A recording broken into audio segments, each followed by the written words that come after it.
condemned by Zweon, and having an idea that Bin was going to go forward for that. Now Bin could find himself in trouble. The stun's on Zweon, they throw a rock at him. Bin will be able to limp away. Here comes an Ezreal for downtown. This looks like it's got a chance, Quacks, and it's gonna Jackie Love from downtown.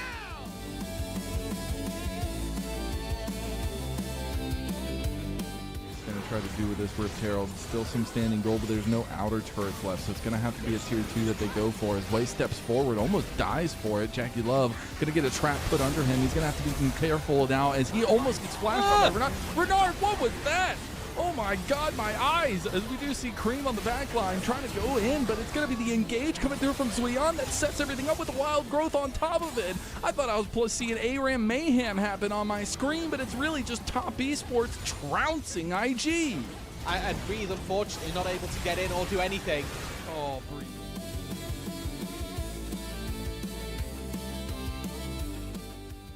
I don't know if they want to be able to send it with Paranoia and Vampire walking up as well. This looks very reminiscent of the Anyone's Legend series. Junja goes in first. Xiaoshu trying to follow up. Dead. There's a TP coming from Hongq.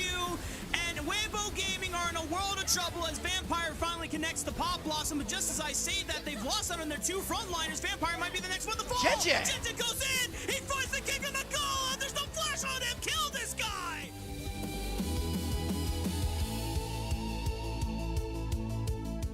Coming on in is going to be Bin with the 3% HP shield. They are going to try to turn on to him. The public execution is going to get spell shielded. The fear lands instead. Clutch charge from Hog. Grabs 4 members. Viper takes down Tarzan and allows Bin to drop with some grace. Featherstorm comes back out. A blade caller needs to come through for Viper, and he rips Shakes to shreds with it. Viper going absolutely crazy, but he can't find the clutch kills because Hope is running amok with the double marksman power.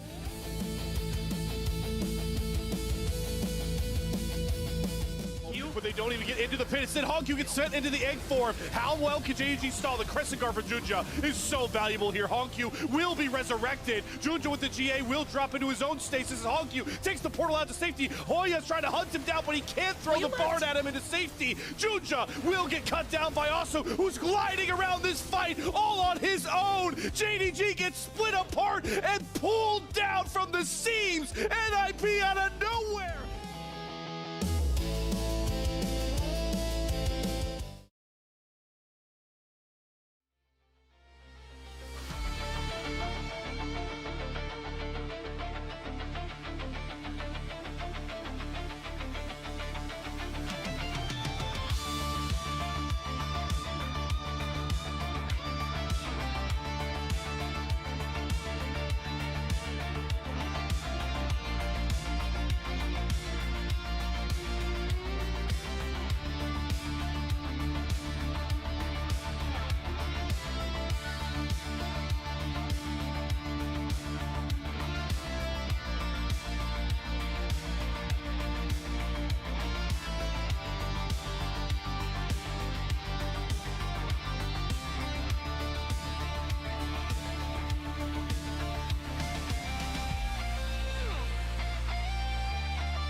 What's going on, everybody? Welcome to tonight's broadcast of the LPL here on LPL English, where we're going to kick off the night in Group Nirvana with Ultra Prime taking on LGD, looking to fight for better seeding within this single round robin group. My name's Gordo. I'm joined by Fulls on the first cast of the night. Fulls, welcome aboard. How are you doing, man? Man, I'm hyped because, you and I haven't casted in a fair while, and I actually first got into casting because of you, man. Back when there was ACL was looking for a subcaster, I was casting my friend Bradley. I was like, you know what? It's my friend. I'd like to give it a try. And here we are. And we get to cast a pretty cool series tonight. Like, these two teams, it's Group Nirvana, right? So you might think like, oh, like whatever, who cares? Like, it's just another LPL game. But there's actually way more lore between these teams and like these players than I actually realized. That you've been telling me about and that we've been finding out. So it's actually, I feel like there's a lot on the line here in terms of kind of, not necessarily like a grudge match, but maybe some kind of, these players care more than the average opponent, I would say. Yeah, I think there's definitely a little bit of that here. We'll get to that in a second. Let's start off by checking out the standings. You can pay attention especially to Group Nirvana here, where feels like every match is kind of locking things in more and more. You can see LGD sitting here at number 2, tied effectively with Thunder Talk with 4-1 records apiece. Those teams have yet to play each other for a tiebreaker.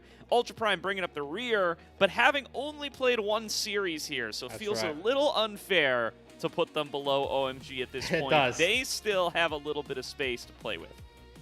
Yeah, so we found out that in theory, if Ultra Prime is able to take this win in this series tonight, they can jump all the way up to 3rd place, if anything, because they would be 2-2, right, in game score, or 2-3. But they've only. This isn't really fair, right, to be below OMG. To call them 6th, we have hardly seen anything from this team, particularly from this roster, this iteration going into Split 2. So they can definitely jump way up the standings in Group Nirvana and aren't as threatened by the prospect of relegation as it might seem. Yeah, definitely. I mean, it's certainly breathing down their neck a little bit, right? You just don't have a lot of room for error in this format, right? You only get to play 5 series, and if those 5 series don't go their way, then they're going to be very much at risk of not getting to participate in that 3rd split. OMG kind of with their backs up against the wall in that position already, just a couple of weeks into the split. Even though it feels like it's just started, they had that front-loaded schedule. They find themselves 0-3, and things go from bad to worse really, really fast in Group Nirvana. Oh, yeah. But let's start off by talking about tonight's 2 teams that we're starting on up with. Let's start off with Ultra Prime, who are those teams looking to be able... Is that team, that's a lot of plurals that aren't necessary, trying to get themselves into position to be able to still participate next split and get their season started on a right note after a loss in their first series. It's Sasa, Climber, Saber, Henna, and Shasha. Yeah, so a lot of these names might not be as household familiar names for us English viewers from the West, but one player that we might all recognize perhaps is Henna, who did have his stint over in the LTA for Team Lion. And, I had the luxury of playing against him. Maybe not so much the luxury of having it on my team with some of those spam pings in the KR server and in the NA server. So, but that's just one thing, Gordo. If they're spamming those pings, clearly they're very adamant. They're very passionate players. They just care that much about winning. I thought Henna has a lot of talent. It's really exciting getting to watch him here now in the LPL, having seen him go all the way from Korea to North America, now over to China. So, yeah, he's the player I got my eye on tonight. And there's some more lore behind these players, and we're going to get into that. Yeah, that's a real positive spin on it, Fulls. Thank you for keeping things light here. He's a passionate fella. He really is. Complaining about players in solo queue.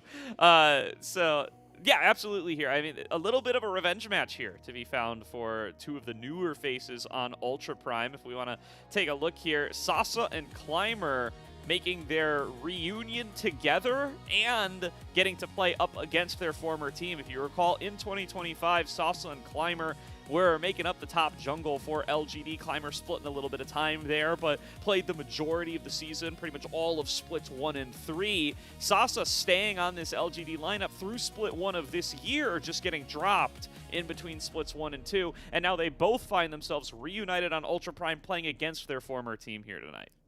Right, so in theory, they should have some pre-built synergy, some pre-existing, experience together, right, that they did play together for all this time. And this is their first time finally getting to play against, as you said, the previous team, the org that they played for in LGD. So it's quite interesting that not only are these two a kind of a duo, kind of a pair that has previously played together, but now it's their first time playing against their previous org. So we're going to get to see how that first series did look up against Thunder Talk.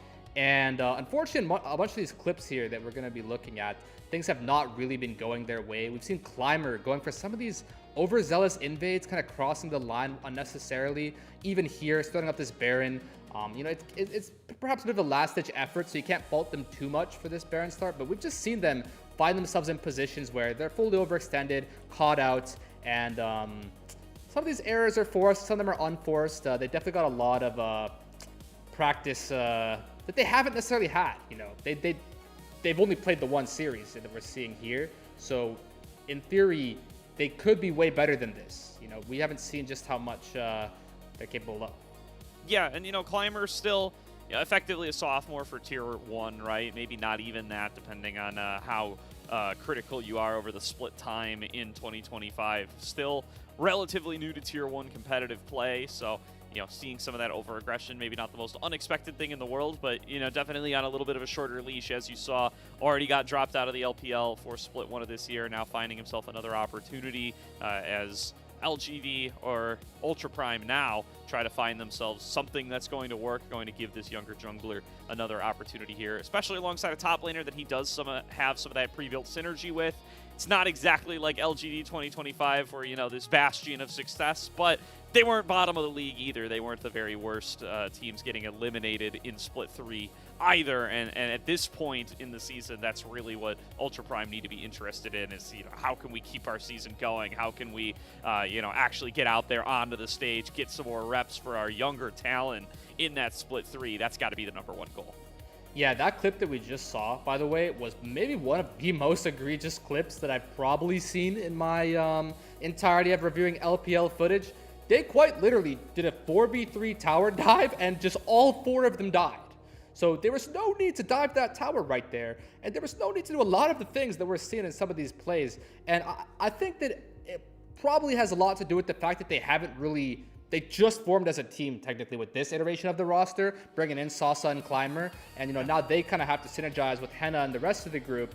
And clearly, they're kind of on different pages, or the page that they're on are definitely not the safest or smartest, you know? So I want to see in this series tonight if they're going for aggressive plays, if they're overextending, if they're invading, if they're tower diving, if they're actually allowed to do so. Because they've been crossing the line, going way past their limitations. I want to see them play within the realm of reasonability, you know? I want them not to be doing some completely unreasonable actions from what we saw from them in their previous series. Yeah, absolutely. And with that, let's move from Ultra Prime to a team that is on the come up, that is looking real good, and is very happy with how their performance in this Split 2 has gone so far. It's LGD coming in with only one change from the previous split. It's Birdall in the top lane, Hong, Tangyuan, Xiaoya, and YCX. Yeah, so in terms of these players, again, there's someone else that I recognize in Birdall. He also got to have a stint in the LTA, playing for one of the teams in, what league was it again, Gordon? He was playing for, it was with Isurus, with Jose Diodo, actually. Yeah, LTA South. That's right, and I thought that they were able to go pretty far in their playoffs, but they got eliminated in just one best of 3, and then that was it for Birdall in his time in the West, and now he's made his way back over to the East alongside some of these kind of pretty talented players here from the LPL. We've seen a lot of impressive looks, especially from their first 2 series. Xiaoya getting a quadra kill to my memory, and Tangyuan's been looking absolutely phenomenal, hasn't he, Gordo?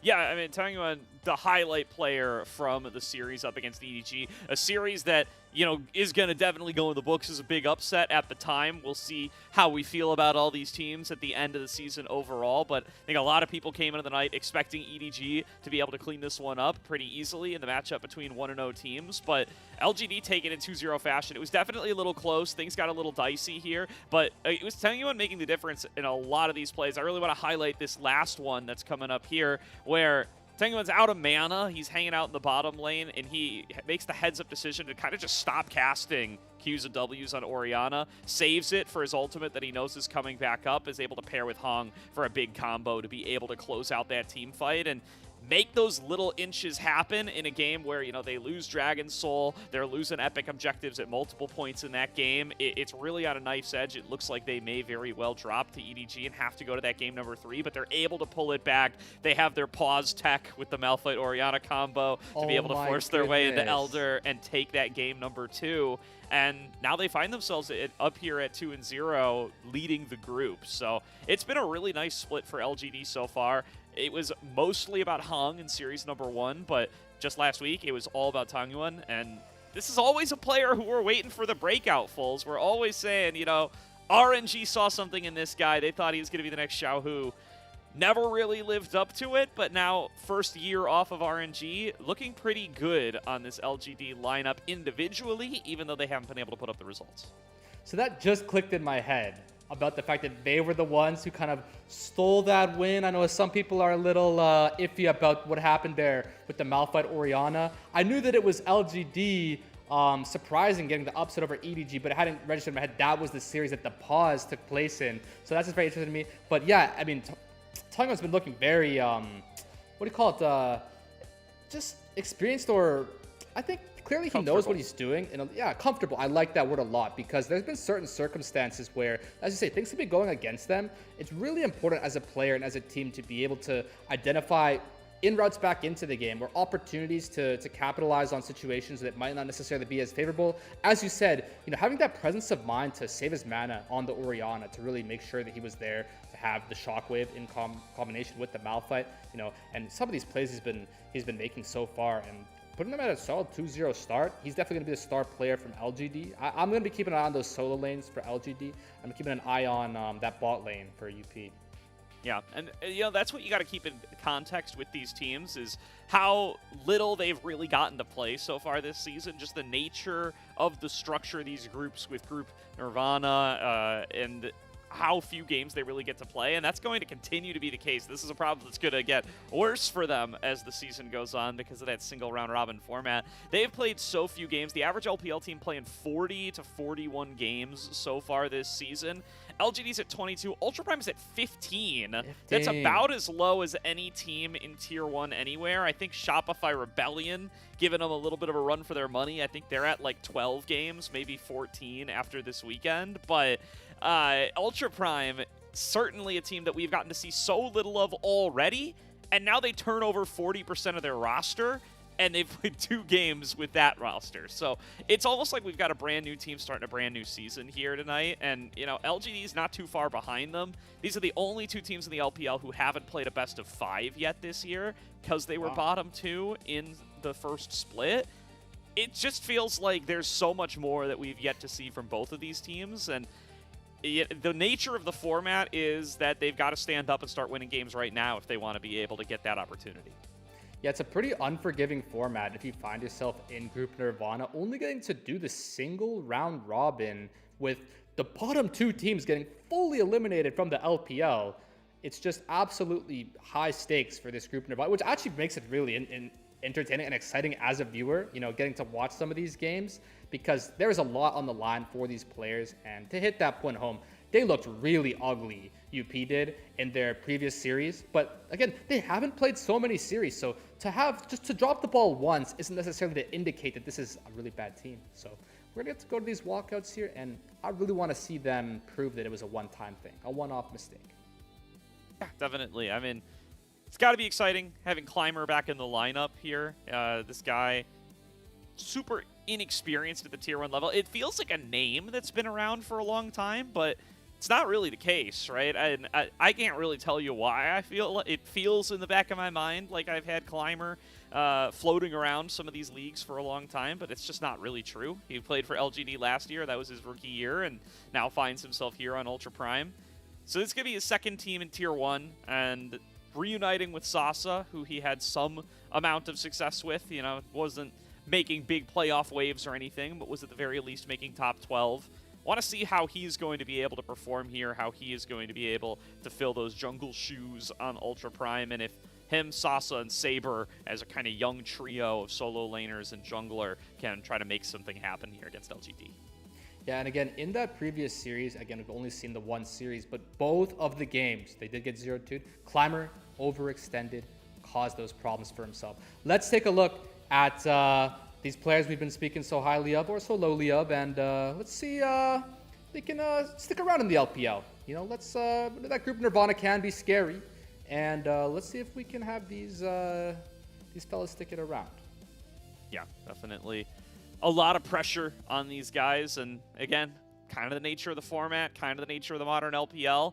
The teams with the youngest, the least experienced players, the players who are struggling the most, have the most pressure on their shoulders the earliest in the season, right? The best teams in the league, they get to play double round robin in an 8-team group. They get to play a lot of opponents a lot of times. They can drop individual series and not really sweat it too much.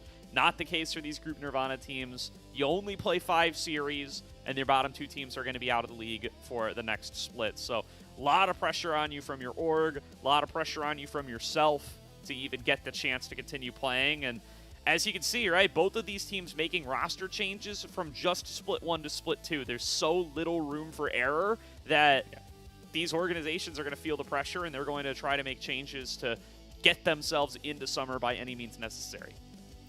Now, it's a little thing, but I found it quite interesting that Henna was in the middle there for the UP walkout because, you know, typically you expect him maybe to be in top to bot, but if anything, that kind of highlights the way I view this team. I think he is supposed to be the main character for Ultra Prime, is Henna. He's always been, in my personal opinion, a very talented player who's just kind of been on these rosters. Unfortunately, Ultra Prime might fall under this category as well, where his teammates are kind of lackluster and letting him down a little bit.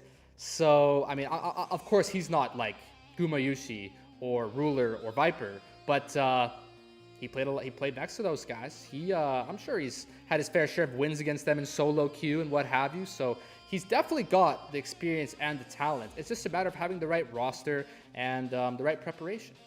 Yeah, it feels like he's kind of having a mini like Prince career arc a little bit here. If anybody remembers him, as he and you know, not to the same degree. I think Prince was like really coveted as, you know, the next big LCK AD carry for a little while there prior to heading over to North America. But similarly, Henna here, you know, he has those splits on Breon. He has a really good year, I think, on Fear X that puts him on the map for a lot of folks and gets a lot of people excited for him. Moves over to Lion, has a pretty disappointing year, and now finds himself in a Group Nirvana LPL team. And still not having, you know, that level of success, not really living up to, I think, the pedigree that some folks had for him after a very successful year on Fear X back in 24. We're going to see if he can get back to that form, though. I mean, I think it's a meta where you can really carry on these later game champions. You get a lot of enchanters towards them. I think some of this, you got to look towards Xiaosha a little bit as well. This guy is not loving enchanter meta. Even during enchanter meta, this guy has not really adapted to it as fully as some of the best supports in the league have. Yes, he plays the Seraphine. Yes, he plays the Nami. But he doesn't play the Karma. He doesn't play the Bard. He doesn't play the Lulu. At least he hasn't shown us these things yet. And that's rough in 2026, man. That's what people are playing. Yeah, I mean, the meta is as prime, you know, no pun intended, I guess, as it's ever been for AD carries to really take over the games, because they just get funneled so much gold once they complete those bot quests, and the late game potential they have. They're pretty much always going to be the strongest character once you get to like minute 30, because you get the extra inventory slot, and that just goes a long way, meaning your carry potential is pretty much as high as it's ever been, especially as you highlight with having enchanters on your team to enable you and put you as that main character. So that's the narrative that I'm seeing here going into the series, is all about the AD carry bottom roll. And surprisingly, Orianna making it through the first phase of the draft. They must have a plan into this. Even Rumble, or rather, even Jarvan is not available. Typically, you can let Ori through and pick Jarvan into it, but that's not available here. So they must have some good rationale behind leaving Ori straight open for Saber. Yeah, I mean, real confidence from Tangwin, if nothing else, to let that one through and let it stay up. Goes for the Rise. Han going for Skarner in the absence of something like that Jarvan, like you said, and that's going to leave the Pantheon up. I mean, what a great first couple of picks for Ultra Prime here. No kidding. Based on what a lot of folks feel about in current tier lists. Very, very strong start, and now you have the opportunity. I mean, you could blind your Scion top lane if you want to go for a later game team fighting scaling comp. You could grab a bot lane here instead. I would be surprised if they don't lock the Pantheon somewhere. You could just get the Corki. They just want Nami Corki, though. They feel like this is such a strong duo that they're willing to risk that Pantheon. I think that's a pretty good way to round out your first set of picks here as Ultra Prime. The Nami Corki is the new Nami Lucian, and honestly, it's probably even better than Nami Lucian once was, although that was pretty powerful back in its day. But this pairing right here is extremely potent down in that bot lane. You're pretty much always having Pry, and in the mid game, some of those auto attacks that Corki's getting off with the Trinity Force, with the critical strike, and with the Nami buff, you're just getting 100 to 0. It feels like from across the map. It's really quite crazy and ridiculous. But I'm still a bit perplexed about this LGD 1-2 with the Rise Skarner. I personally believe Skarner is a criminally underpicked champion. I think he's really high in my personal tier list, definitely around that S tier. But you just haven't seen him have that kind of, draft agency, or he's not been that popular in these champion selects. So to see them just immediately pick the Skarner, maybe they have some kind of a read that most other teams don't. It's really quite interesting to me. Yeah, I agree with you. The champion's underrated, but people could go too far with that, right? Just because it's underrated doesn't mean you take it in your first rotation with second pick, right? Agreeable on that. Yeah, but Hung would disagree. So it is going to go up here as a high priority pick for him. New top laner to LGD. Birdall going to get the Jace in the top lane. That's a pick we've been seeing rising in priority, and he's facing down 3 very squishy opponents. That Pantheon never eats a ban, by the way, so that's still going to be an option available for Climber if he does want to grab it. They instead focus on protecting Birdall's Jace, and here's YCX looking for some engage from the support position. Yeah, it's an interesting approach there. That's what's always nice about being the second pick of the draft is you can cover ban for your last pick of the first phase, right? So they take the Jace and they give him 2 cover bans in the York and the Ambessa. The Ambessa is quite intriguing to me as a ban because typically Jace has been seen as a good pick into the Ambessa. So if anything, that could have been a ban into the jungle pool, whereas the York is certainly obviously a ban that's been a counter pick into the Jace. So they're going to snap up the Pantheon anyways. So that's very interesting. As you mentioned, they did allow that to go through. That was a real hover that was being, sometimes these hovers is kind of like a mind game in the first phase. Like, oh, I want you to ban this. But no, they actually did want to pick Pantheon. I think it's a Pantheon top. It could be Wukong, but I think it's Pantheon top. I would guess it's Wukong top. I think that's... like Stone Skin gives you a little bit of armor and lets you brawl into the Jace a tiny bit. No way, right? You can use Decoy to dodge shock blasts. I'm just trying to figure out what Pantheon brings in a matchup up against Jace. Okay, what And the heck Xiaoya just gets his happened in the Draven. second phase, man? What the heck? They just literally picked Pantheon, Wukong, and then the enemy team last picked Draven, by the way. Can we just mention that? When have you ever seen that? That's got to be some kind of like Giga Chad Xiaoya saying, yeah, This is the champ, Xiaoya that special champ, for sure. none of those champs stop my Draven. Give me the Draven. So yeah, looks like you're right. It's gonna be the Wukong top into the Jace. We have not seen that as far as I'm concerned. The reason I thought it's Pantheon is because, I mean, that wouldn't make much sense to ever draft that. But it's just the fact that, for example, when people go Vayne top, right? Yeah. Pantheon has been seen as a pretty good pick into the Vayne top because you're able to access her in those early levels, kind of, especially before Condemned. You can actually probably win at level 1 if you play around the bushes effectively. So that's what I was thinking about. But it's going to be the Wukong top, Gordo. And that's how you know we're in for a cinematic game 1. Yeah, I just went and checked Games of Legends. Wukong top not picked yet in 2026 in any tier 1 play. Was played a little bit in 2025. I'm trying to find out who was the culprit behind that one. I'll see what I can find in the background. But yeah, I mean, it's a matchup that makes sense on paper, right? Stone Skin gives you innate armor, lets you survive up against the Jace a little bit, kind of the same philosophy as the Malphite into the Jace, and you can use Decoy to block shock blasts for yourself. That'll give you some degree of safety, but yeah, I mean, this is some tech that Sasa has shown us before. Sasa did play Wukong into Jace last year on LGD in a matchup up against the EDG. That was a win for them. So this is the second time Sasa has shown us this tech. I'm just listening close if we've got some crowd cheers going, but it looks like we're going to jump straight into the game. That's what I love about Season 16 is there is no time for dilly-dallying or any nonsense of any kind. It gets straight into the match. I imagine that Wukong, I'm not sure how he wants to play this out. The Q start, of course, has a really high range that you can even reach. But I would imagine you can just start E and trade into him. But with bone plating being available for Bertle, you'd imagine that's not the wisest trade to be taking. We'll see. Typically, when you have really volatile matchups like this, you can actually play for the bush control by sending an additional champion top lane. Let's say they sent Skarner or Ryze and just go place an additional trinket into the bushes. Other than that, it's not going to really be possible for Jace to poke out the Wukong all as much because Wukong can just weave in and out of the bushes and play on his range, play on his timers, on his cooldowns with his E and such. So I'd imagine Sasa here with his grasp, with his second win, his D shield, all those tools you mentioned, the stone skin. He's probably just going to be able to withstand some of that early game Jace priority that he typically has in the lane phase. Yeah, it's going to be the goal here. That's what Sasa picks the champion in order to accomplish. We'll see how he's going to be able to do up against Bertle here. Player that is coming in to replace him effectively, right? He lost his spot on LGD after split number 1. He gets to, you know, slam one of his more unique counter picks here and take down the player that's been brought in to replace him. That's going to be a nice mental advantage for Sasa here. He's always a player that's a little bit more willing to play some of that off-the-wall stuff, right? A lot of folks will be familiar with his Udyr that he's gotten to play a couple of times this season already. He's going to try to add the Monkey King to that lineup. An early roam from YCX coming up here. Saber doesn't see it, but he's playing to avoid it. Yeah, unspotted is YCX, but you'd imagine it's being communicated. This is a possibility. Observer has given us the suspense here. Okay, like YCX I think spotted now. Hong showing up. go. They're actually going to catch Xiaosha in rotation. Xiaosha coming up to try to respond to this one. He ends up being the target. Now coming on over to help out is Saber. Flashes come out from the Skarner.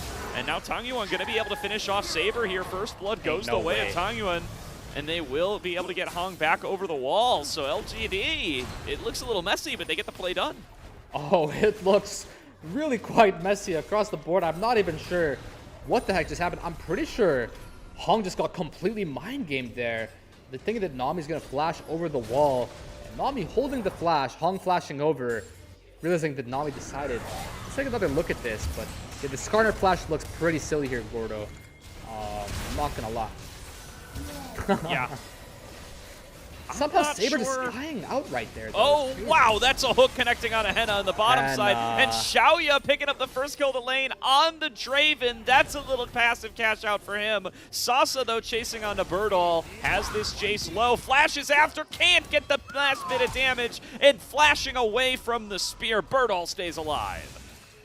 I'm just going to put it like this, Gordo. Let's just say you turned off the nameplates and you asked it, is this group Ascend or is this group Nirvana? I think we can already tell in the first 4 minutes here, just based on some of the plays that are coming out with these flashes. Even, wow, a lot of this stuff is really quite interesting. This is going to be a banger, Gordo. I'm not going to lie. Xiaoya with the last pick, Draven just completely deleting Henna's HP bar there. Saber dying for.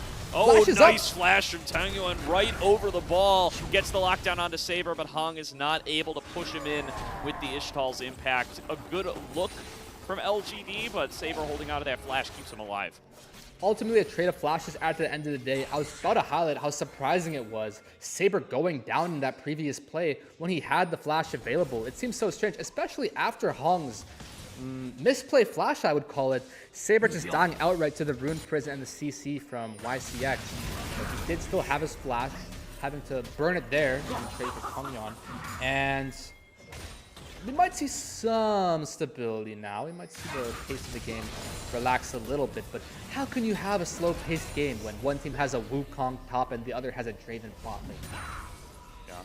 Sasa little behind on XP because of this wave. Surely he will tick over to level 6 once this siege minion dies.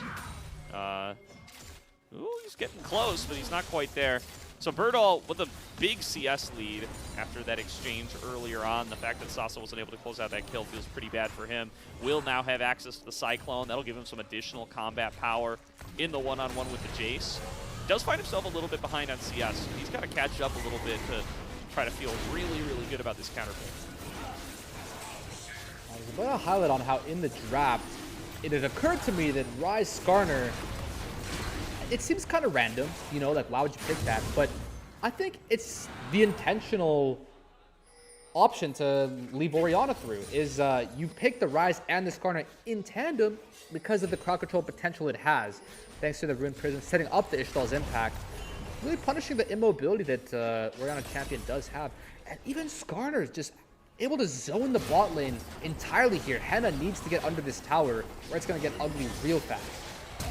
Taking a fair bit of damage. The flash from YCX manages to pull him in. Here's Hong, gets up against the wall. Xiaosha and will be able to pick up a second kill to the Draven. Cash outs galore for Xiaoya, and Henna might be up on the menu next. There's low health bars, but Henna's just got nowhere left to go. They might trade him out to deny him the wave. Xiaoya gets a third, doesn't even need to flash. LGD off to the races in the bottom lane.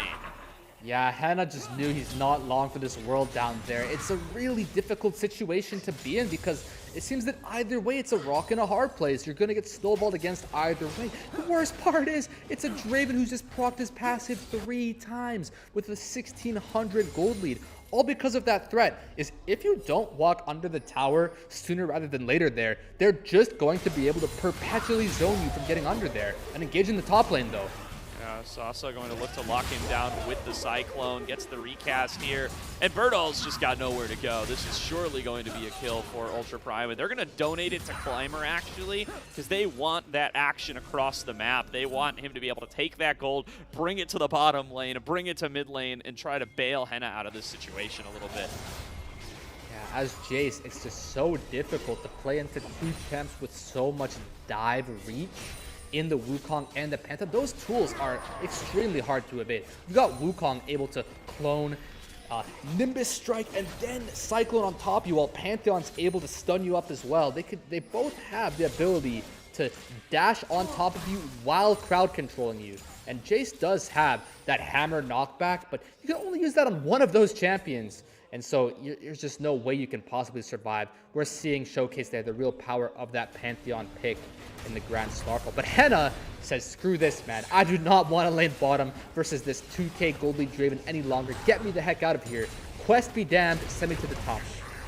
Well, you know, the Stone Skin armor helps out against the 3-0 Draven as well as the Jace, so that's going to help keep Sasa in lane ever so slightly. This is not going to be a fun time for Sasa. Oh my He's got to help out his boys, but unfortunately his boys need help elsewhere right now. TP being channeled, Sasa arriving to the scene, but it's going to take him so long. Xiaosha is already dead, and Sasa arrives just to watch them leave. Another TP from Saber. He arrives after they're already gone.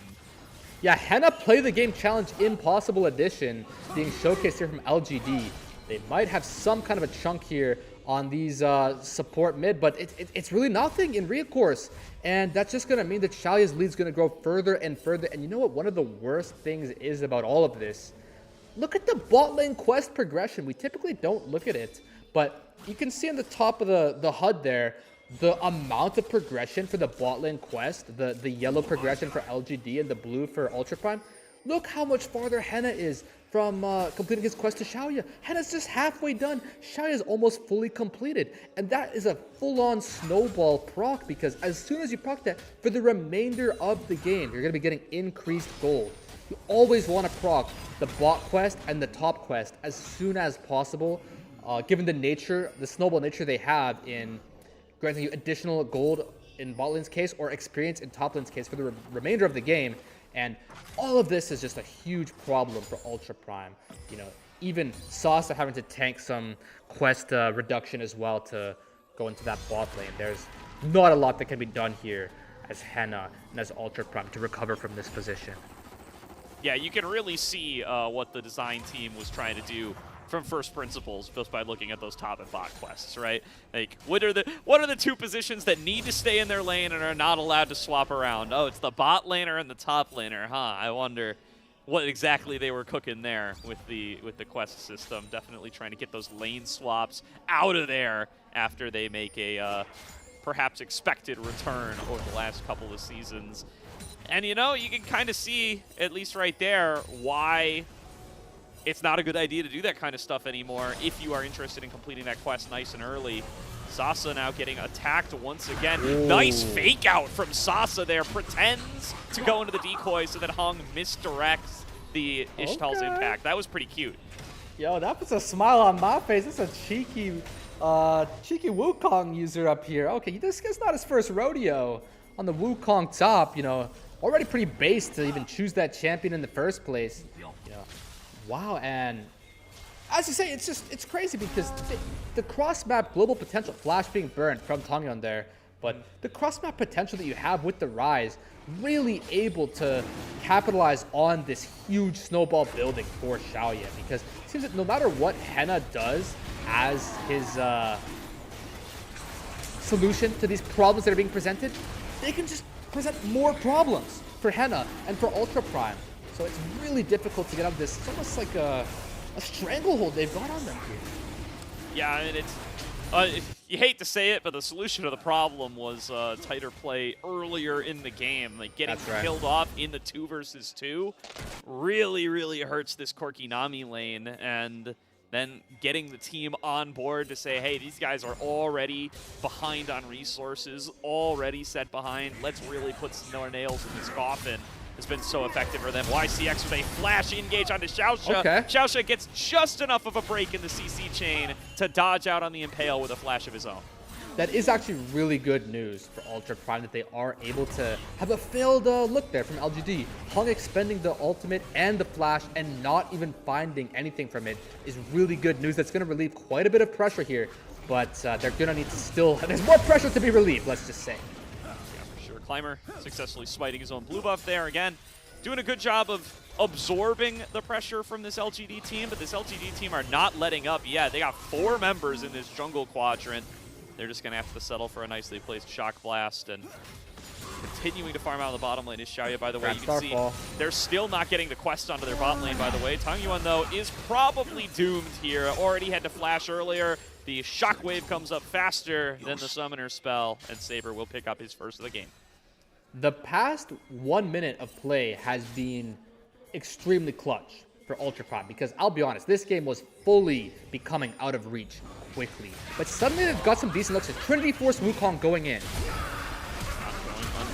Xiaoye getting dove here. Climber gonna get pulled away from him, and now they're not hitting Xiaoye anymore. Xiaoye gonna get executed, and they're gonna be able to pick up a kill right onto Climber. It's a quick 2 kills back over to LGD. One of them doesn't get gold, of course, but they didn't stop the Draven, and that was the goal. Now, sometimes in League, I'll hold that thought for 1 second, because I'm not sure Sauce is getting out of here. No, I don't think so either. Hong can afford to step up, throws out the Impale, and it's short. They're getting real lucky with these Impales. This Skarner, man, if he had some kind of extra size or something, he'd just barely be able to get there. But, you know, he's going to have to work on those scorpion muscles or something. But I'm gonna say this. Sometimes in League of Legends, plays can look really ugly, and they can feel really bad. Like what just happened there in the bot lane, committing all those resources into the dive onto Xiaoye. That did look really, really ugly. Don't get me wrong, make no mistake. But I'm going to say this, overall, this wasn't actually all that bad for Ultra Prime. I'm not even trying to play the devil's advocate here, because of course Xiaoye does get the kill, and there's some silver linings here, okay? First, Xiaoye gets executed. Really good that Draven's not getting that passive proc there. And then additionally, Birdle expending the teleport is another big resource that's going to be down here for LGD, and that's going to be just a little bit less pressure. But the most opportune aspect of all this, Xiaoye knows sums, Gordo. Xiaoye knows sums. That's the net gain from that play. Now, in this next 5-minute window, perhaps less if he's got the Cosmic Insight, right? But as soon as possible, you've got to find some way in this next few minutes to capitalize on that previous play and really shut down Xiaoye. Because if this 3K gold lead doesn't get stifled soon, the game's obviously just completely cooked. Capitalize on Xiaoye having no flash, maybe can win. That's why I like the look. Oh, nice realm ward from Tongyeon. Able to evade the shockwave, but does get collapsed on by 2 members as soon as he comes on out of it. Covering all their angles here are Ultra Prime as they do finish off Tongyeon. But that is going to come at a cost. Birdall on the split push, getting multiple plates in the bottom lane inner. Yep, and the Henna play the game Fight challenge. eventually breaking up here. Xiaoya gonna get knocked up, not taking the turret aggro, but still Climbers all over him and will be able to pick up that shutdown. Meanwhile, Hung cleans up too. Henna and Xiaosha both fall in the play, but getting that shutdown on Draven critical, as you said. Yeah, I mean, frankly, the gold lead hasn't actually gotten worse in the past few minutes. It looked pretty bad. Bertle getting the outright tier 2 bot tower. That does kind of sting, of course. You don't want to fully lose your tower, but they had a pretty good result in their play. They had Saucer just spend all of his time in the top lane. Reason being that Bertle was a lone bot. But they actually at least did find Tongyo. They did. And Henna, still not getting to play the game. If you make your eyes over to the scoreboard, you still notice he's far from completing that bot quest. And at minute 16 and a half to still not even be 90% done, this is real bad. Because he can't even really access the farm in the bot lane. He doesn't even have a tier 2 tower. So how the heck is he going to safely farm down there? So the quest is going to be that much longer for him to complete.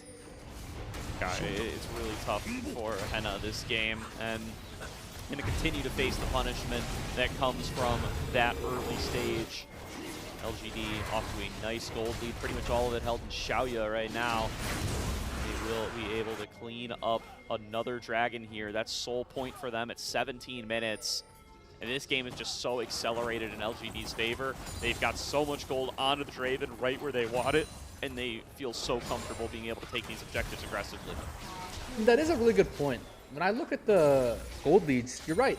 It is only really Xiaoya that has like the huge lead.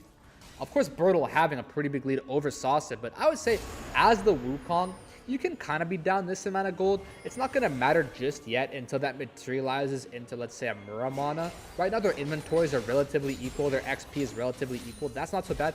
The main lead is fully on Xiaoya. So it just gives you a really clear game plan as Ultra Prime, which is just, you've got a lot of dive as well. Use your dive tools on Xiaoya. That's all you really got to do here to try and circumvent this game state. And Climber and Saucer, having the leads that they do, or sorry, Climber and Saber rather, that could be meaningful if we're looking at some plays without Xiaoya. Yeah, kind of taking a little bit of damage from Birdall, but takes out just as much as he gives. Now going to have ICX jumped on underneath the turret, going to be able to jump back away in time. Xiaoya kiting this out, does not want to risk his big old gold lead, and now Climber getting forward on towards YCX. Hung going to be the one left out to try. He flashes over the wall. Tidal Wave well placed, going to be able to lock up the Scorpion, and Bang. Ultra Prime will get some more gold back. Shut down going the way of Climber. See, I'm telling you, like, I'm sure it must sound like I'm just on some crazy amounts of copium saying that Ultra Prime's game state isn't that bad, but I mean, all things considered, of course they are behind. It is still winnable. That's what I'm getting at. I mean, of course, Henna's about to complete that quest, so that'll be nice when that comes in. He's looking at about 99% or so here. But yeah, across the board, in a game state like this, there is winnability because you just have a really clear approach to winning the game. It's just throw all the kitchen sink at Xiaoya. And Draven being a pretty vulnerable champ who can just get fully one-shot if Climber can get on top of him, especially with a shockwave following that up. And, I mean, literally, it's Wukong, Pantheon, Orianna, even with a tidal wave over top. That is a lot of dive threat onto Draven who's got nothing but a flash and a barrier. Absolutely. Does have the peel of a Skarner and a Nautilus as well, and both going those kind of support items. They've got the Bandle Pipes, they've got the Locket. Try to keep that Draven standing all the longer, and of course the BT Shield's going to help out as well. Takes a quick trade onto Henna there. 2 minutes to go until that Soul Dragon. Reminder, we are on that clock so fast, so early this game. LGD are going to try to seize that opportunity, you'd better believe. We'll find out how much they're going to be able to exert control over this side of the map. In the meanwhile, Tangyuan pressuring that top turret, going to be able to take that one down for a little extra gold before that Dragon fight. Yeah, I actually realized this is maybe one of the quickest Dragon Souls I've seen in the entirety of this LPL, because I've seen quick ones, but that was like maybe 23.5 was like the fastest I've seen. We're threatening Soul here at like minute 22.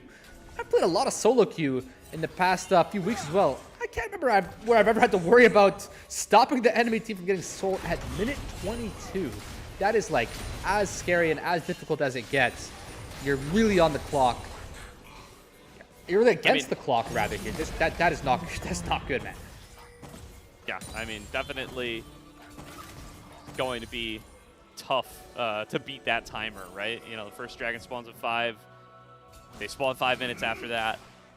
Yeah, you got to take time to actually do the dragons. Like 21-ish minutes, probably the fastest that you could even make happen in like a custom game where you're just trying to rush the dragons as fast as possible. So 22-minute Soul looking pretty good for LGD here if they are able to secure it.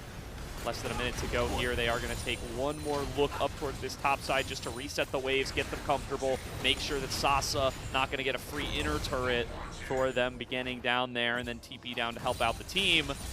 Bird all fighting for mid priority, but this very well might be where the game gets decided right here. Ultra Prime probably need to prevent this to avoid getting strangled out of this game even harder. Yeah, and it feels like this is all just one big butterfly effect from that Henna early game lane phase. He hasn't really gotten to play the game ever since. He's playing this challenging game mode of be down 3,000 gold and fight the Soul at minute 22. Let's see if they can do it. Hook misses from YCX, but they are still funneled here, getting blasted by Birdall from the flank. They lose a bit of help there. Sasa with a big engage, Xiaoya gets the shockwave combo onto Xiaoya and one-shots him before the fight starts. 2 kills over to Ultra Prime as they find their angle. What great execution from Sasa, getting the invisible engage off. Would you believe it? But it's possible. I'm telling you guys, man. I'm telling you, people think it's copium, but I told you, man. That's what it does. You got the dive, you got the Wukong, got the Ori. They didn't even use any flashes. They found this beautiful engage, and they still have their flashes. This is unheard of. There's unspeakable things taking place here. No wonder they drafted Wukong. This is just beautiful. Tangyuan on top of him as well. Both carries involved in that shockwave combo. It doesn't get any better than that for Ultra Prime. It quite literally does not get any better than that. And if anything, I almost wonder if they've turned the corner here. We might be looking at Ultra Prime. We've got the AI kind of algorithms that run in the LPL. I almost wonder if that I'm starting to think that we're getting closer to above 50% for Ultra Prime. But I mean, I might have spoken too soon. Gets the impale onto both the clone and the real Sasa. Says And can't Caster miss has if I been hit cursed. you both. And Tangyuan going to be able to finish that off. Yeah, it looked really, really opportune getting that huge play because, you know, even though LGD did maintain the gold lead, the fact that Xiaoya has no flash was just going to be so meaningful for the follow-up plays going forwards from here. But that is a really, really costly mistake. They're not only catching out Sasa, but catching him out in the middle of his teleport, meaning that he cannot join this play. It's going to be a full-on 4v5. EP being channeled by Saber to be able to get over to this Baron. LGD recognizing that they don't have the best scaling in the world, want to keep this lead going. Flash forward onto Xiaoxia. Shockwave connects onto 2. YCX going to be the first one to bite it as a result. And Hong falling low, going to use that protoplasm harness to reach it back up. But a flash forward onto the Draven. Another kill to Climber. So strong on the Pantheon, able to keep flexing those muscles. And another fight win for Ultra Prime. As you said, Fulls, they may have rounded the corner. They might just be looking at themselves with a pretty doable game state here. Do you risk the Baron? I personally think not. I think this is not quite your time. The thing with the Baron is, right, you can start it knowing full well you're going to be turning, but all the time it is a risk. I think LGD there, they realize, like, this is our turn to be proactive, start up the Baron, but there's so much risk attached to starting up the Baron. You know, your resistances are a bit reduced, and the position is not so optimal here. Anyways, they've got a pretty decent amount of vision as Ultra Prime. You see that ward there in the middle of the river. Unfortunately, they engage. The hook that YCX finds is just not going to do it. And if you could only imagine for a second here, Henna dodges this Rise Q, we would be so back. We'd be so back as Ultra Prime. But every click at the end of the day counts. It is a game of increments, and it's getting really emotional here. It's just very exciting. Can you really blame it? Yeah, you got to get hyped up there as the coach watching. All that Climber is able to do there, by the way, if you're a GM here for Ultra Prime, you're feeling really good about this Climber pickup this game. What a game this guy's had, and he does everything in that last fight, right? He's playing frontline, he's playing DPS, he's assassinating backliners, getting the Draven out of the fight while still absorbing a huge amount of damage as well. Very well done by the Ultra Prime crew as they now find themselves still 2K gold behind, but you know, it really feels bad to let your foot off the gas as this LGD team comp. Xiaoya's now died 3 times in a row. This was a 4-0 Draven earlier on. He's still way ahead of the Corki, of course, but he's not well ahead of the pace of the entire game. Climber's on 3 items as well here and is able to kind of get up in his face and be a threat to this Draven. Yeah, and if there is that narrative that I want to keep mentioning, it's that sometimes the scoreboard doesn't fully paint the accurate picture of the game. You see here, it says 3,000 gold lead for Xiaoya, but if you really look at the inventories, are you all that scared? Does 3,000 really seem like the right number? It seems like a bigger number than it really is. I mean, of course, he probably still has some gold that's a bit unspent, but these inventories, it's always more about the difference in inventory as opposed to the difference in gold. And frankly, Henna is not all that much weaker than Xiaoya. And as you mentioned, Climber having so much gold, so much power on this Pantheon pick here, which surprisingly was not banned by LGD, keep in mind. So him getting those 2 huge shutdowns earlier in the game has gotten us to this position where once again we stare the Mountain Soul in the face as Ultra Prime going in.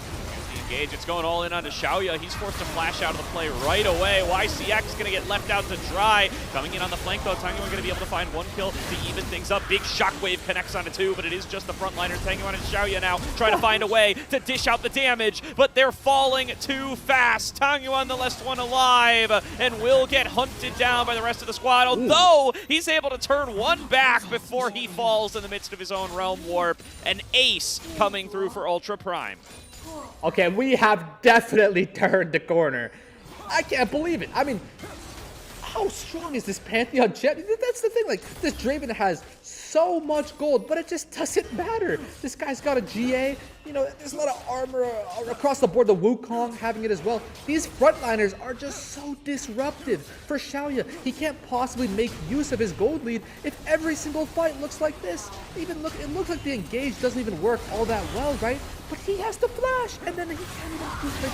Dude, look at the amount of damage he's doing in these fights. It's practically non-existent. Sure, he gets a decent whirling death across, you know, some of the members there, but he's not hitting home with the thousands and thousands of damage that needs to be done as the Draven here. He's just getting fully one-shot by Climber, completely carrying Ultra Prime right now against his former team.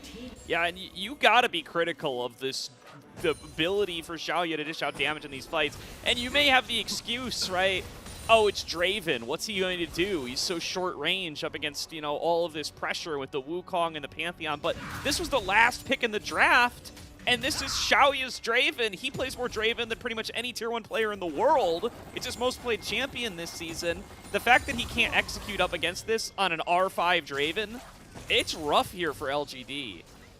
And I can't believe I'm saying this right now because I just remember a few moments ago, it feels like, it was just that it was the Henna play game impossible challenge, right? He couldn't even access any farm, any gold, any XP. And suddenly, as I said, I can't believe it, he's got an XP lead on the Draven. Somehow, some way. It's just completely baffling to me that they found themselves fully turning the corner here. What a crazy teleport, and Grand Starfall, what's this? They're looking for a play. Sasa thinks he's got the cutoff. They're going to get for the instant engage on towards Climber, trying to dump everything they have, but this guy's got GA, and the rest of the team is here to try to bail him out. Birdall on the flank, just trying to soften him up with a couple of shock blasts. All in all, costs you 2 ultimates, but LGD are able to disengage. I was pretty concerned for Climber there because Tangyuan did get his GA in the previous play. It was a complete smurf by him as well, even taking out, I forget which member it was, but it seems that in a lot of these fights, Tangyuan's somehow finding these trade kills and these last hits on these champs. I remember previously getting that Rise Q on the Corki. He is doing really well for himself.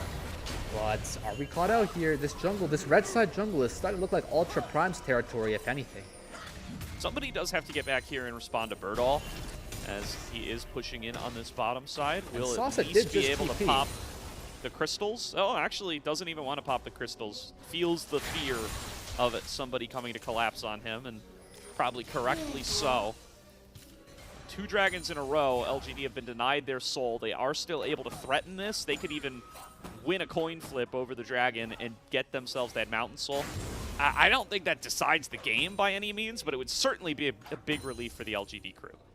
Yeah, as LGD, that's your primary win condition was always that. And to think that 10 additional minutes were taken away from your win condition is really dampening to the nature of this team comp. Of course, Draven, maybe similar to the likes of the kind of like Twisted Fate or Gangplank, he's kind of going to innately have a gold lead anyway. We're kind of reaching that point of the game where that gold doesn't really necessarily matter nearly as much. There are big power spikes coming, this being one of them in the Infinity Edge though. So this is your timer if anything. We are starting Baron with Draven in base. Ultra Prime going to arrive here. They have to peel off of it. Doesn't cost them too much. Skarner's, of course, plenty tanky. Wow, Verdal stole that Scuttle Crab. That's actually extremely meaningful. These crabs are huge in these kind of game states. It just really prevents the enemy from being able to access the vision advantage. Here we go. Not finding Xiaoya is Climber. Yeah, that's a pretty big cooldown from Climber to not really accomplish anything. They get the inside route on the mid-wave. It looks like the fight is going to break out there. Climber in the front line going to throw up that shield, try to stay alive. Ishtal's impact misses from Hong. Now he's up there way too far. No paddle. Going to try to get pulled back in. YCX trying to bail him out. Shockwave connects onto 2. Ultra Prime taking this fight front to back while Wukong runs amok in the back line. Sasa finishes off Xiaoya, and Ultra Prime just slam another fight, and with it the door on LGD. I just can't believe it. It's deja vu, fight after fight. They're fully just you're unable to do any damage at all as Xiaoya on this Draven here. Every single time, even if you're surviving the engage from the Grand Starfall. Verdal's TPing. They're going to try to challenge this. Oh, this is bold. All right, low health bars. Baron is already down. Saber here for the backup. And Verdal going to give up on that one, as is Tang Yuan. LGD, it's interesting. Just so few options. Dragon is spawning in 15 seconds. Let's see what they can do. Yeah, I was thinking that maybe you TP and then you can stop their bases for the Drake. We're going to see as soon as this replay ends. But look, you can never do anything to Xiaoya here because you can't walk much further or you're just going to be in danger. But he just gets one shot. And again, in this next fight, in the picture-in-picture, he's not going to have flash. And it's the same story. Pantheon Wukong can just access him permanently. I don't think you can contest this too realistically here. Even though you've got the Infinity Edge and do all the damage in the world to these squishy targets, these frontline targets are just disrupting you forever. Yeah, this is going to be another dragon going the way of Ultra Prime. They're going to get themselves onto their own soul point. We may have a 7 elemental Drake game here, Falls. They take a swing with the Whirling Death. Well timed by Xiaoya, but obviously need a little bit of a miracle for that one to work out. Yeah, somehow we've gotten to that point where that's what they're literally banking on. We've gone from the point where the game was fully in their control. They could just steamroll everything. And now they're banking on Whirling Deaths to try and steal Drake. Okay, wait a second. Climber's in a 1 versus 3. Might become a 1 versus 4. They're going to sting him, bring him on over to the team. But the Guardian Angel's back up. Sasa's here to pressure Xiaoya. He's kind of in a one-on-one with this Wukong. They will finally be able to finish off the Pantheon. Xiaoya gets bailed out by his support. Tries to kite it out. Sasa finishes him off before he drops. Still a 2-for-1 for LGD, but the Draven off the map. Okay, that's gotta feel really bad as Xiaoya because that's like so unfair. The Wukong champ, and keep in mind he did last pick this Draven. You did mention that earlier, and the Wukong champ just fully, there's no counterplay as Draven there. You're supposed to be this huge carry threat, but this Wukong takes no damage and does very much of it. Seraph's being burned here out of Tang Yuan, surviving the shockwave of Saber, but yeah, Xiaoya's just doing no damage ever. 6 deaths in a row, Gordo. This game is making me go crazy. Yeah, it's, wow. I mean, we were so back, it is so over for Xiaoya here. This has been a terrible collapse from what was an incredible start for the Draven. Couple of mistakes, and now, like you said, feels like now they're not even really fair to call them mistakes. It's just this Wukong scaled, man. Guy's got 3 items. He's a bruiser. He's up in your face. You don't win that one-on-one anymore. It's 35 minutes into the game. You wanted this game over 10 minutes ago as LGD, and that is not what happened. He absolutely did, and I love the itemization coming in here from Sasa in the Zeke's Convergence. This item It's going to mean he can ult even more frequently. He's going to get the 15 ulti haste in addition to the haste that it provides in the Kindle Gem. But he's going to have that huge zoning slow onto the backline, onto Xiaoya every time he's using that Cyclone. And you can never escape this Wukong if he gets on top of you as Xiaoya. You can maybe get some peel from Hung and YCX, but it's out of your control. Oh, and they're just going to pull the trigger here onto Hung. The Scorpion steps around the corner and is blown up before that Protoplasm Harness can do anything. 5v4 Ultra Prime with the numbers advantage. Yeah, this game, I'm afraid it's just completely out of reach for LGD now. We might even find a timeline here where Henna is going to have more gold than Xiaoya in a game like this, where I'm pretty sure that is the latest I have ever seen a bot lane quest completed in the entirety of me watching pro play in all of Season 16. So that would just be crazy to me if Henna is able to somehow have finished the game with more gold than Xiaoya, but it seems that that's what we're on course for. The ironic thing is, though, that Climber is actually the only one with a gold lead on the entirety of Ultra Prime. Yeah, I mean, the gold, they've been able to just generate a whole lot of additional income off of the waves coming into them. They did pick up all those turrets earlier in the game, so there's not a lot of standing gold sitting around. So LGD, you know, they stay even on those numbers, but like you said, the scoreboard can be misleading. The champions and the items they build are at influence here, and Ultra Prime have just gotten themselves scaled up into a position where that gold might as well be massively in their favor. And for this to have come from a game where we were talking about the fastest Dragon Souls possible to there not even having been one here at nearly 40 minutes. And I think it's going to be Ultra Primes in about 60 seconds unless LGD can pull off a miracle. Man, I almost totally forgot about that. And that was all thanks to one of the most beautiful engages I may have ever seen from Sasa and Saber with that Cyclone Shockwave combo. But again, it's all going to come down to this bottom river right here. Both teams on Soul Point. Saber, you can see him. He's got the elixir. He's fully decked out in his inventory. You know, it's going to be the final scrap, most likely. I don't think you can really get any more bases off unless you've got a teleport. If you're on the map right now, you got to make your abilities count. This is everything. The entirety of the game hangs in the balance. Definitely. Ultra Prime on the verge of their first win for Split 2 of the LPL. See if they are going to be able to close this one out. River cut off from them by LGD, but Sasa and Climber have been so powerful as an engaged duo. Feels like they can do no wrong at this stage. They can engage on whoever they want on the LGD lineup. Yeah, it seems at any given moment the engage might take place. That's the front line. Yeah, there we go. Right onto the Skarner. Solo ultim with the Shockwave. It seems like it's all fine and dandy as Sasa cyclones through both him and YCX. Going to drop on down here. Xiaoya does not get that kill. It does go to Tengyuan. Tengyuan going to fall down at the same moment. Verdal knocks Climber back into his 80 carry, and Climber will make short work of him. 4 members down from LGD, and Ultra Prime say, we don't need that dragon. We're going for the Nexus. Yeah, Henna getting the triple kill there, and he has gone and done it. He has gone and done it. We went from a game where we're talking about the latest bot lane quest of all time versus the fastest Dragon Soul of all time, where suddenly all of that has been spun on its head, flipped topsy-turvy, and Henna perhaps ending the game here and now with a gold lead over Xiaoya. Can Bertle stop them? Not looking like it as Climber does the flash and gets onto him with the Pantheon. Down goes the last member of LGD. YCX not going to be able to do a darn thing about it. And Ultra Prime, from a massive early deficit, will find themselves up 1-0 in the series. I'm really quite speechless after what we just witnessed, man. Because, I mean, we were talking we kept hitting that point home all game of what we're looking at.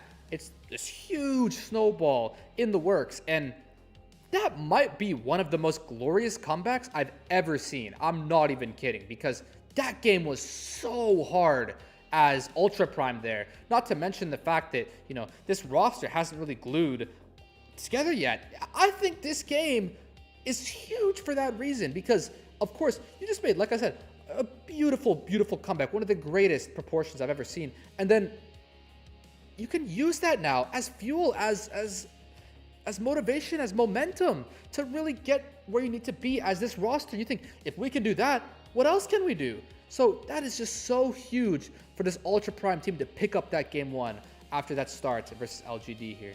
Yeah, a big emotional win for Sasa as well, you gotta believe, right? To have pulled off that massive flank on the Wukong that really started the snowball going and rounded the corner for Ultra Prime. To do that as Sasa on one of your own unique pocket picks that you're like one of the only guys in the world who even plays it against your former team from the prior split, that's gotta feel real good. Yeah, I was really quite surprised that they had the Wukong and the Panther. I didn't even know that it was the Wukong top. I mean, perhaps we could have known because we've got some North Americans who picked that. Apparently, Alorum, shout out to him, has been fielding that in the ACL and stuff like that. But I mean, just crazy to think that he says, "Hey, coach, give me Wukong here," and he pulls that off out of thin air. Completely crazy. And the parallel being Xiaoya saying, "Hey, coach, give me Draven here." And the coach is like, all right, I'm glad that I did for the first 21 minutes of that game until suddenly out of thin air, we're going to have one of the best highlights of the week by far in that engage that they found, because sometimes highlights, they look really pretty, they look really beautiful, but you had a huge lead anyway. So it wasn't really difficult to pull off what you just did. But the reason why that was such an epic highlight is because the complete titan of a game state that they were facing, they were at the gates of, they were at the brink of, they were chopped. There was no future. They were at the brink of just completely falling off the face of the earth. And they found a miracle, Gordo. There's no other way to put it. Yeah, it's absolutely insane that Ultra Prime are able to come back from that position. And a lot of this has to fall on Xiaoya's feet. I said it during the cast as well, right? This is the last pick Draven. They take counter pick. I'm trying to stop calling it red side because of first selection and all that stuff, but they get the counter pick, last pick Draven. It's Xiaoya's specialty, right? He's played this champ more than anything else. Coming into the night, it's already his #1 most played. Now it's his #1 most played by 2. He's played it 5 times. Next most played is Corky and Caitlyn at 3. He's the team captain. You can give a million things for why Xiaoya needs to be able to perform here. He gets the dream early game on his signature pick that they get, having seen all 5 champions from the enemy team, and he doesn't pull it off. It's got to be unacceptable if you're LGD. Yeah, and I cannot wait to see some of the replays from this game, some of the highlights, because I'm trying to remember how Xiaoya died 6 times in a row. I'm not sure if the first death. You're going to get a montage of it here, so. To the miracle. Because, oh, yes, you remember, I told you, I thought this play was net good. And people must have thought, what is this guy saying? We're like, that looks so ugly, it looks so. But I was, hey, come on now. I saw what most people would not hear. You did see okay? that it cost him his flash. Yep. I saw that was overall low-key good. And hey, turns out it was. This was the first death, wasn't it? Yep. Yeah. It's the Pantheon. It's just so hard. At some point, There it is, baby. Like, look at this combo, guys. Yeah, invisible the whole way through. It's so well done by Sasa to see that angle, to get the decoy off out of vision, and then be on top of the carries before they see you. Just beautiful.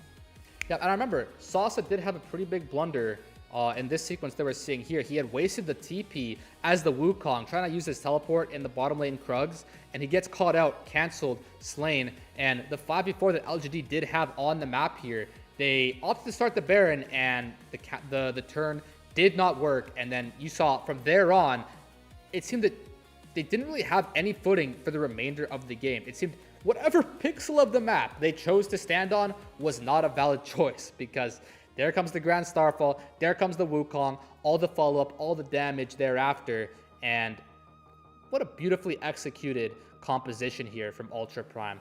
Really having a tough early game, but the tenacity shown here to make use of what their comp can do. And if I'm that coach, obviously I'm feeling the same gosh darn way, man.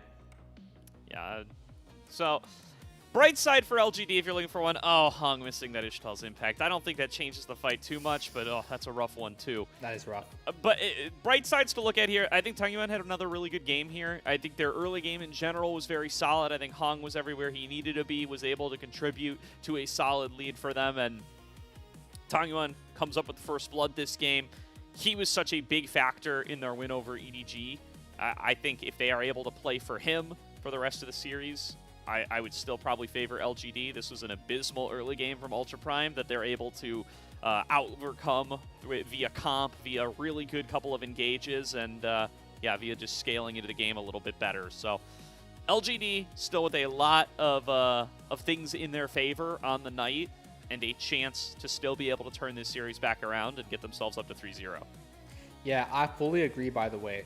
Tangyuan had a really good game. I noticed that even when a lot of things went wrong for the side of LGD in some of those later fights where Ultra Prime had been turning the corner, Tangyuan was finding those clutch kills. He was able to land the spells he needed to. He did his job.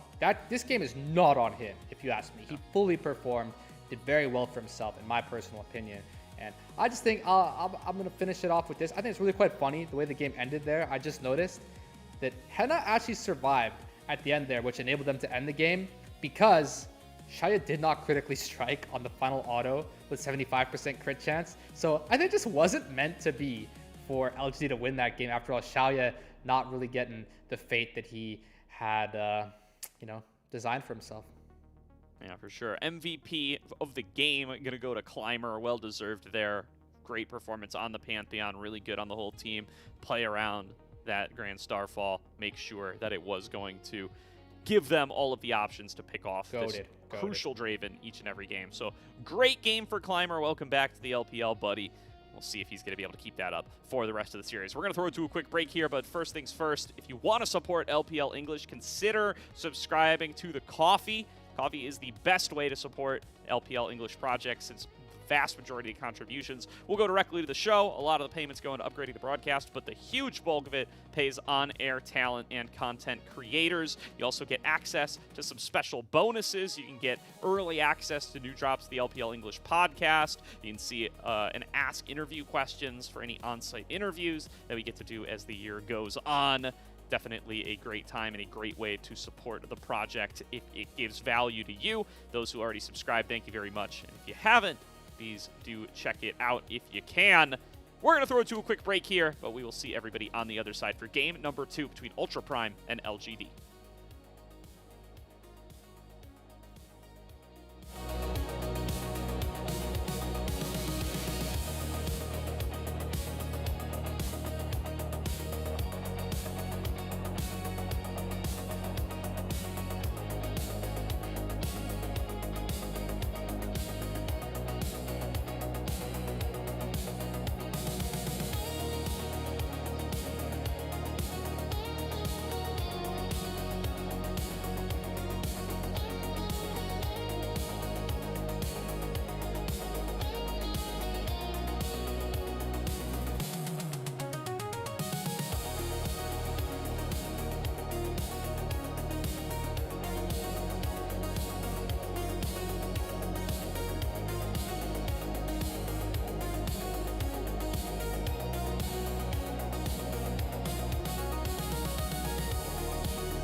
Welcome back, everybody, to tonight's broadcast of the LPL here on LPL English. We are getting right into draft for game number 2 between Ultra Prime and LGD.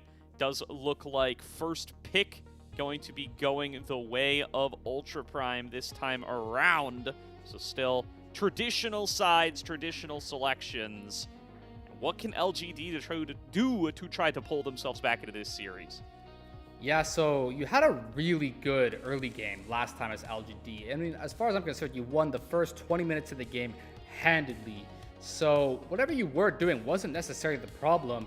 It was just that, honestly, some kind of divine intervention stole the game from you. So I don't really think you need to switch your plan up all too much here. Just kind of go with what you're used to and what you're familiar on. And that's probably your best bet. You've got Seraphine first pick coming in. That's going to offer a bit of a gambit here. Do you take the Ashe, or do you know it's going to be an Ashe and pick accordingly? That is going to be the question. You can deny that duo. People are willing to play Ashe with other supports. They're also willing to play Seraphine with other ADs. You go stuff like Seraphine Caitlyn. You can go whatever kind of long-range choice de jour you appreciate.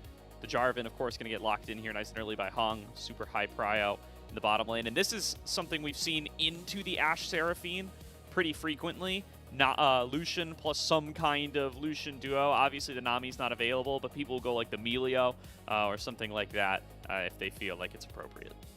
Yeah, I think we will end up seeing the Melio here. It's going to make a lot of sense because particularly into the Seraphine Ashe, the amount of crowd control that it offers, you know, with the Enchanted Crystallero, with the Encore over top, it's really difficult to obviously break free from that. Makes a lot of sense to go the Melio if you ask me. I'll be surprised to see if there's another pairing with the Lucian here. I don't think so, right?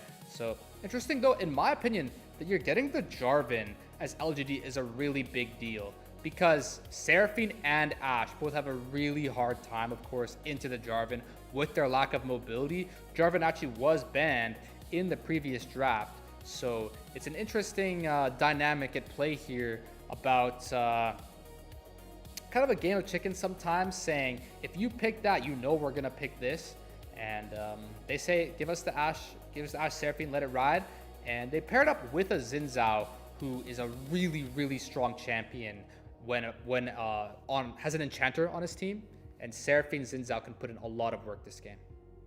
Definitely. Xiaoxia gets his hands on that Seraphine to be able to help him out. I do like the Melio into the Ashe Seraphine. Breath of Life going to do a lot of work there against a heavy CC bot lane duo. Let's see what the bans are going to end up looking like.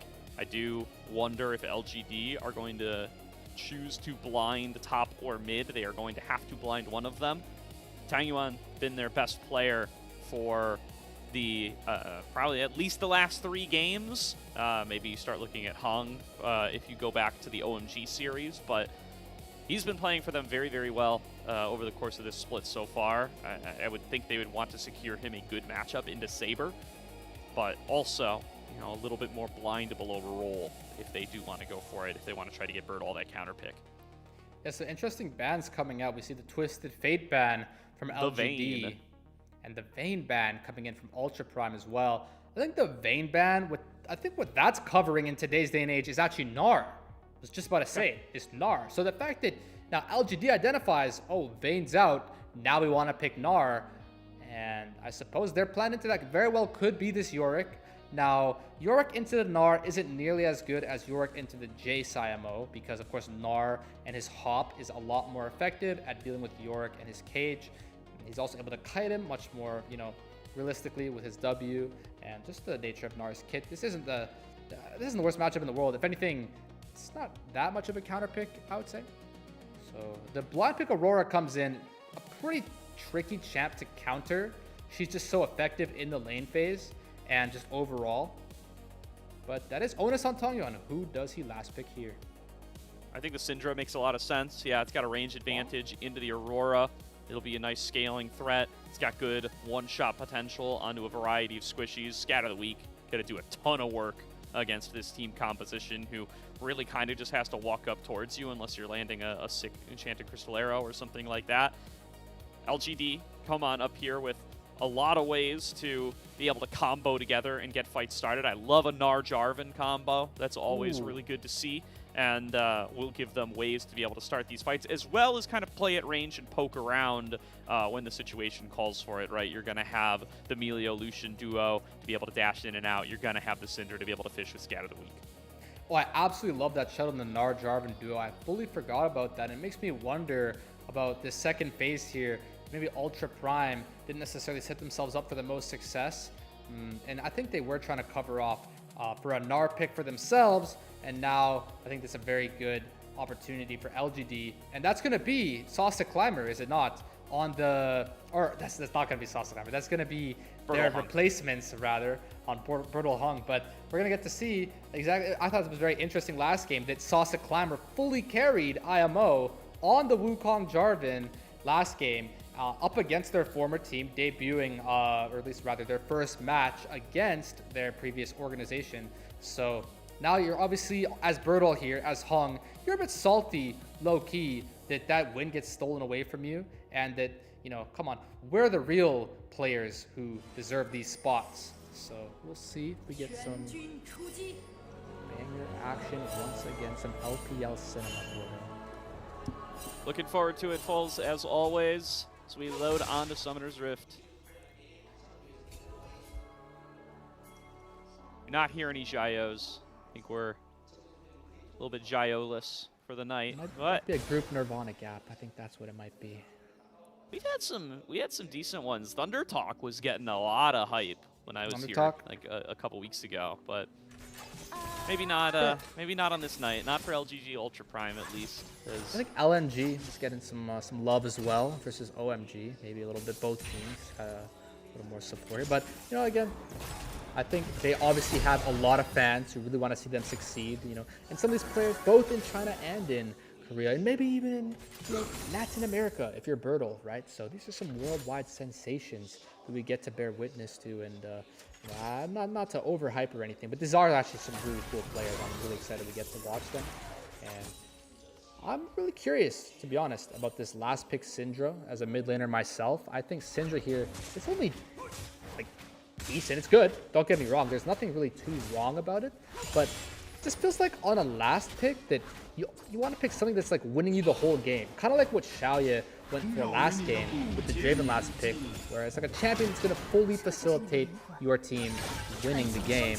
And I just think Syndra here doesn't even necessarily hard win out versus the Aurora in the lane phase, even opting for the phase rush to have the maximum kind of survivability and such. But you see he's doing pretty well for himself.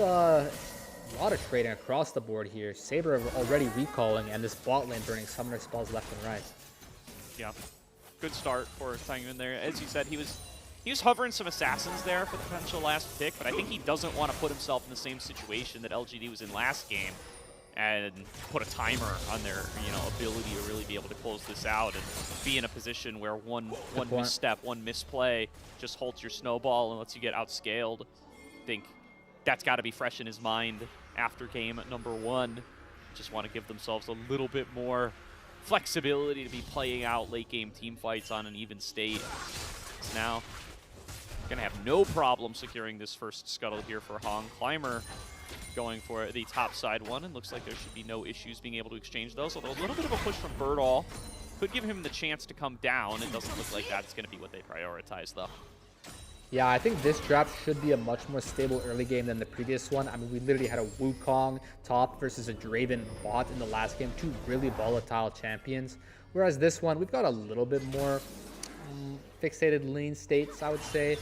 Of course, Ashe Seraphine can be really impressive in the early levels, but you'd think that a pairing such as Lucian Melio is going to be able to weather that and offer a lot of offense themselves instead of just playing on defense all game. It's going to be a bit of back and forths going on for the meanwhile. I'm not even really sure where the first point of volatility is going to come up. You know, sometimes you see invades for the enemy Raptor camp, things like that.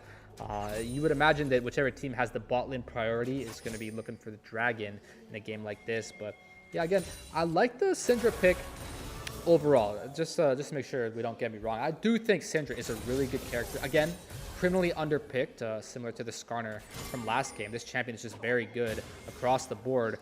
One of Syndra's main weaknesses is her mobility. You know, if the enemy team has the Jarvan, you just get completely cooked by the Cataclysm. Bard can be a similar dynamic. Those champions were not in the mix here. And even if there is some kind of threats from the likes of a Enchanted Crystallero or an Encore, or even a Xin Zhao, you've got Phase Rush, and you can probably look at even Hong. buy. Hong is completely unseen here. He's going to wait for the Really second good DQ. pathing to be able to sneak his way over. He's just waiting on the EQ cooldown, but And second Xiaoxia now. going to face the punishment for it here. He's just holding it for the flash, goes for the flag and drag, has to flash back to get the knockup, but does so successfully. Xiaoya with the first blood, thanks to Hong's pathing. Yeah, I mean, as I'm yapping there, Hong is deciding that there is a way to introduce volatility into the mix to get this early game really going their way. And he finds a really clever, creative look onto the bot lane down there. Again, Xiaoye having a pretty nice start for himself. But it's crazy, look, he's barely even caught a gold lead, Gordo, after a first blood. That's how well Henna and Xiaoxia were doing for themselves. Yeah, you do need to find the moments on the Lucian Melio, because all in all, you're going to get outranged by the Ashe Seraphine. This is such a tough duo to have to play against in general. It's so oppressive. And you see, even after dying for first blood, everyone's got to take their resets, and Climber feels comfortable to just roll up and start this. He knows he's got Saber coming back from the earlier recall. Tengduan is walking his way back over, and they're going to have no problem securing Dragon number 1. Yeah, really completely fine as Ultra Prime here.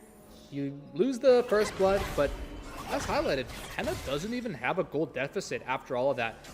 Pretty much exact gold parity here for the 80 carries after a first blood. That's pretty unheard of, frankly speaking. So they definitely are doing pretty well for themselves. I suppose a lot of that, well, I mean, most of it's from the CS lead, but some of that is from standing gold here. If Shaya is just able to get, you know, to even out the plate side of things, that's going to help introduce that gold lead into his pockets, because Henna and Xiaoxia, as you mentioned, with that range advantage, they're constantly going to be on the front foot. They already got that plating for themselves, and a huge chunk in this mid lane. That's kind of what I'm a bit concerned about with this Syndra pick, is that you could definitely have a hard time into the Aurora Xin Zhao mid jungle. They can really do work with some of their bursts, some of their poke, and some of their reach. Birdall opting to ulti the Maiden here. Just wants to get her out of the picture as soon as possible. Plus 50 gold to Birdall there. Enchanted Crystallero flying through mid, does not connect on a Tengduan. Finds its way onto Hong, of all people. And he ends up with a slower take. Looking for the solo kill is Saber, though. Flash is under the turret, cannot connect the twofold Hex, though. Yeah, so I was actually playing some solo queue just even a couple hours before the cast tonight. I played against like back-to-back Auroras, and man, this champion, it just comes down to some of those final instances where she can proc the passive. Really well played from Tengduan to know that the passive proc isn't a danger. He's not in lethal range until the Q, and the only way Saber's ever landing that Q is with the flash. So really well played that he does hold the flash and survive the Aurora burst, unlike myself. Manages to survive it out, and yeah, is really just looking to get his stacks and survive in this lane. It feels like is the priority. Use the scatter to prevent Aurora from getting her full burst combos onto you, going the early CDR boots. So just wants to be throwing out those spells, wants to be getting those splinters of wrath, and wants to be upgrading those abilities as quickly as possible. Really feels like you at least need to get your 40 to get your double Q before you feel like much of a champion at all. And then obviously everything just gets better the more that you get. Yeah, I was having a pretty tricky time like articulating it concisely with Tengduan on the Syndra pick here, but the point being, he's going to have a lot of counterplay to the things that they can do to engage onto him. He's going to have the phase rush. He's going to have the lucid boots now, which is also going to net him some extra movement speed. Once he procs the mid lane quest, that's going to give him movement speed every time he hits abilities. He's probably going to build a proto belt as well, and he's even got a Melio. So. Oh, nice CX trying to buffer the Breath of Life there. Doesn't quite get it off, so does end up flashing. But still, Climber not able to make the gank happen. And Hong going to pick up all 3 grubs for the effort. So good cross map from LGD there. They're definitely going to call that one a win. Yeah, frankly speaking, I'm surprised we haven't seen more of this Melio answer into the Ashe Seraphine. It feels like a really effective tool to help negate some of that crazy reach and gauge that they have with those ultis. You know, Seraphine's still going to have hers coming up when she dings 6 here. That might give them an opportunity where this Milio's going to have no R and no flash. And especially if they bring Climber down there, they can almost certainly find some kind of a look, or at least create a threat or a pressure point to then maybe control some of the bot river, some of the Drakes, etc. Both teams really looking at this Scuttlecraft. We're going to find a double knockback, and then we're going to get flashed on by Climber. Throws out the Unleashed Power. Saber going to have the damage of the twofold Hex to be able to finish him off, though. Here comes Encore. Connects onto Hung mid-blast cone, and Saber still chasing for more. Will not be able to find the Jarvan, but a quick pickup for Ultra Prime. Yeah, no kidding about all teams indexing into the top crab there. That just seems extremely unprecedented, but hey, as Ultra Prime, it's apparently the move. You've got all the CC you need to find yourselves a pick. Tongyun getting punished for that flash trade he took with Saber in the previous round, and that's going to net Saber a pretty big gold lead to start him off here. Even a couple Darksteel stacks in his pocket as well now. Great coming up as well.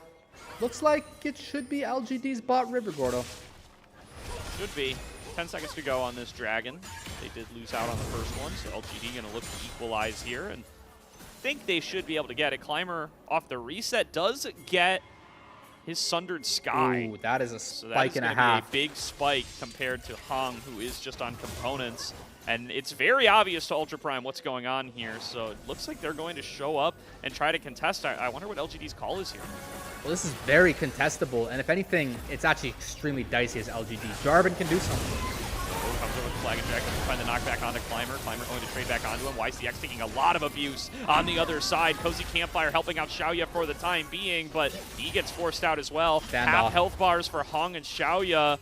No way in for Tangyuan, and it's going to be Ultra Prime taking their second Dragon. They just brute force that after Climber gets his first item. A big chunk on a Tangyuan here. I guess the Aurora didn't quite have the Q for the chunk, but that is extremely huge for Ultra Prime here to pick up the double Drake. That's going to really net them a nice win condition. Oh, these Drakes are coming in fast too, by the way. We might be looking at another 22-minute soul, if anything. But yeah, this is really opportune. I think a lot of that was off of the back of a really good call by you. The Sundered Sky, the fact that he's able to have that in his inventory down there is extremely threatening, having Climber show up there with that fully built and with all of the survivability he's going to end up having, especially with Xiaosha to labor the Encore over top, or at least a lot of the abilities and the healing. It's pretty much impossible for Zinza to die there. And after all, that's the champion with the Smite.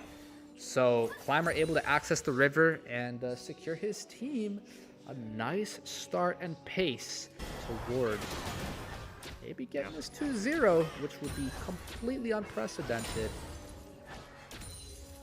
Yeah, we talked about it at the beginning of the night. You know, Ultra Prime have played about as few games as any professional Tier 1 team in the world has played this season. Only maybe the very worst North American teams are contending them here in regards to how few games the format allows you to play.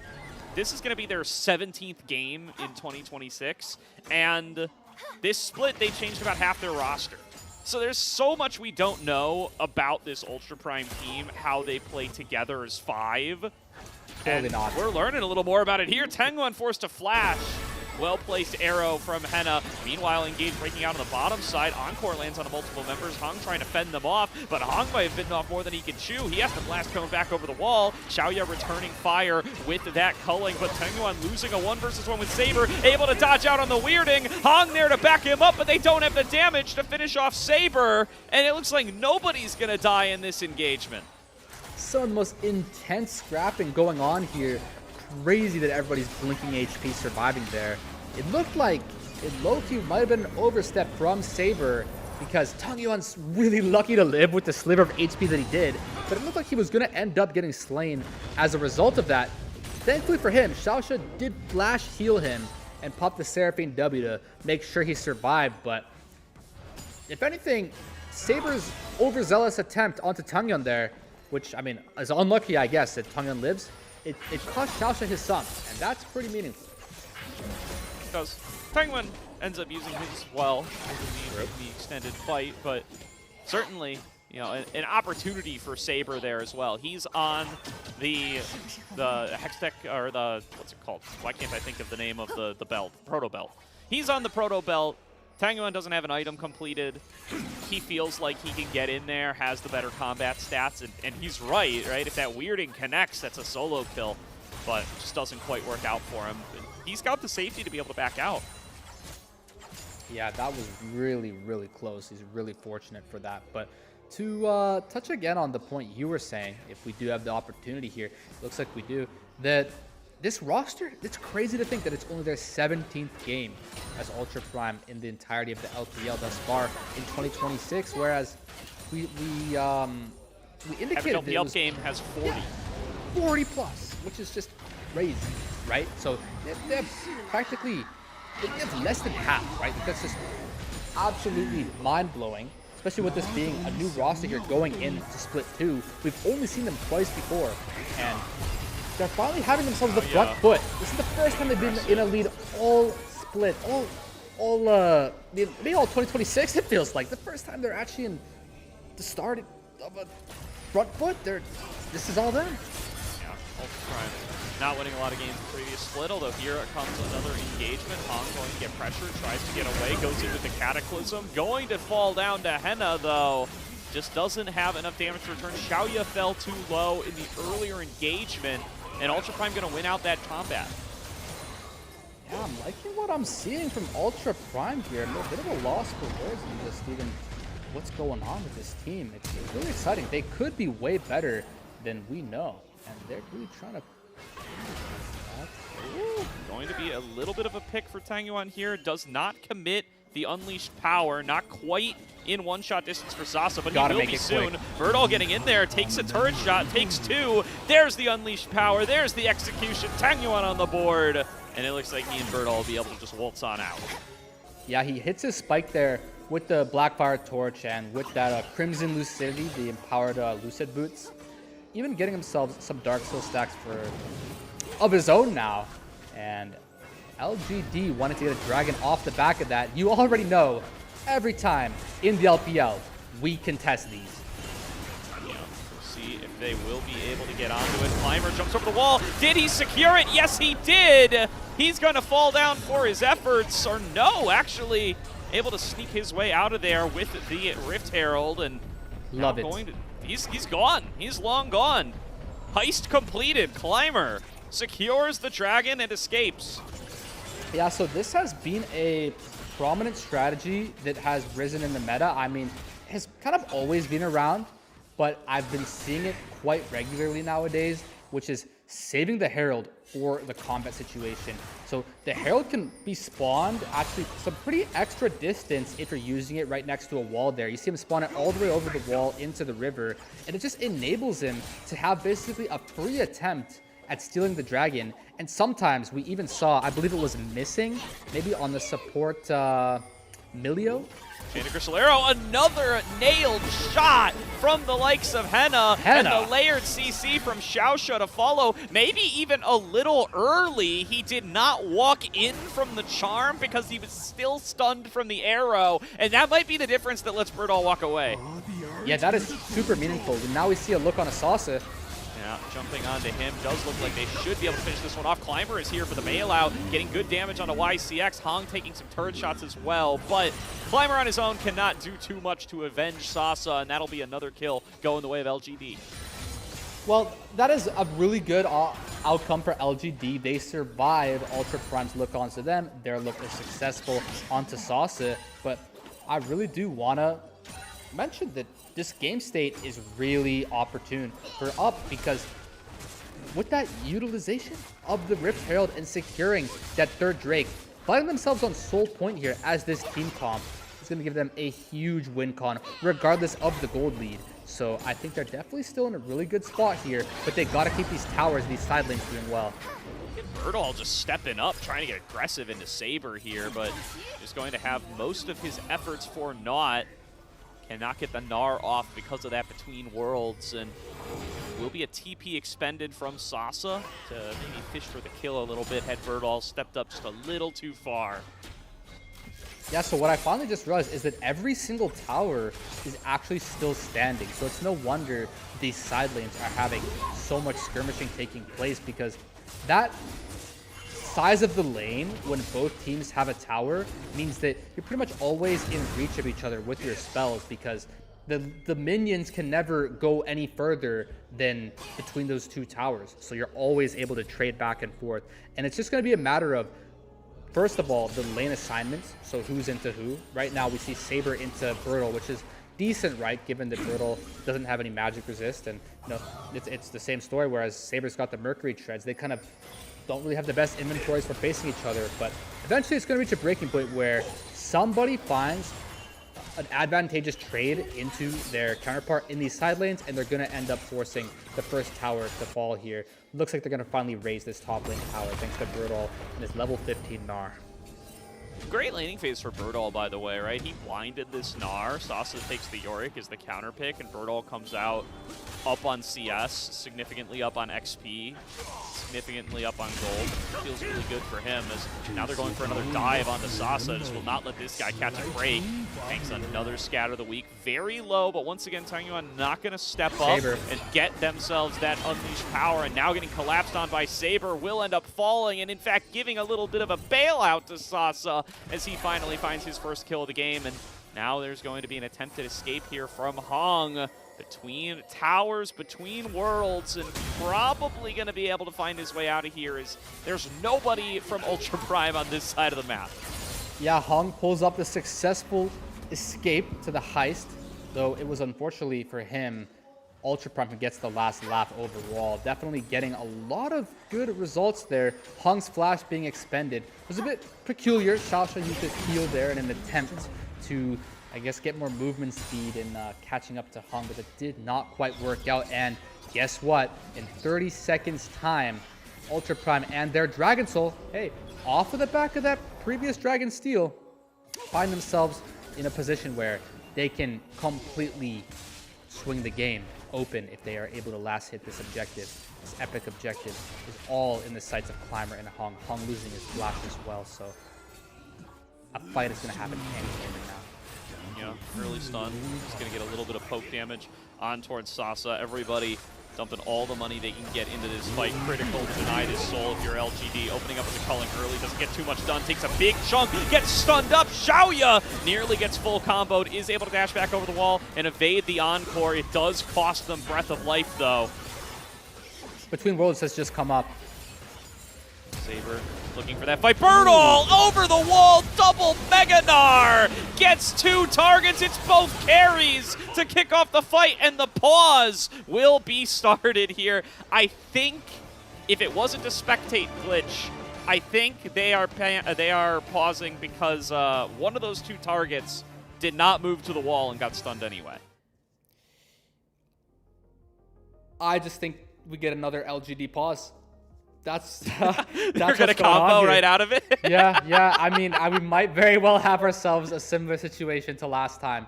But wow, Birdall finding the really clutch look there, and that's what's really important in these kind of fights where there's a standoff. Is eventually just comes down to one player having the confidence and the gusto, if you will, to just use their keyboard and just engage and make it happen. Because there's so many frames that look like you might be able to make something happen, something work. And it's just about who finds the right look and when. It's a really important skill to have as a League player. It's almost a tangible clutch factor where the game is undecided in those moments, and it gets decided by who makes those decisions.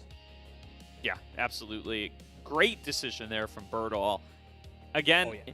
We'll find out more about the pause as time goes on, although what we find out may very well not be in a language either of us speak, so we'll do our best along the way. My guess, and again, I don't know if it was the Aurora or the Ashe, I couldn't quite tell, but one of those two Nard targets was not moved to the wall, but was still stunned.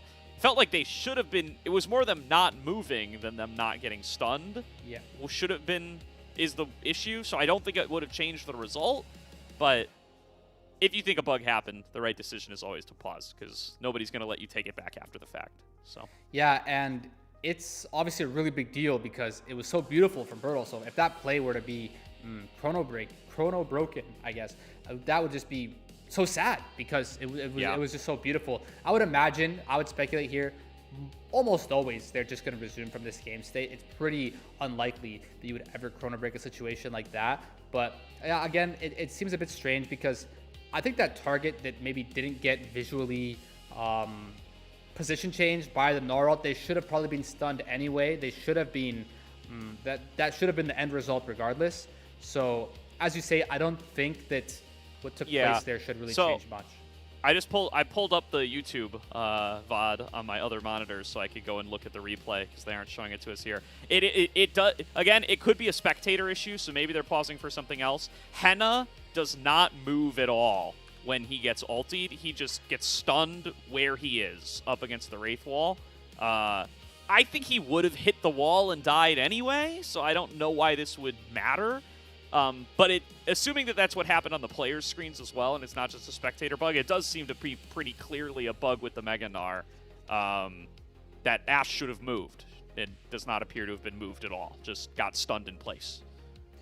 Yeah, and if that happens to you as a player, regardless of what was supposed to happen, you of course want to go for the pause there because, yeah, for sure. Maybe always maybe pause because they won't let you change your mind after the game, right? And so always pause if you suspect something's up. Looks like we're getting unpaused though. Looks like there's going to be no chrono break, and there's going to be the fight breaking out on the other side. Climber flashes the wall and will successfully disengage, but LGD found the play they needed. They're going to get a turret, they're going to get this dragon, and they're going to keep themselves in this game big time. Oh yeah, speaking of last game, are going to pretty much be the ones turning the corner for themselves now, being in a very inverse position where the enemy team is the one stacking up those Drakes onto the soul point, but all thanks to Brutal here with this beautiful look that does end up taking place. But, it was really close to getting this pick on a Shally here. It looks like it's extremely that he was dead there, so watch Henna here. I think this is the bug. Henna doesn't move. I'm guessing that's what they caused the pause for, but again, he would have hit the wall regardless. It doesn't look like it matters. Oh, that definitely does look like a pause. Yeah, that because it looks I think right call by bizarre. Yeah, right call by the teams to pause there, even if it doesn't get overruled and nothing changes. Just the way the rule book is written. There's no downside to pausing. Maybe you get the chrono break. In this case, you don't. I mean, that was a... What was I going to say? That was a good... I lost my train of thought, but the point is that Henna had flash there. So it's really awkward as Henna there to have this visual appearance. So that might be the idea, right? Maybe they think he would have been just short of the wall, and then he could have flashed, and the whole play is different. But I'm guessing that's in the list of known bugs, actually. I bet they just know that Narwhal does that sometimes. Yeah, I would imagine so. That's typically what is the case with those kind of things, where the list of bugs does include quite a few. It's pretty lengthy. So, point being, Henna could have clutched up regardless, right? Regardless, Henna could have clutched and had godlike reaction and flashed Bertle's ulti there. I think a lot of that, but that's extremely difficult to do because I was going to say a lot of that has to do with the fact that they had vision control over that line bush there. Bertle was casting that flash ulti from the Fog of War, so the ability to flash that is just so difficult as Henna, and it's extremely game swinging here off of Bertle's beautiful play, regardless of the visual appearance or not. Super well played by Bertle, as I was highlighting during the pause. It's all about those players who make those decisions, who are able to be the ones who succeed overall when it comes to competitive play. You find yourselves in those stalemates, in those standoffs, very often times. And to have the confidence to go for that look, it was frankly quite beautiful. And his team is going to be thanking him for it if this game transpires the way I think it will.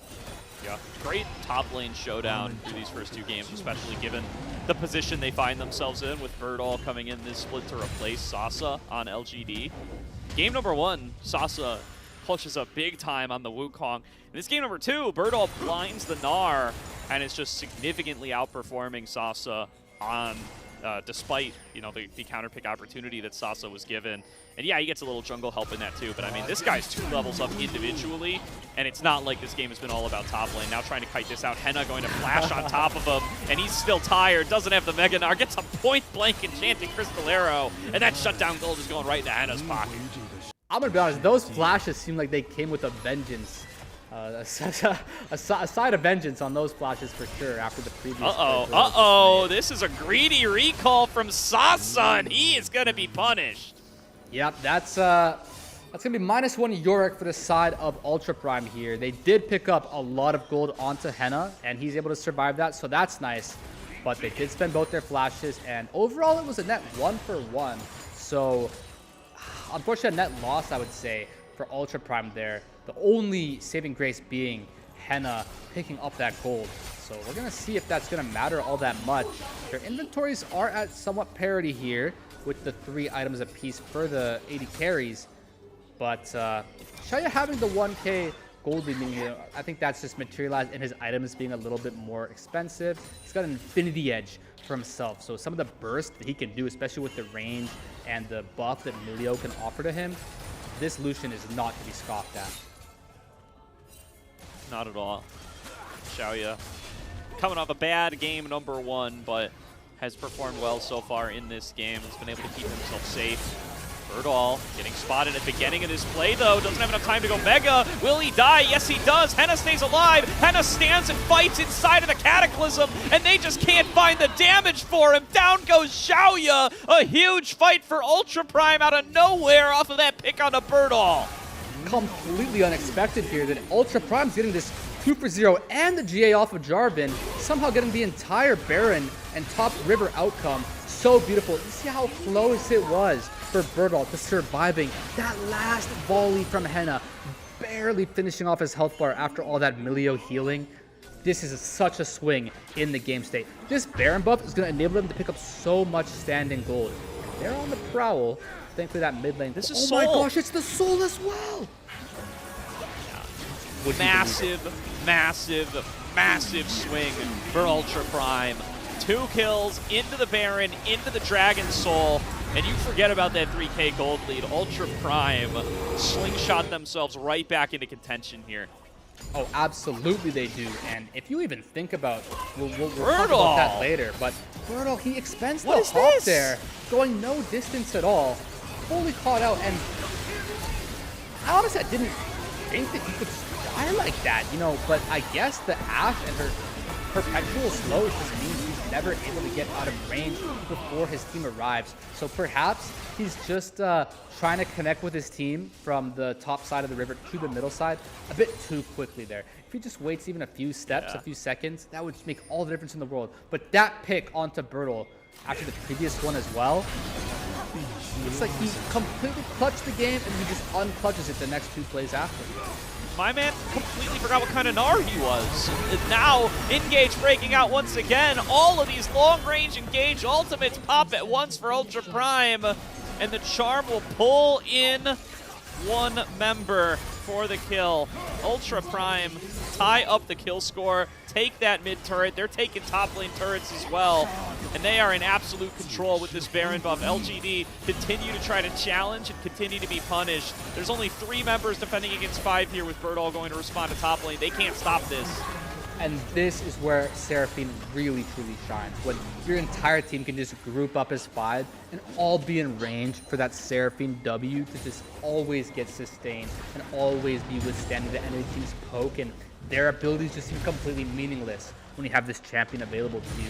And we see there the point I was making previously before we saw the replay of Birdall's blunder, frankly, is that regardless of the fact that LGD, hypothetically, has the gold lead, again, it's an instance where the scoreboard is very misleading.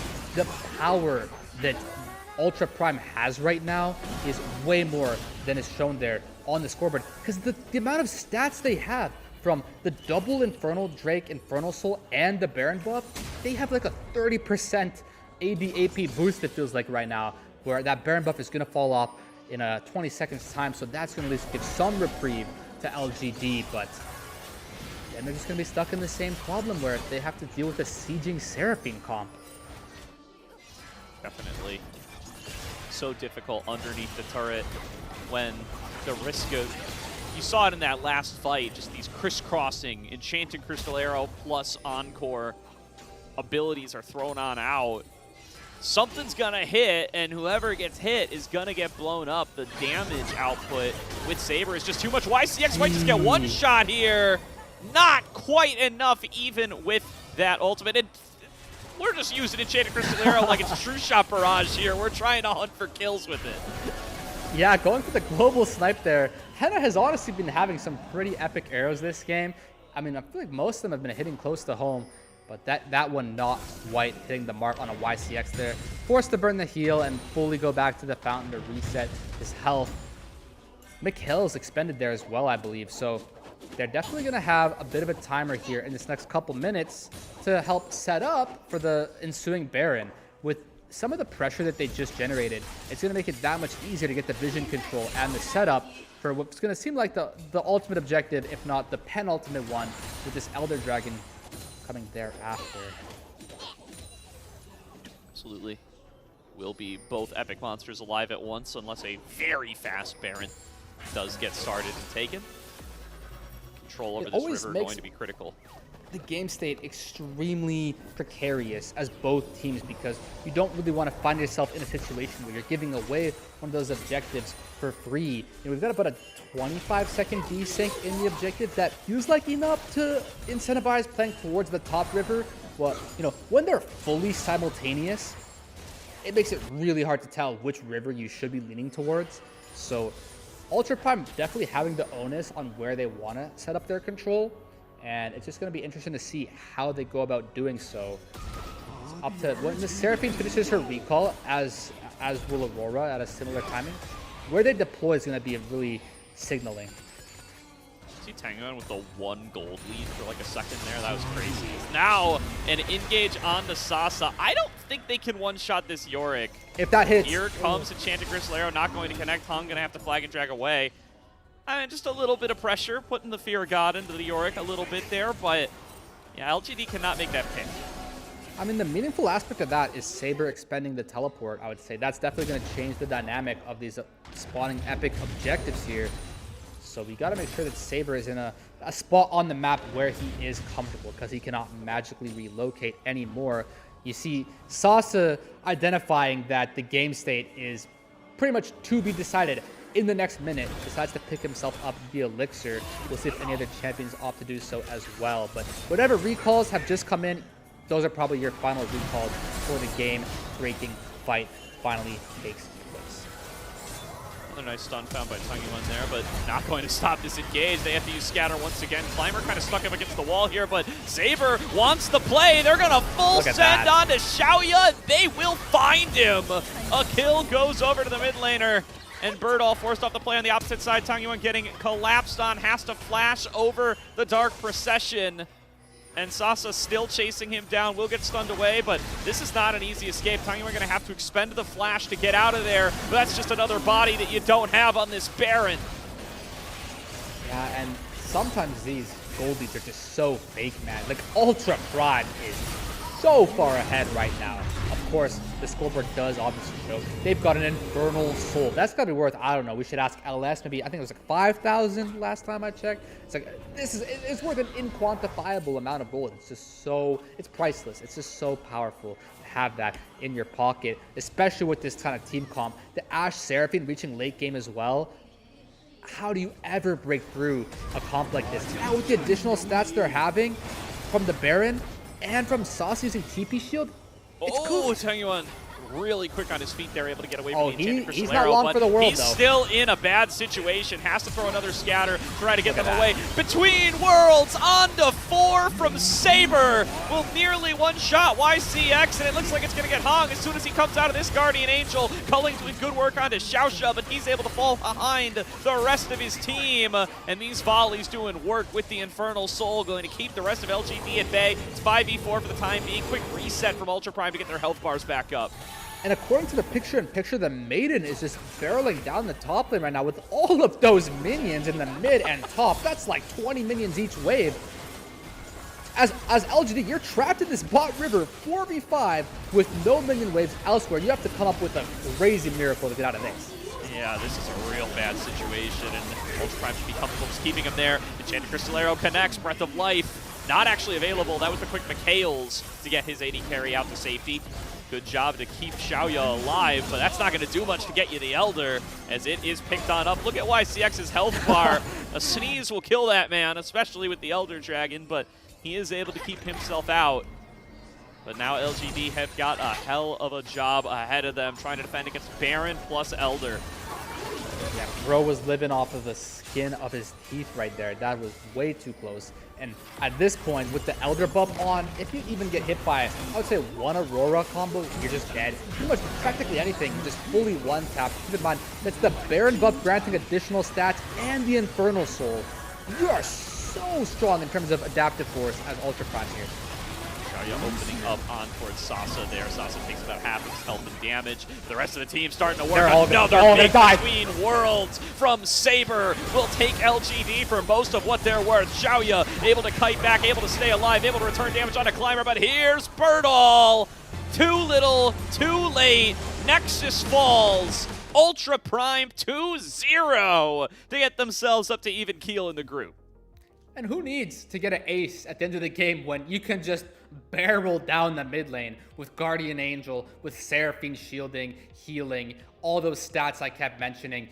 You could just never do anything from that position as LGD. Full-on checkmate being shown here from Ultra Prime, really taking that first game miraculous victory and turning it into something. This team all of a sudden has huge momentum, and it's going to be really quite beautiful seeing them go from seed number 6 in Group Nirvana all the way up to it could be, I believe, seed 3 or 4 here, punching way past that prospect of relegation and proving that this new iteration of Ultra Prime has some firepower to it.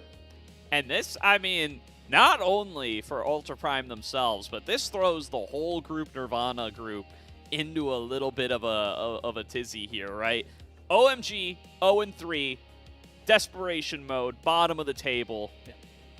They're not in a good spot. But now there's going to be LGD at 2-1 in second. Third, fourth, fifth are all 1-1 between LNG, EDG, and Ultra Prime.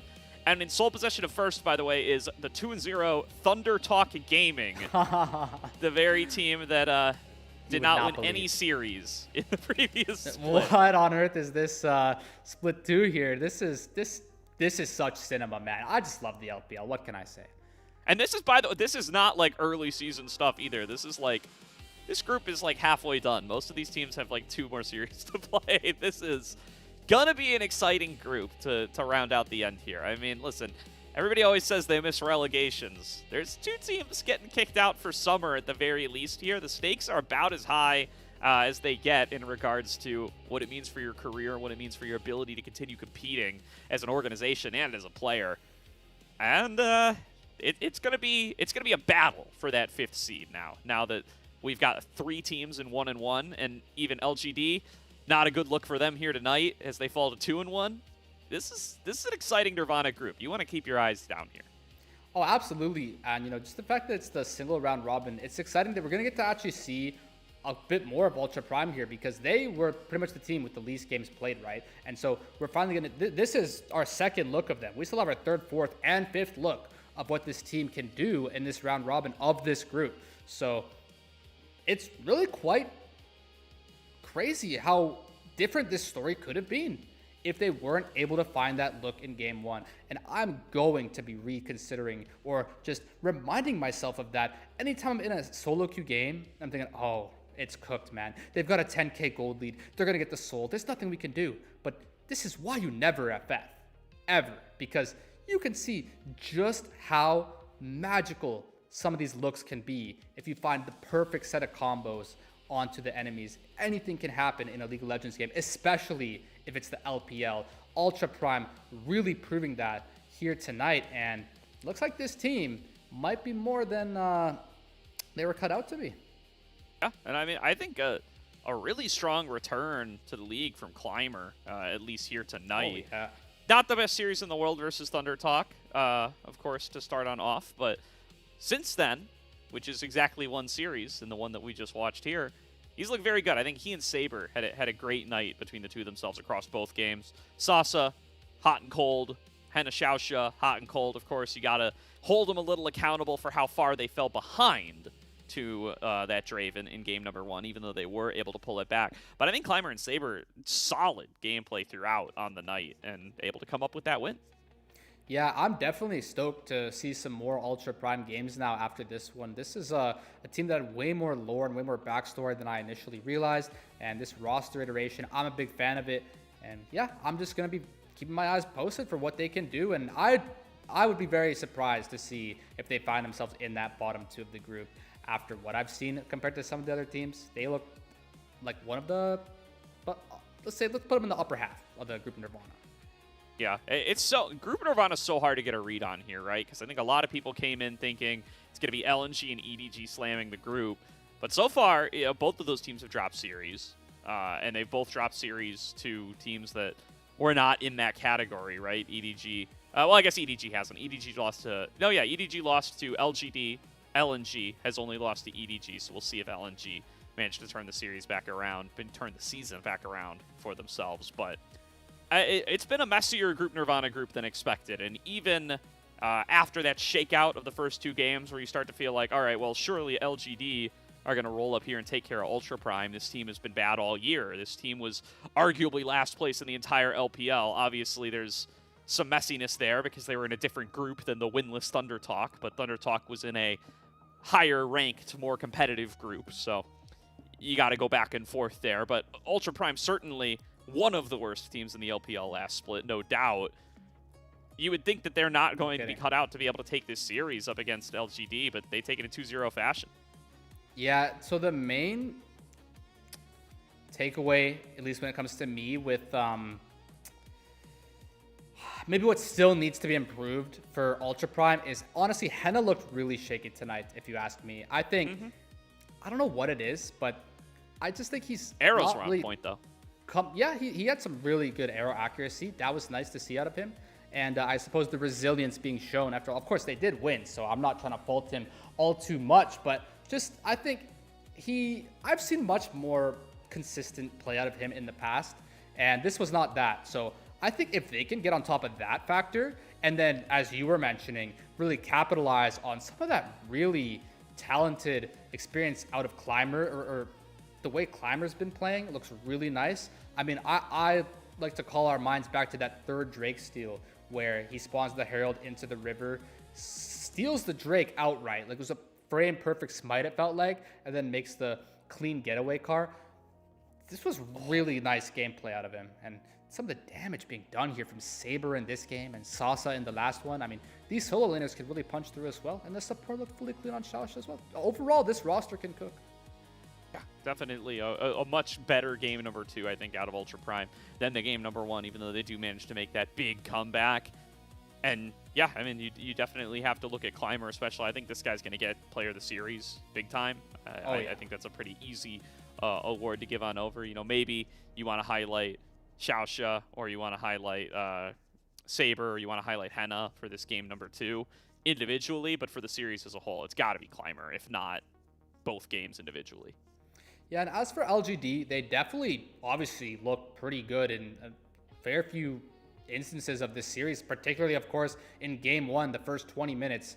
Xiaoye just having some of the most foot on the gas I've ever seen, where he could, it seems to me, and of course, I didn't know this, but him being the team captain, it kind of makes sense that he seems to be the driving force of this team. If you put the eggs into his basket, you really enable him to carry this team. He can just put in God's work on some of those carry champions, where it seems that is his play style, to pick the likes of Draven, or even the Lucian has a similar effect where you generate a lead for yourselves and you just never let off the gas. So in their case, if they can just find a little more perfection there, where he's able to, evade and outrange and avoid some of those, obviously enemy teams are going to be trying to kill him all split. If he's the protagonist of LGD in tandem with Tangyun, he's gonna have the mark on his, he's gonna have a bounty on his head practically every game he's playing. So if they're just able to defend him a little better, if he's able to be a bit more precise in his reactions and his carrying, I think that they can absolutely, of course, be a really damaging team to anyone who plays them as well. So yeah, LGD still looking pretty strong, and Bertle having some highlight pop-offs, you know, as with that Gnar ulti he found, the 4th Drake. This team, of course, also really good, but just not the winner tonight. Absolutely, and with that, we're going to change over shifts. It's been a joy spending this series with you, Foles. We're going to send it over to Rafa and Rudude for the back end of the day. Ready to get excited for those Group Ascend games coming on up next. Break coming up first. We will see you all after that.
Welcome back, ladies and gentlemen. We're getting ready for our final series of the night between Waybo Gaming and BLG. Shoutouts to both Gordo and Foles for taking care of us on that wonderful ride down in Nirvana between LGD and Ultra Prime. I didn't expect that series going that way, but Rude, we got a banger on our hands. Both Waybo Gaming and BLG looking for a little bit of redemption. Let's go ahead and meet one of those teams in the BLG roster, as these guys, the last time we saw them here on LPL, they lost 2-0 to Ninjas in Pajamas.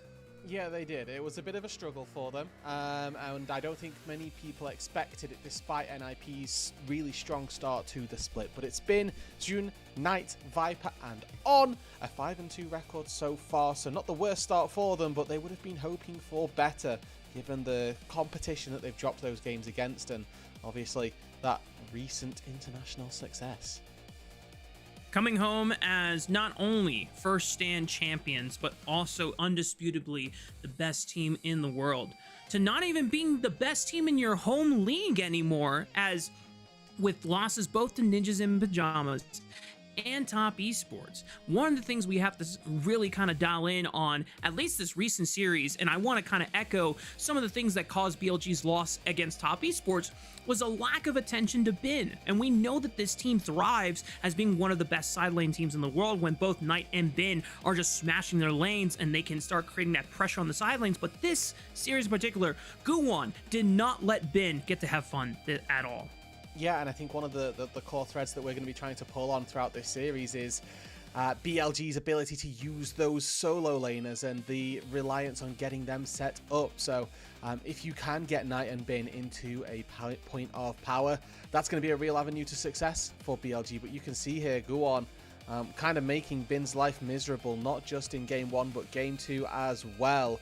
Nocturne more than happily able to make things work on the top side, and I think that for BLG, that has proven to be their way to succeed. If they can continue to make that work, that'll be absolutely wonderful. If not, though, that then becomes a problem.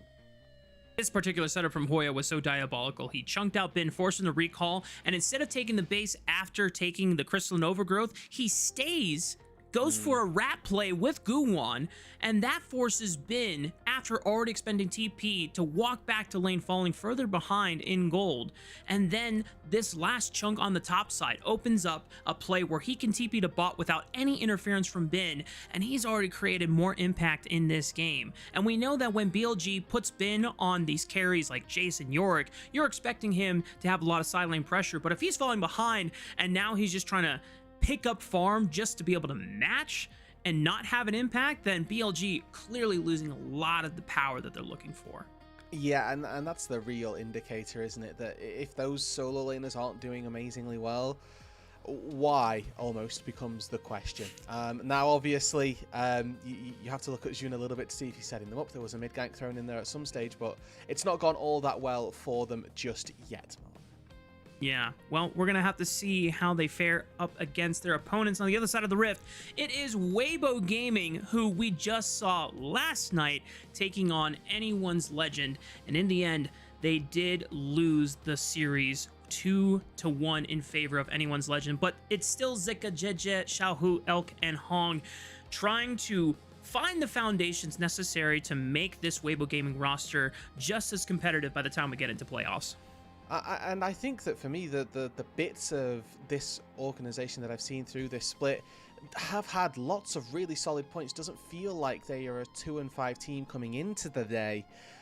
But obviously that's where they find themselves. And I'm looking at what they can do up against a BLG roster who could very easily have had a very different set of results and be even higher in the standings.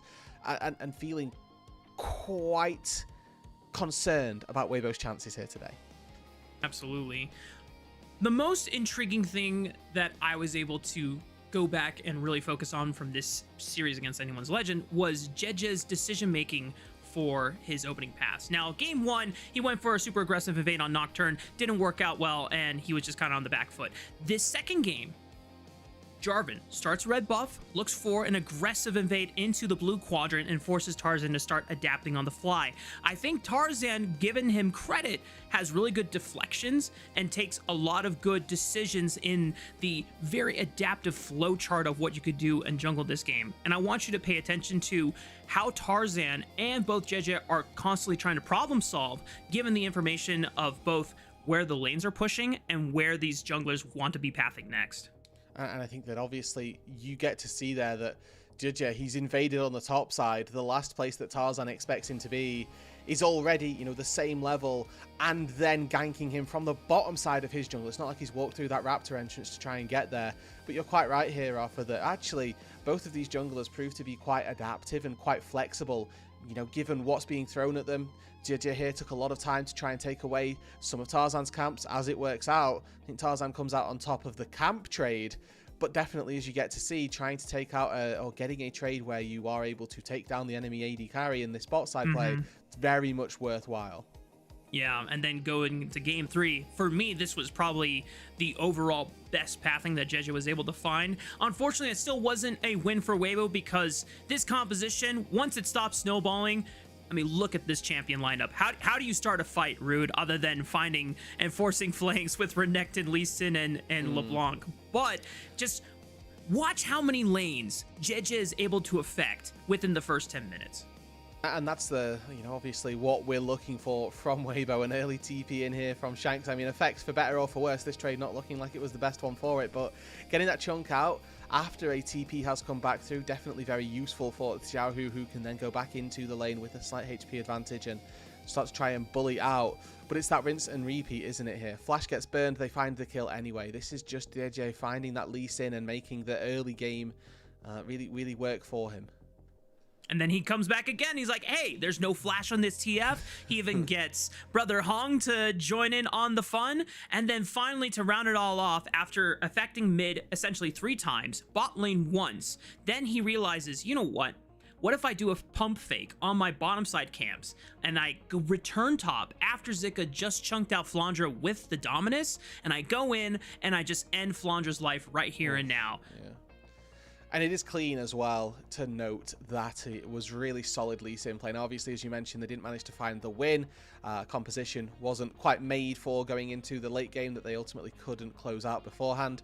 And as we do get to see these walkouts here on stage, it's going to be this Waybo side who we feel like come into this, have the opportunity to maybe show up in the early stages of the game, but it is going to be a challenge for them. The crowd looks so pumped to see both of these teams arrive now. BLG have a lot to make up for in their very recent upset against Ninjas in Pajamas, as we've already discussed. And before we get into draft, I know that there is one other point that I would love to bring up between these two teams. For Viper and Elk, back in Split 1, both of these guys were dominating the conversation about who was the best AD carry in the LPL. And we knew that Viper was one of the most talked about off-season trades and what was considered for BLG their biggest win. but yet it was still Elk that pulled ahead as number 1 because the games that he was pulling for Waybo were just massive pop-offs, and it earned him number 1 All-Pro for Split 1. But we fast forward to Split 2, and it's not the same story at all here, Rude. No, it's not. And you know, you talked about this as well. We were having a word about this in the green room, that actually, well, what's changed, and you took a look at the stats, Rafa, you didn't really see that any of the statistics had changed, and that's a pretty good thing, I'd say. If we're you know, fans of the LPL, what that means is that the rest of the region's getting better. You know, you can see right now there are 2 almost upstarts in the LPL in that marksman role who are making waves and really getting those MVPs, those pogs, early on into the season.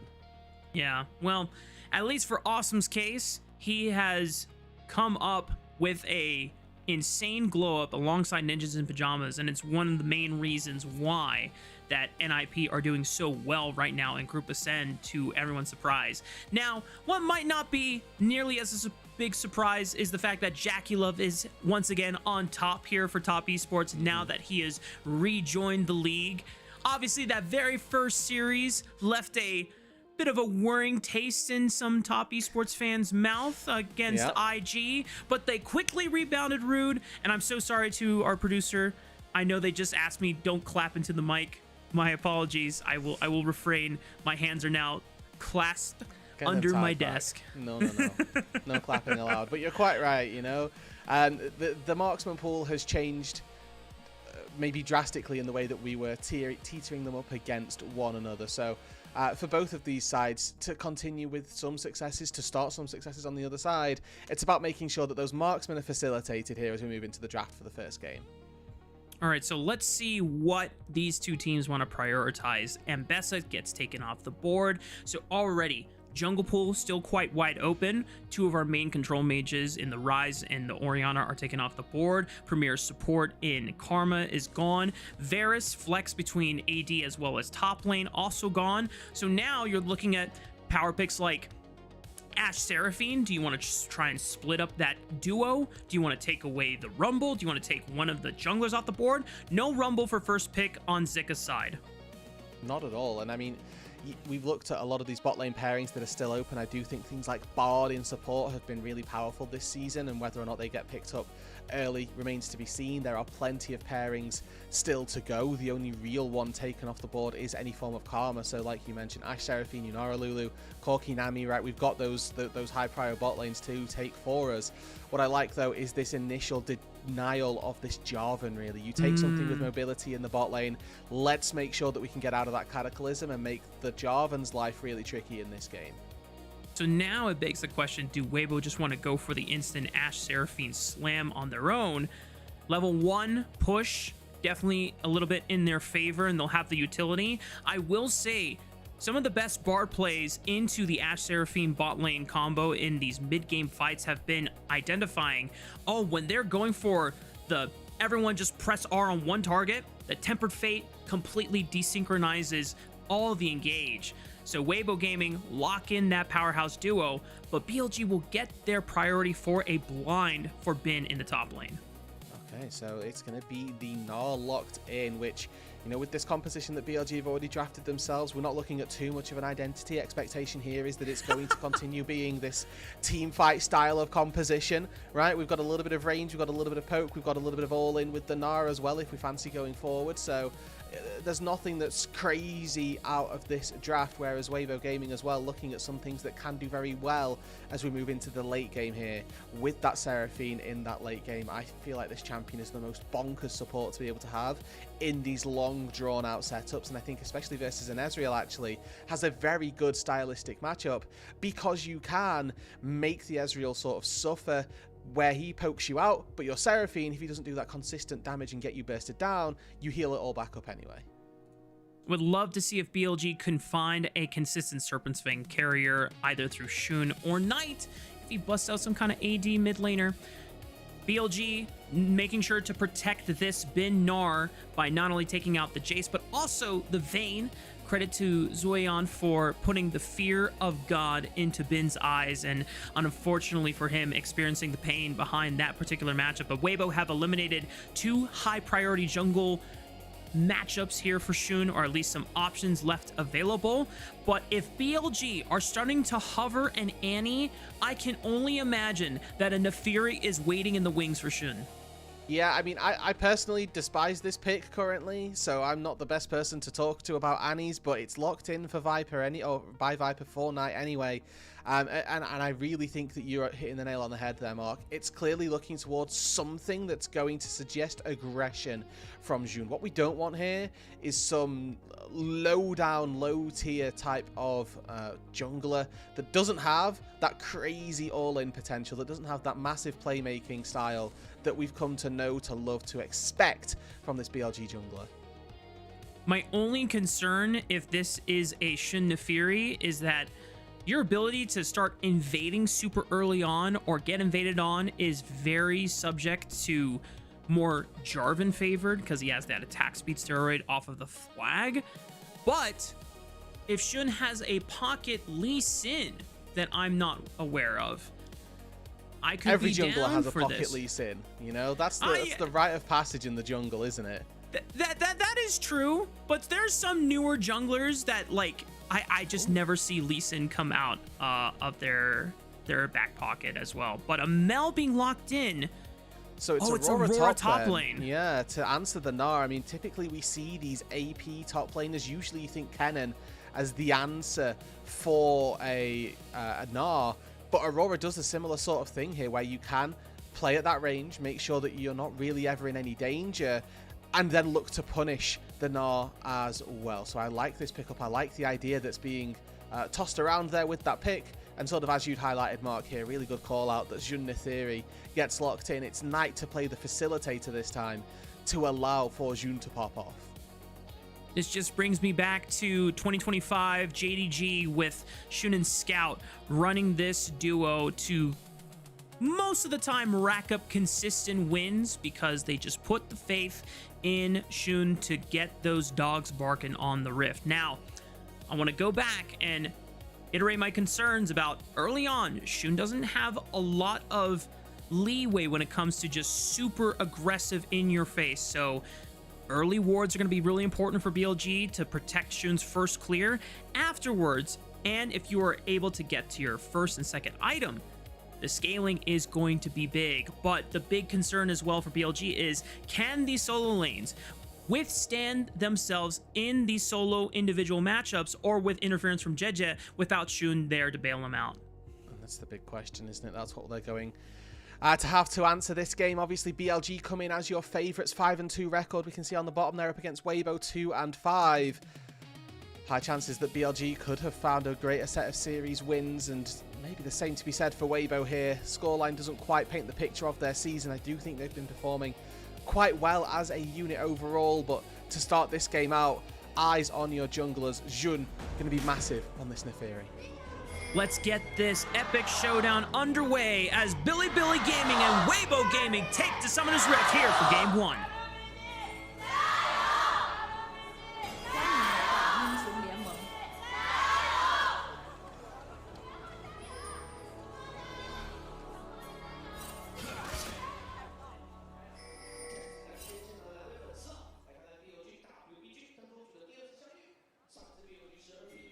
Now, Rude, I do not have access to audio, but please tell me how loud were the gyos? I forgot about that. Yeah, no, you know what? They started pretty much the second we loaded into the game. And overall, both teams, they did pretty well, okay? Good support on both sides, which is what we like to hear, what we like to see, especially moving into Game 1. Now, you already highlighted here, Mark, that we're going to see bot push coming out for Waybo. And for this Ashe Seraphine. I, for one, right, we highlighted the junglers to begin with. I'm looking already at that minimap. Both of our junglers have started on opposite sides. It's Jirtia starting on the red buff. Same to be said for Jun as he makes his way to the Krugs. Now, it's going to be the Jarvan who you're expecting slightly more things from in the early stages of this game. And with what you'd already highlighted in the pre-show, Mark, that is JJ's time to go and shine on the Jarvan. Update chat. Ilya is the GOAT. I've been blessed with the game audio. Everyone say thank you to Ilya for me because he has given me the gift of sound.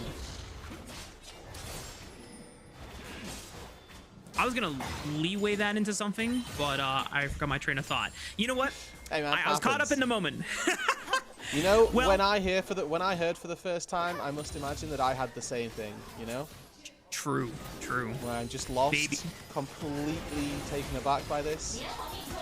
But we do have a game of League of Legends to talk about. Blessed that Yes. Mark can now hear, and we will hope that that continues. Long may it do so. As right, we talked about the junglers. We need to see JJ maybe do some things. We're looking at how well Knight can keep pace. The reason I won, or 4-1, I'm a Annie hater, is because you always seem to be further behind your enemy mid laner than anyone else. As now JJ on the spot side, they forced the early recall. Look at this, Jet. It's a 5 camp into a bot lane dive, and Viper try as he may to at least get one back, but it's still first blood up for Jet. But On is able to answer one back with a quick old snap of the wrist and a flick of a Q and a flash to make it a 2-for-1 in favor of BLG. You know, even though the kill score says BLG came out on top of that, I still favor that if I'm Waybo. You lost all the summoners anyway. Elk is going to come out and be able to make some impact down on that bot side. I think the issue for me is that with that wave crashing away from BLG, they're not going to be able to sustain this advantage. We'll take a look at what happened. Viper with a good arcane shift dodges everything that JJ is going for. Hong ends up falling on the play afterwards. A slightly, I guess, missed opportunity for him to get away, and JJ not tanking. Brother On. He pops a magical journey. Shun is here to maybe provide some moral support, but I think that's all he can do. It's like, brother, I've got raptors to feed, or farm, I should say, as Shun has already farmed out that camp. One thing I wanted to point out before that debacle happened in sequence, Shun did a 3-camp clear into recall into getting a longsword, just to make sure that if Jejet was trying to meet him at any of these crabs, he would have a little bit of a stat advantage on this redeploy, which more and more I'm starting to see as a pattern in certain jungle paths. It's mostly like a Lee Sin thing, but I love that Shun adapted it just to make sure that he was avoiding any case where Jejet might have an advantage. Yeah, and in the the current landscape, you can get out onto the map with that extra longsword, that recall, and still be on time for the crab. So we'll see if anything's going to happen down on the spot side. You can see Viper, aggressive arcane shift there, really trying to bait Waybo into going aggressive. As Hong takes a good chunk of their HP, Jun sticks around, cancels one recall, not going to cancel a second. He had a lot of time down there, but his camps on the top side have now spawned. Would like to have been there on the respawn for them, but he goes back to base, picks up that pickaxe, and the Neferi, not expected to be this massive early game source of power, but that level 6 turn on for Neferi, definitely something that is very impressive. And you see Xiaohu here going for a quick trade into the mid lane, using the final ulti there to make sure that you can get enough damage down onto Knight so that he can't really force anything. Yeah, Jed just shows his presence on the bottom side of the map, and with the priority that Xiaohu has made, forcing Knight's health bar to be chunked, I think this would be a good angle for JJ to try and look for an early dragon take. Just try and get some dragon stacking on your side so that you're forcing BLG to challenge you later on when it might be more inconvenient for them. So far, they haven't yet pulled the trigger. They needed to wait for bot lane to push out a little bit, but now I see that JJ finally has the right conditions to get the first dragon started up. But maybe On can be a little bit of a rat and see if he's can either get some info. Probably not. Just gonna let it go. You do bring up a good point here, right? Like, it's Waybo that are taking this early dragon. We'd need to look at who that favors, right? That early soul point, who's the one that are going to be looking for it. And for my money, I really don't mind Waybo scaling as this game gets later. I think their opportunity to consistently hold strong is going to be pretty darn apparent, unless Jun can combine with Knight to find that burst. The power of this Ezreal in the late game not going to be so great. We've got that Seraphine there to try and keep you topped off, and I look across the roster of Waybo Gaming. The only thing that's concerning me is how easy it is to engage. The JJ is going to try and go in, try and dive, but he's going to be quite solo in that venture. Maybe Zika tries to join, but not necessarily the best dive style top laner that we've seen out of this series. But we need to keep our eyes out for BLG in this early game and see if they can get some sort of advantages back, because I think as this game gets later, it might become that little bit more difficult to try and navigate these big 5v5 team fights. Right. I wouldn't mind if BLG take their time farming up their resources and then trying to get that snowball on the first item spike. Yeah. But if you And we don't see do that anything more and until more. then yes, then you are kind of building up the tinder for this mega bomb that needs to explode in your favor. Because if it doesn't happen, once Shun, I think, is building towards an Eclipse first item, since sometimes with Nefiris it's a Hubris Rush, but Pickaxe and Caulfield's, Clips? that is leaning towards Eclipse, so it's going to be a nice spike of AD and decent ability haste and extra max percentage health damage if he is able to ensure one kill through Knight to set him up with the guaranteed point-and-click stun off the Q, or if he even wants to help out Bin and try and dive top lane so that Bin is also in a good spot. I think those are fine avenues for BLG to try and get those conditions online for them. And even to the point as well that how easily that shield is going to be able to help you out as well. As we do see, nice route comes through. Q goes wide by Xiaohu, so not able to dodge out on a large bulk of the damage that the Mel can put down in one trade. But obviously that's Tibbers expended in exchange for not Xiaohu's Eclipse there. They're going to go in, try to punish Zika on the entrance back to the lane, but instead ends up just finding a proxy. As JJ now finds himself with a Bard in this bot side. Cosmic Binding flashes the Ash Arrow. JJ waiting to use the Cataclysm, finally commits it, knowing that On cannot get out of this one alive, and will take the donation of a second kill for this Jarvan, continuously putting pressure on this bot lane and forcing Viper to fall behind. Yeah, and he's losing out on experience here, more importantly than anything else. And we talked about the fact that that early gank wasn't necessarily the worst thing for Waybo Gaming, because they were going to have a wave coming back to them. Look at that gold disparity, right? Viper came out of that bot dive with a 200 gold lead that has since been offset back to a 300 gold advantage for Elk. He's only getting assists on these plays. He's not been getting any kills just yet. So the Ash more than happy in this bot lane right now. Has got those tier 2 boots. He's working towards the cull as well. So has really opted into this sit back, relax, chill out style of game whilst still finding an advantage. Yeah. And for Waybo's series against AL last night, the way that they manifested that second game win, this is looking eerily similar to how Jedjed pathed in that game, where he is putting a lot of focus on just trying to get Elk and Hong ahead, get them out of lane early so that they can rotate Xiaohu to the side lane and allow Hong to move with JJ. And when you have this Ash Seraphine duo, you can always fish for long-range ultimates, even if Seraphine's not there. And if an arrow connects, Xiaohu should have enough burst to finish off someone. Zika should have enough burst to finish off someone. Hell, JJ might even have enough burst to finish off someone on these first item spikes. So BLG have to be really careful about how much they are letting Viper and On soak all this attention from Waybo Gaming. And especially in this early stage of the game as well, right? Like, this is a very one-item oriented jungler for Waybo. Enchant Crystal just came back up off a cooldown, so keep your eyes out for any Elk recalls to see if he then looks to fire an arrow from Fog.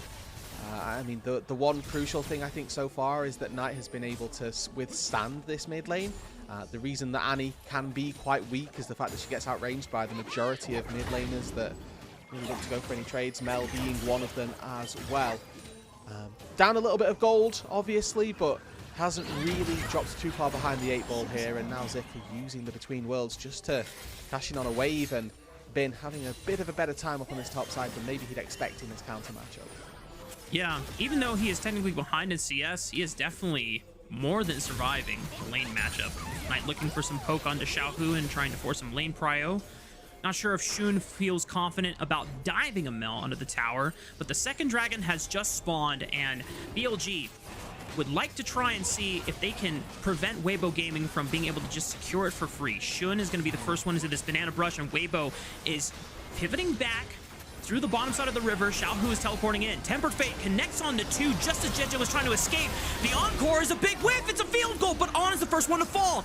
Bin has teleported first into the play and tries to put the pressure down on the Elk, trying to force him back. BLG now need to commit whether they want to continue on the play and the engage or return to the dragon. And that golden eclipse from Xiaohu forces Bin to flash just to make sure that he doesn't get clipped. JJ no longer has a Cataclysm, but so much time was wasted, and Zika gets the cash in on the top side. This is a massive win for Waybo. They managed to find turret platings on the top side for Zika. He generates an advantage. There's a kill going over to Xiaohu. There's also the dragon being picked up here, all in a numbers disadvantaged setup. The fact that Waybo come away with this, genuinely a big blunder by BLG. They commit a teleport down to the bot side. They look to try and find the fight 5 versus 4, and it just doesn't work for them. But take a look at how it works out.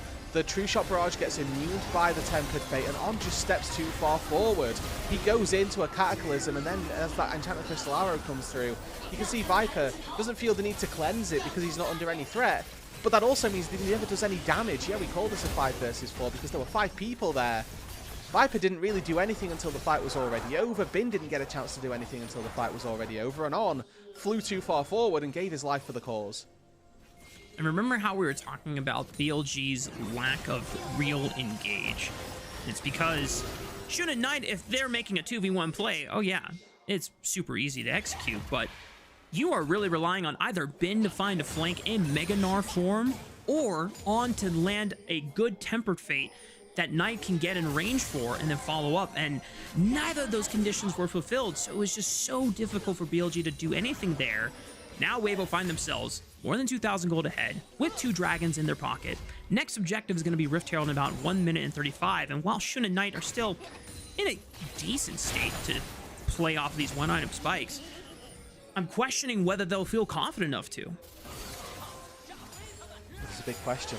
Certainly one that we're hoping that BLG have an answer for, but the way that this game is going, it's trending very heavily towards Waybo being able to find a pretty solid win here.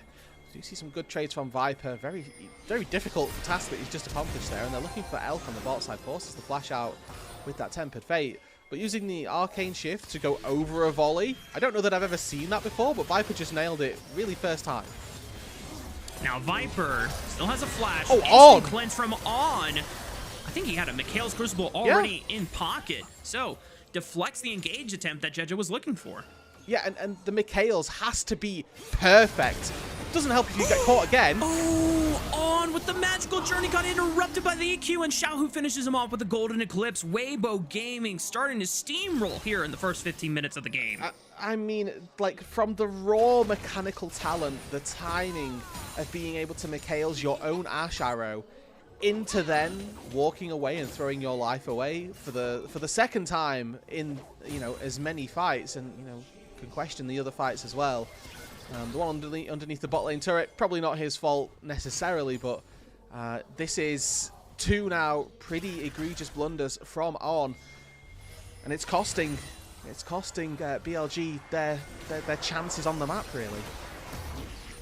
Well, this Rift Herald has spawned. We'll see how Waybo Gaming try and stop BLG from coming back into the game off of this objective. Zika has his first item already with the Proto Belt, thanks to the time that he got this farm on that top side, collecting plates for free. Bin is in Mega Gnar form, so Waybo Gaming might have to give this one out of fear of that Mega Gnar power. Shun does secure the Rift Herald, so this could be a little bit of gold injection for them, depending on where they send the Rift Herald. That is going to be a nice pickup for them. Slows the roll of Waybo, who, in fairness, are in a really good spot in this game. 2 dragons to 0, 90 seconds before their soul point spawns, and Xiaohu here 3-0 on the Mel. He's the one who you need to keep your eyes on in these team fights. Can do a lot of work if he's left unchecked, if those spells do land. So it's all on Xiaohu, who I think for me has had a really decent season so far, and I mean, this was coming off of you know, probably a couple of years where we were sort of questioning if Xiaohu as good as the old king that we used to have in the mid lane, and that the opinions slowly dwindling of this player. For me, this split has certainly started to return, to rise back up to a level of Xiaohu's gone past. He's definitely had far less stinkers than he did have in Split 1. And I'm not sure if that's just a little bit of the good old Spring Tiger narrative waking up at the right time, coming through, or other things are going wrong for Waybo, since it is a 2-5 series record overall that is kind of out of their control. But Xiaohu did have a really nice Mel game last night against Anyone's Legend, and so far he's having a nice one here as BLG try to brute force their way through this tri-bush. But it just forces Waybo back into the control of their river, where 13 seconds away before this Hex Tech Dragon does spawn. Yeah, so small thing happened off screen. Elk threw the enchanted crystal arrow at Viper, forced his cleanse. That has that's not back up off cooldown, nor is the arrow for Elk, but no cleanse on your Ezreal. Definitely something to be fearful for, as On once again takes a large chunk of his health. Before the fight's really even started, contesting Vision 1v3, not particularly the way to go about this. Both of these top laners with their teleports ready can join this fight, and I think for BLG it's really important that they do. Really nice chunk though from Zika.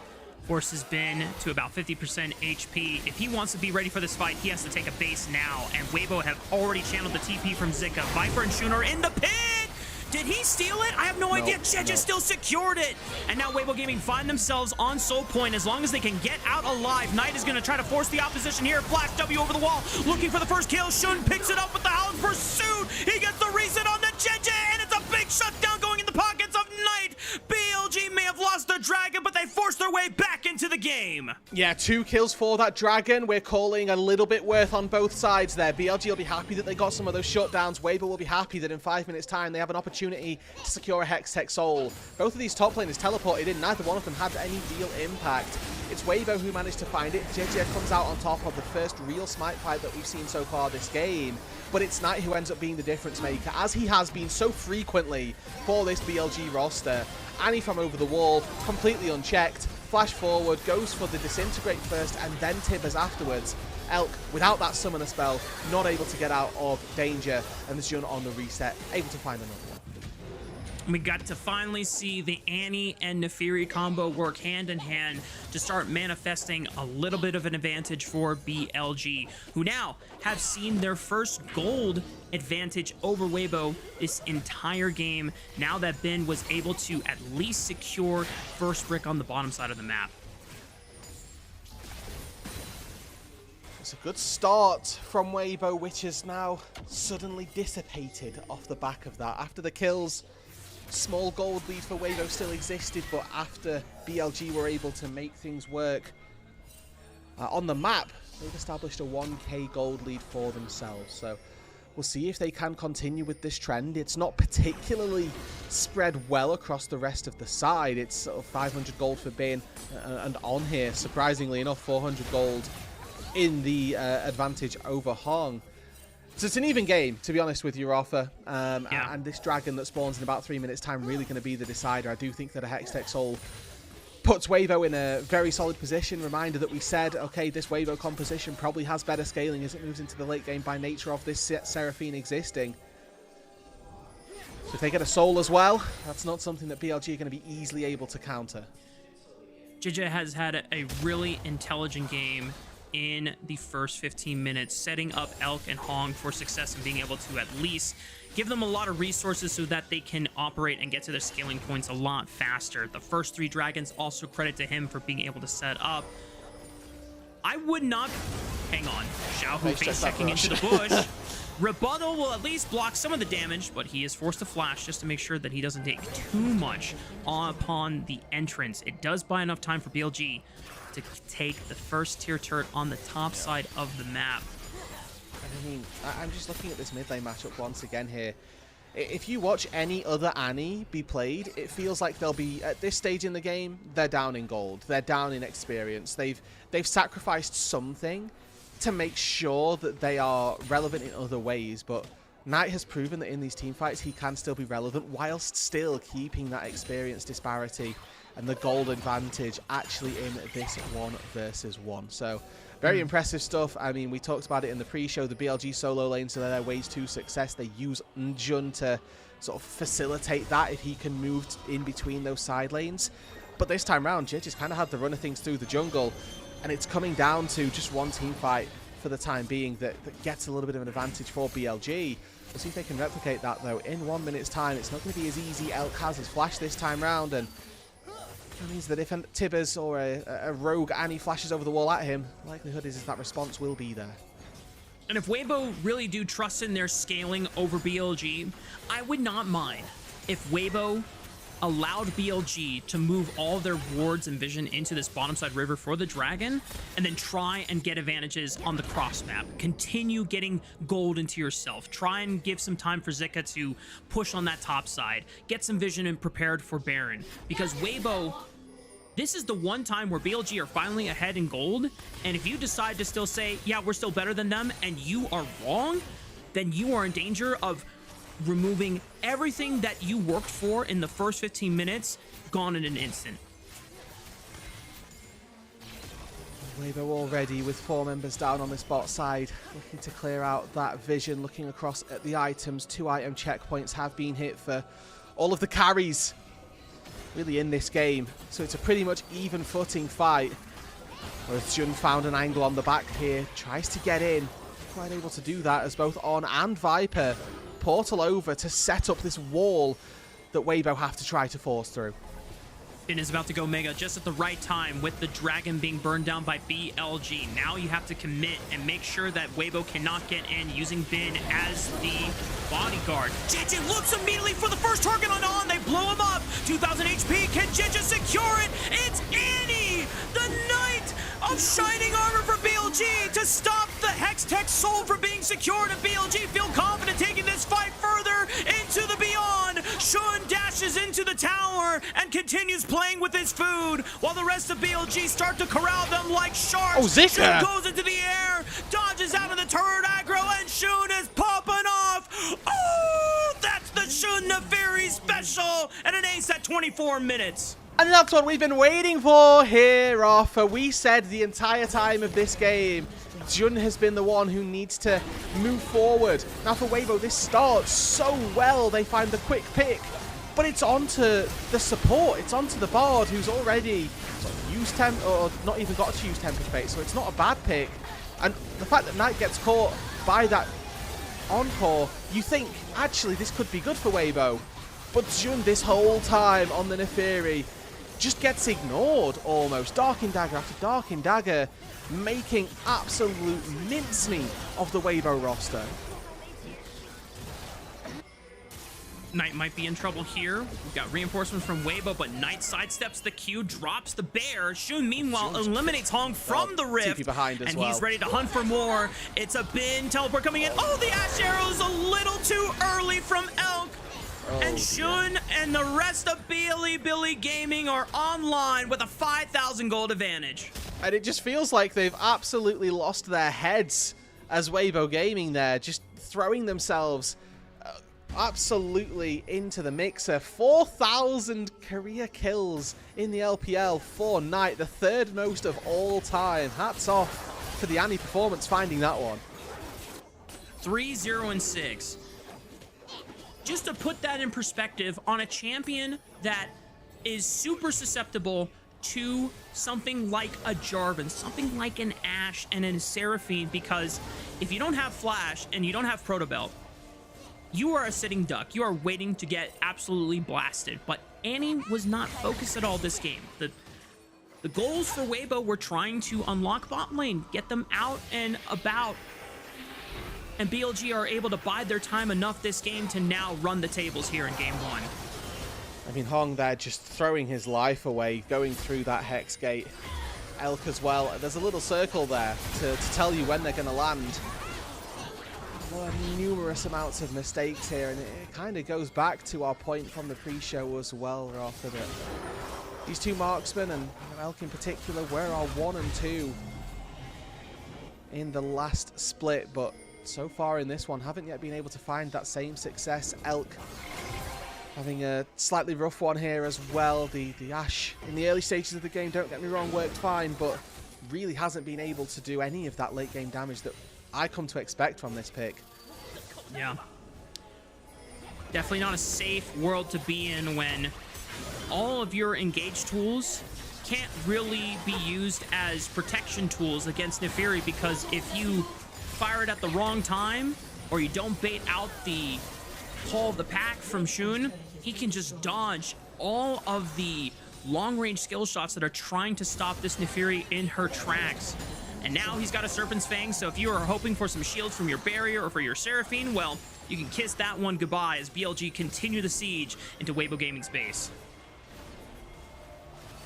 Maybe taking down the lion's share of those inner turrets.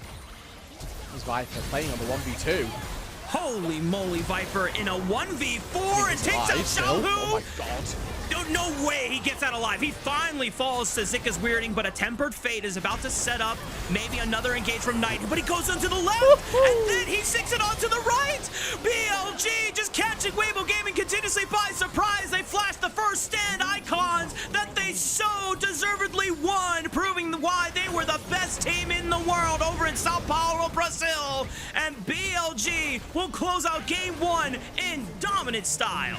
That is a tremendous fight from BLG and a massive one from Knight. Once again, he gets to have his glory on the game where he ticks over to 4,000 LPL kills. What a incredible performance. Medjai's locked in just to add insult to injury to close out the game and hits them with the fake as well. Tempered Fate's down. The Annie's there, prepped and primed. You have to imagine as soon as that Tempered Fate wears off, you're going for that.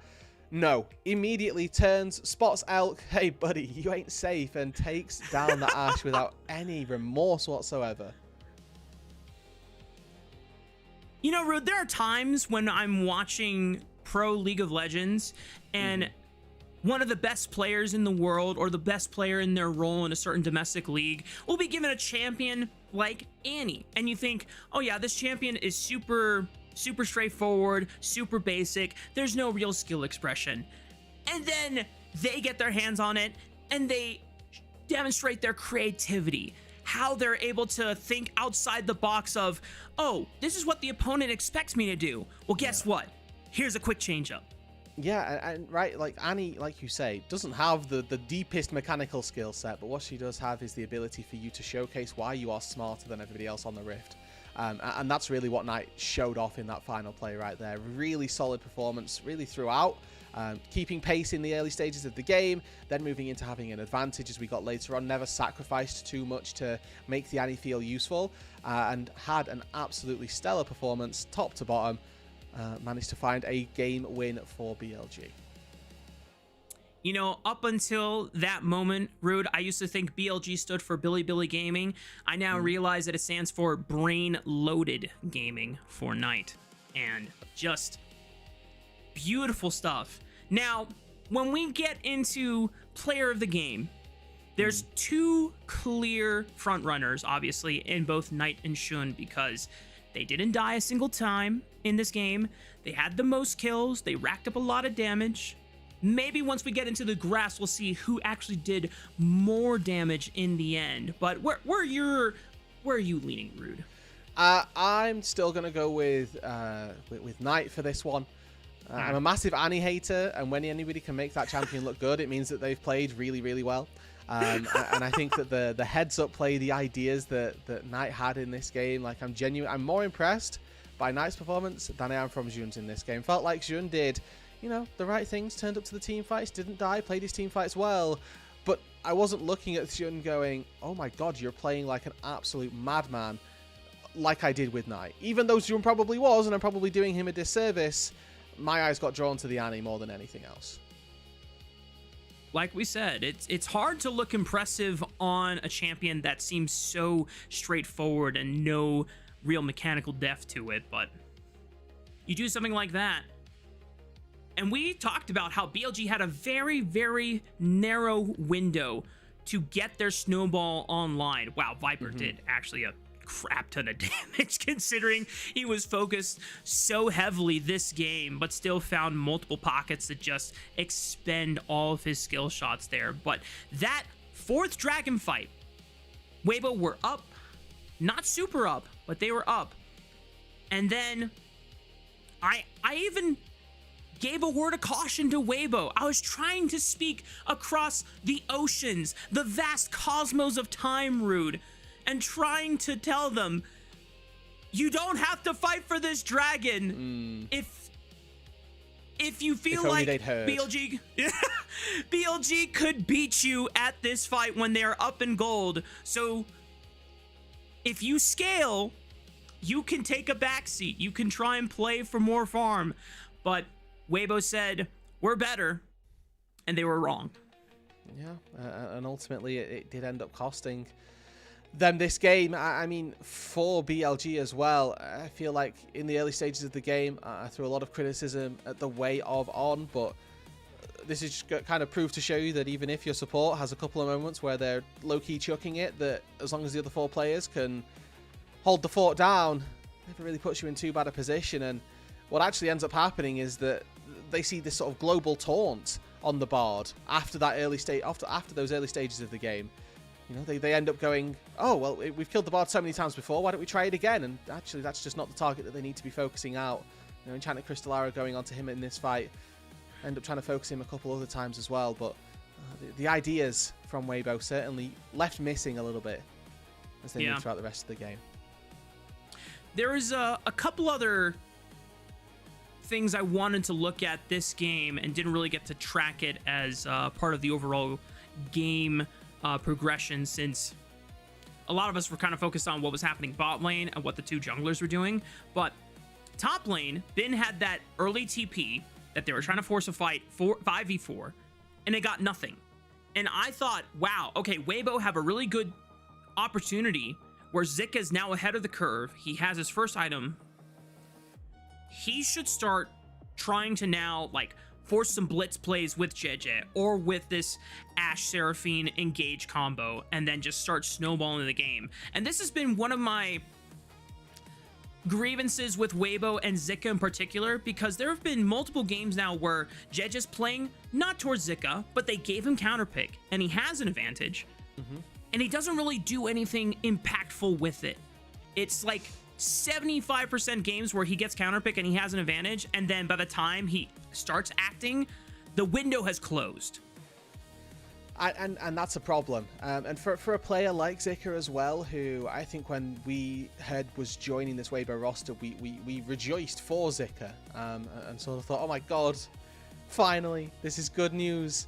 And he just wasn't able to pull it off, and he hasn't been for the majority of this split. It is Knight who secures that player of the game, I think validly so, on this Annie 607, and making sure that a 3k gold lead come the end of the game, I think that's a really big boost for him. Knight continue to proving that he is one of the most valuable players, not just to his team, but to his league here in the LPL. And further and further, every day that we see this guy play continues to show that he might just be the greatest of all time we've ever seen here in the LPL, as we get closer and closer to that conversation where we start debating if he beats the ranks of someone like Mako, who has kind of held that title for a long time now. But that is the conclusion of our first game of this series. We're going to take a short break. When we come back, y'all, it's going to be game numero dos between BLG and Waybo Gaming.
welcome back, y'all. We're getting ready for game number 2 between BLG and Waybo Gaming.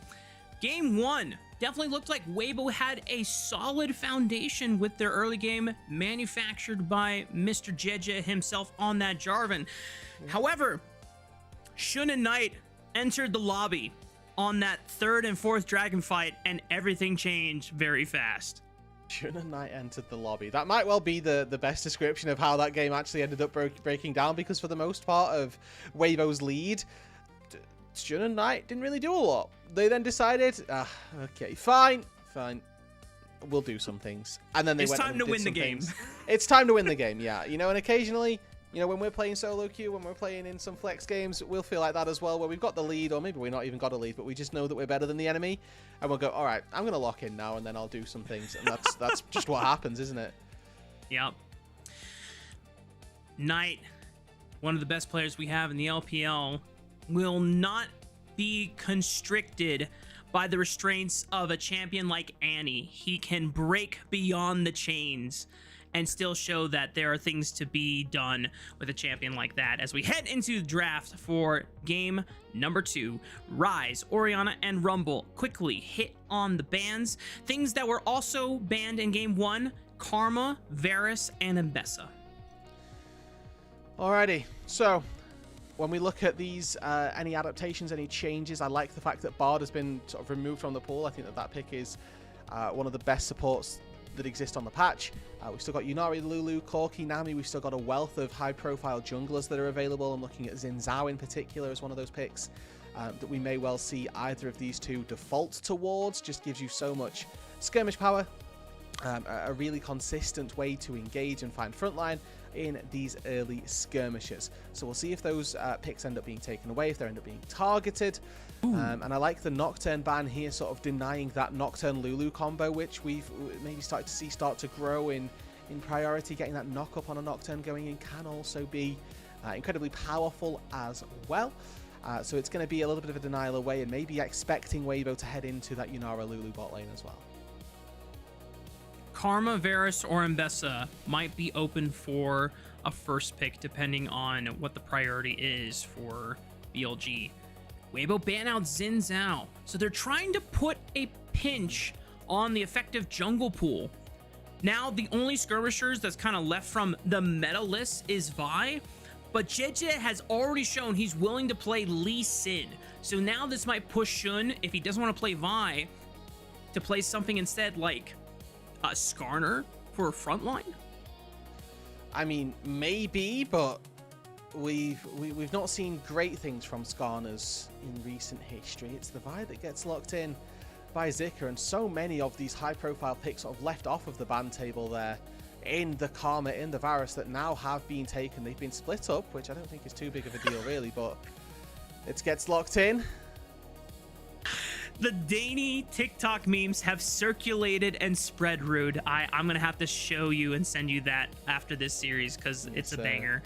BLG contemplating maybe a support lock-in with this Nautilus now that neither Bard or Seraphine are available as options. And by foregoing the Lulu, you could look for a really strong all-in bot lane. Now, assuming that this Varus is just going to Viper, this sets up really strong poke, but this Misfortune Hover could, in fact, tell us that Ben is playing Varus top lane. Sort of a little suggestion, and I think that's pretty much locked in. We've got Varus top blind here for you, Mark, for your viewing pleasure, which we will see if that ends up being beneficial, or if that ends up being something that is actually worth being done. There's an opportunity now for Zika to sort of show a little bit of muscle here, to flex into or the knowledge of this Varus, and the Ambessa gets taken, which, for my money, pretty solid answer. The Ambessa can gap close onto the Varus quite easily. If you use your public execution, it doesn't matter if you can Chain of Corruption afterwards. You don't really get to keep this Ambessa off of you if she lands on top. Second round of bans for both Waybo and Billy Gaming. I took a quick Google search into GOL for bin career stats.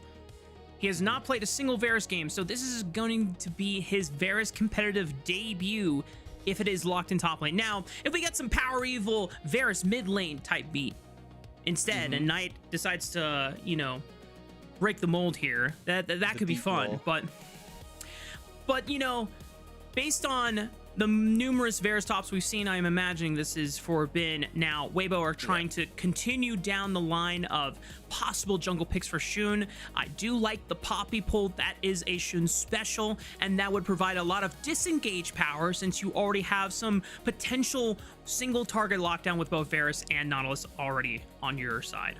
Yeah, I would say it's a pretty safe bet that we've got that Varus going on the top side. I like that we've drawn attention to some of those bans. Now that Skarner that you highlighted has been taken away as well, so we could end up seeing, you know, an even deeper pull into that jungle pool for Jun, as he's going to struggle to find something that's, you know, of that same caliber. I mean, I'm looking at things like maybe even the Kiana start to come back out to play.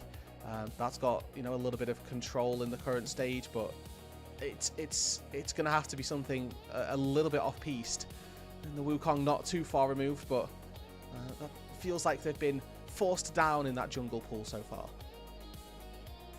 Wukong is kind of limited in what he gets to do on the map, but we just saw a game where BLG were able to escape the woes of Shun not being active on the map on the Neferi. And then they just waited for the right item spike, and boom, they won a team fight. And Knight's Azir. This is one that causes a lot of concern for BLG fans everywhere, because Knight, unlike his Syndra and his Ahri, which are world-renowned, Azir is world-renowned for a very different reason. Yeah. It's, in case you couldn't tell, folks, not the good reasons. But he is playing up against the LeBlanc, which is going to make his life even harder, as the LeBlanc typically a really good answer to the Azir, not singularly because she can distort out of all of your damage if you put soldiers down and then she distorts over it, but also her ability to lock you down in place is also very, very scary if that chain does land. So it's going to be a tricky game for Knight. We'll see if he can withstand this early pressure. I mean, it's LeBlanc Vi. It's trying to survive this 2 versus 2. Good luck to you, whoever you are. As we look across the rosters, there are 0 tanks on either side. It is misposition and die type situations for both of these sides. And when I'm looking at how they interact with one another, the ranges are going to be really important for BLG to play at, right? Varus can play at range, Misfortune can play at range as well. And you're really hoping that the Nautilus cannot act as that pick function and try and keep you sort of without losing out on your health or without losing out on any fights. You need that Nautilus to be that starting point, that pick power that you look for. We'll see if Waybo can try and push us to 3-game series, or if Billy Gaming, despite the odds, despite the champions they have locked in, a little bit out of comfort and new territories for them, will not deter them from dominating this series. It's time to hit Summoner's Rift for BLG and Waybo Gaming.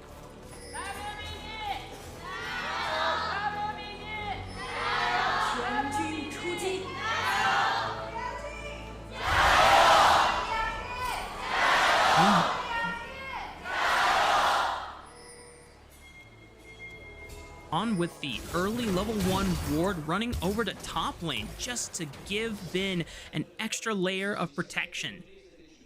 I mean, it's also to help Bin try and abuse this top lane matchup. I mean, you don't take the Varus for its late game scaling, despite the fact that it's not too bad.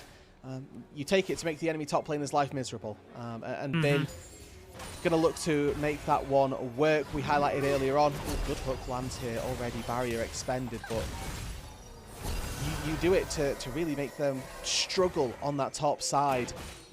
Bin, you would like to say, we highlighted in the draft and in the pre-show that he's been one of the large proponents for a BLG success. Now in game 1 it wasn't the case that he was a massive impact, but him being ahead has typically resulted in BLG succeeding. Last game it was Knight, and the second one of those 2 solo laners that made the difference. So I hope the ideal is they can continue to use these solo laners whilst relying on a very self-sufficient 2v2 on the bot side. Yeah.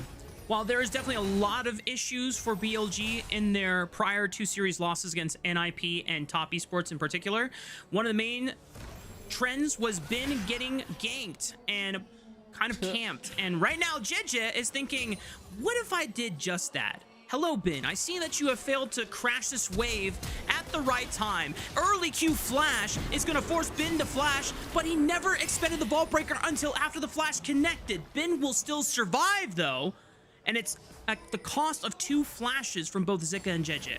I mean, I'm happy with that trade. I am Bin. A few minions get lost under the turret as well. The wave fully crashes. So I get to recall for free. The fact that I don't have teleport isn't a big deal there. It does mean that I can walk out without having missed all that much. Obviously, this did give a little bit of time over to Jun as well, as he's able to clear all of his camps and now has a lot of free time to try and make something happen. Looks like pings are towards that bot lane crab. I think that's a little bit overzealous given the fact that your support is in base, that the enemy bot lane is Jin Karma, but I like where his head's at. Shun is level 4, Jedge is only level 3, and there's no flash on this Vi. Shun has no CC in his kit. And because On is not here on time, he can't really do anything to stop him from the crab. However, he can intercept him, and Jedge sees a monkey in the shadows and says, oh god, I'm in trouble. Help, help, please. Elk Hong, bail me out, please. So Hong and Elk can just walk in and help, right? Xiaohu's been bullying around on this bot side as well, so the help is there. You can see On having to sacrifice a little bit of time down on that bot side. He walks in and that's going to help them take these Raptors. I'd like to see them push for the red as well. Really try to make DJ pay for the amount of priority that he expended on that top side. Especially since Elk took a reset there, went for boots, went for the cull. Hong going to be looking to catch that wave, keep it high so that Elk doesn't miss the cannon minion, does exactly that. It's a really good play by Hong there as he's able to make sure that Elk doesn't miss out on too much for taking that reset. The red buff stays alive as well, so if Jojo wants to take that, he's more than welcome to, but I do think that he assumes it's gone. Yeah. Oh, the ward in that far right brush is able to spot Viper and allow Elk to cancel his base. Gives a little bit of extra time to maybe build up this wave and stall Viper on his early reset. Shun has finally come back to the map with 2 longswords and a dagger, so anytime he does find Jeja again on the map, he'll have a stat advantage. One of the things about this Vi character is that you're really susceptible to getting invaded and fought upon because, well, you don't really have escapes, and your main damage early on is also your main escape tool, so, and you can get intercepted on that, so JJ always has to be a little careful, but until level 6, Shun doesn't really have any strong gank tools that he can set up, so there's always the agency that JJ has in his back pocket, the fact that he can always look for Qs onto lanes. I mean, the thing is that Shun is now quite far ahead as Knight being level 6 here. I think probably keeps him alive in the 1 versus 1, but Xiaohu is going to tick level 6 as well. Probably off these next 2 creeps that are going to fall, and Knight has to go back to base. This is the expected outcome, really, right? This is LeBlanc being picked as an answer to the Azir. Xiaohu has had a pretty standout, I don't want to say standout, but a pretty decent split thus far, despite the fact that we were expecting him to be one of the more weaker players, I would say, on this Waybo roster. And on the LeBlanc so far has put good amounts of pressure down and made Knight suffer. And thankfully for Xiaohu, this isn't one of the better Azirs that we have in the league, so already going to have a little bit of an extra confidence boost going into that one. That being said, CS department somewhat even, and Jeje, while he's not able to pressure any lanes or go for any aggressive evades onto the Wukong, Vi has max percentage HP damage on her passive W, so she's able to quickly burst down the first dragon of the game and give Waybo Gaming a potential Drake stacking win condition very similar to game 1, but we are approaching fast a level 6 spike for Shun, and that is when he can start being active on the map. So that is your hope, right? That we get to see these 2 junglers ding level 6. They were a highlighted matchup to begin the day. Try and make them see some early game functions. We saw a lot from Jeje in game number 1, but that was through the early stages of the game. As the game got later, it was Yun who started to rule the roost. We'll see now on level 3. Has done the support classic, get all of my spells, abandon AD carry. We'll see whether or not Viper is made to pay for that as JJ is moving in on this bot side with level 6 ready. Well, cease and desist on a misfortune means that Viper has only one choice and is able to at least trade. He got first blood. And that's not too bad, to be honest with you. Like, Xiaohu might find Knight in the mid lane, no, gets to distort back and doesn't quite lose out on all of the Azir's health. But, yeah, 1 for 1 plus first blood. You do lose out on a lot of minions underneath that turret, which I think is the big kicker here. As it does give Elk an opportunity now to, well, I was going to say try and push a little bit of an advantage, but he's built plated steel cap, so, you know.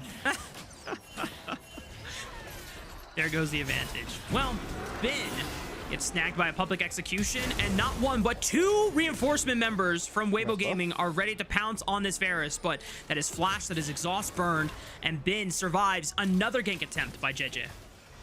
All right, flash once again expended by the Vi. This time, though, Zika keeps their flash ready. I really thought that Zika would have just been able to go all in there. And then that exhaust comes down, makes that fight a little bit tricky. But I mean, Bin had no cooldowns left. He missed the hail of arrows, so he didn't get the blight reset. And both of his cooldowns were off. And you can see now Xun, level 6, wants to try and punish Zika for stepping forward for this wave. He denies the cannon minion from Zika, but outside of that, no real consequence for the Ambessa pushing that wave in. Already Xun at least throwing not a full-on game timer, but just some hovers on the top side so that Bin is being given some attention and not completely left alone on this top lane island. Bin is now down summoner spells. Jedja's cease and desist is coming up relatively soon, and the fact that you already called out that Zika has his flash still, it does make you wonder if Bin is going to be in a world of danger after these grubs are taken and they can shift their attention back to the top side of the map. Yeah, and again, right, talked about the compositions and who I'm favouring as we move later. I do think that for BLG, they've got a really tricky composition to execute as the game gets later. You know, they don't particularly have a front line. They've got Xun, who's going to try and cause a little bit of chaos, where Zika and JJ, they're so coordinated in the way that they can die. If you press cease and desist, public execution, you can't miss on the follow-up. And whoever they target, most likely to be Knight, can just, you'd like to think, fall under the weight of all of the damage that's there. Now, I mean, the good thing about this BLG composition is that if Knight does get focused in an ideal world, you've then got Viper and Bin to dish out the DPS as well. So it's whether or not Waybo can do enough damage to enough members. I think that the likelihood is that they'll find damage onto one target. If they can find the second, that's then when the good things are going to start happening. Bone blading is a hell of a drug for Knight, as it does keep him from taking too much damage from Xiaohu on that trade. I thought that there was going to be an angle for JJ to slide on over to the top side of the map, but Bin with that ward on the Pixel Brush and the Fey Lights allows him to have enough vision and enough time of warning as soon as JJ does show up on the top side. And Xun is now hovering. Not sure if... Oh my goodness! That's the drive-by sigil. It's going to go flying through the air. Chain of Corruption. Decent damage onto Zika. And with Xun in the area, it allows Bin to safely get this crash in, and Zika now potentially forced off the minion wave because he has no idea if Xun was going to stick around for a dive with that Cyclone.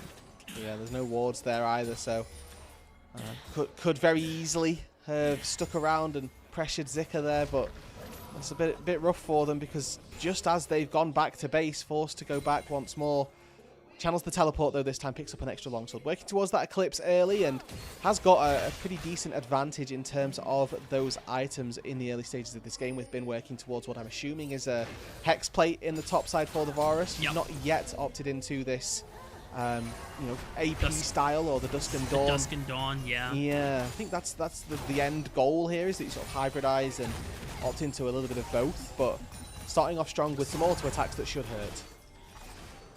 Yeah, a lot of our top lane Varuses have just rushed the Dusk and Dawn straight up, but I know that the build components don't always feel the best when building it because it's Sheen, Blasting Wand, and then Kindle Gem and a Dagger. And other than the Kindle Gem, everything else kind of sucks. I'm not gonna lie, just as like raw components for Varus. But the Hex Plate gives him a larger HP pool, gives him a Phage so that he can at least kite better. I kind of digging Bin's build path this game. That being said, Waybo still have full control of mid push and bot push and are able to secure the second dragon of the game. And it's another Hex Tech Soul. Who is rolling the RNG on these dragons? Waybo currently.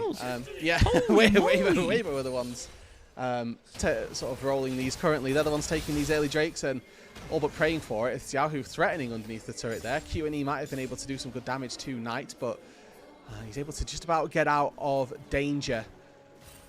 For Waybo Gaming, the game started out nice and easily. They've got a 0.7 thousand gold lead, so only 700 gold. And if you take that away from the top lane, overall it's about a 1.2k lead. It's really Bin who on this side lane who's looking pretty strong, pretty solid so far through the early stages of this one. The 2k HP Varus wasn't something that I was knowing that I needed in my life, but something that Bin has provided for me anyway. And again, a reminder that the way that BLG have done so well has been through getting some support into these side lanes. You can see On trying to help out Bin, making sure that he's hovering just outside of vision. There's Jun showing. Well, I was looking at the minimap there. Zika, he kind of knows something's up. He's pinging the backside of the Krugs as well. Sort of saying, well, if these Krugs are up, why isn't Jun taking them? Has an idea that On is in the brush as well. And now it's Viper's turn to try to turn tail and run, but I think he's dead. Oh, yeah, Waybo definitely deduct that, well, if On is on the top side of the map, then Viper is a sitting duck. Oh dear, you're dead too. TP's coming in. It's Bin on the Varus, and here comes Knight ready to swoop on in. A flash uppers divide will clip Hong and force Jeje to burn his own. Bin is still on the chase, has already used his summoner spell. Cannot get in range for the exhaust slow. And Bin, unfortunately, not able to cash in on the... Oh, wait a minute. On is going to connect the chain on the Xiaohu, and Bin gets paid. Yep, and this LeBlanc has opted fully into that magic damage, right? Tier 3 boots, picked up, no Merc Treads. So one piece of CC lands onto the LeBlanc, and that is curtains for her. Really well chained, really well layered between the Varus and the Nautilus. There is so much CC there.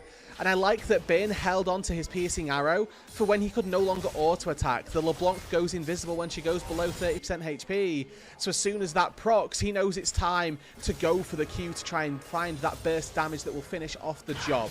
Now Hong's going to get face checked. Oh, and they know that Hong might be in danger. They just send it with the Cyclone, burns the flash. Can Bin look for a piercing arrow? The flash Shun. Oh no. We're getting some monkey business on the Rift right now. Shun. Everybody. Did he Q a minion? Is that what I saw, Rude? Yep. Yeah, shouldn't he autoed and then like really thought about it and autoed again and queued the minion and then Zika. I mean, Zika was expecting perfect play from Shun there, which is my excuse for him. Hong here just walks up. He starts tanking the turret a little bit for his teammate. You know, Homie Hung on that bot side manages to walk his way. You'd think out, but I actually think that there's an opportunity here for Waybo to have just turned on Bin immediately, and they might have been able to out their way through that bot side. And when you think it's a 1-for-1 and that BLG haven't particularly found anything, I mean, On just blind hooks into this. Because I think Xiaohu's distorted over the wall to get in here. Chain of Corruption goes down afterwards, and then you can see, look, as soon as the LeBlanc gets low, opts into her ulti. Oh, Viper's in trouble. Elk pops him. Cease and desist from Jeje will connect on the Shun, knowing that there's no flash on the Wukong. On is the next one to fall, and Elk now has picked himself 2 kills, and he's starting to collect in all these kill credits, especially now he's got a collector in pocket. Yeah, and with the crit cloak in tow as well, going to have a good bolster of AD behind him, making sure that this Jhin is able to finally get off to the races. He hadn't been getting too many of the kills, was just sort of there, passively farming up against Viper, but now finding a couple of kills as a TP up to the top side. Xiaohu was not able to cancel the TP. The chain didn't pop in the nick of time, and Shun somehow is able to bully Jeje off despite not having Smite available. They get the Rift Herald. I mean, that's a massive win here. Again, it's a stalling play. Question is, can they stall for another 30 seconds and make their way down to that bot side with the dragon spawning? This is what happened. And in the mid lane, looks like BLG are attempting to engage a fight, but Elk just sort of stands and face checks the misfortune.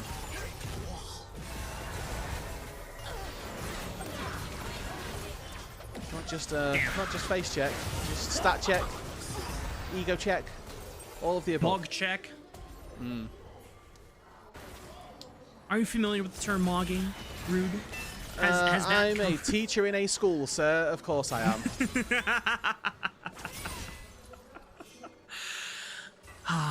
The Is wonderful that what made it language across the of Gen pond? Z. How dare you? My bad. I should have known that you guys were going to be cultured in that department as well. We have a Hextech Dragon on the Rift, y'all.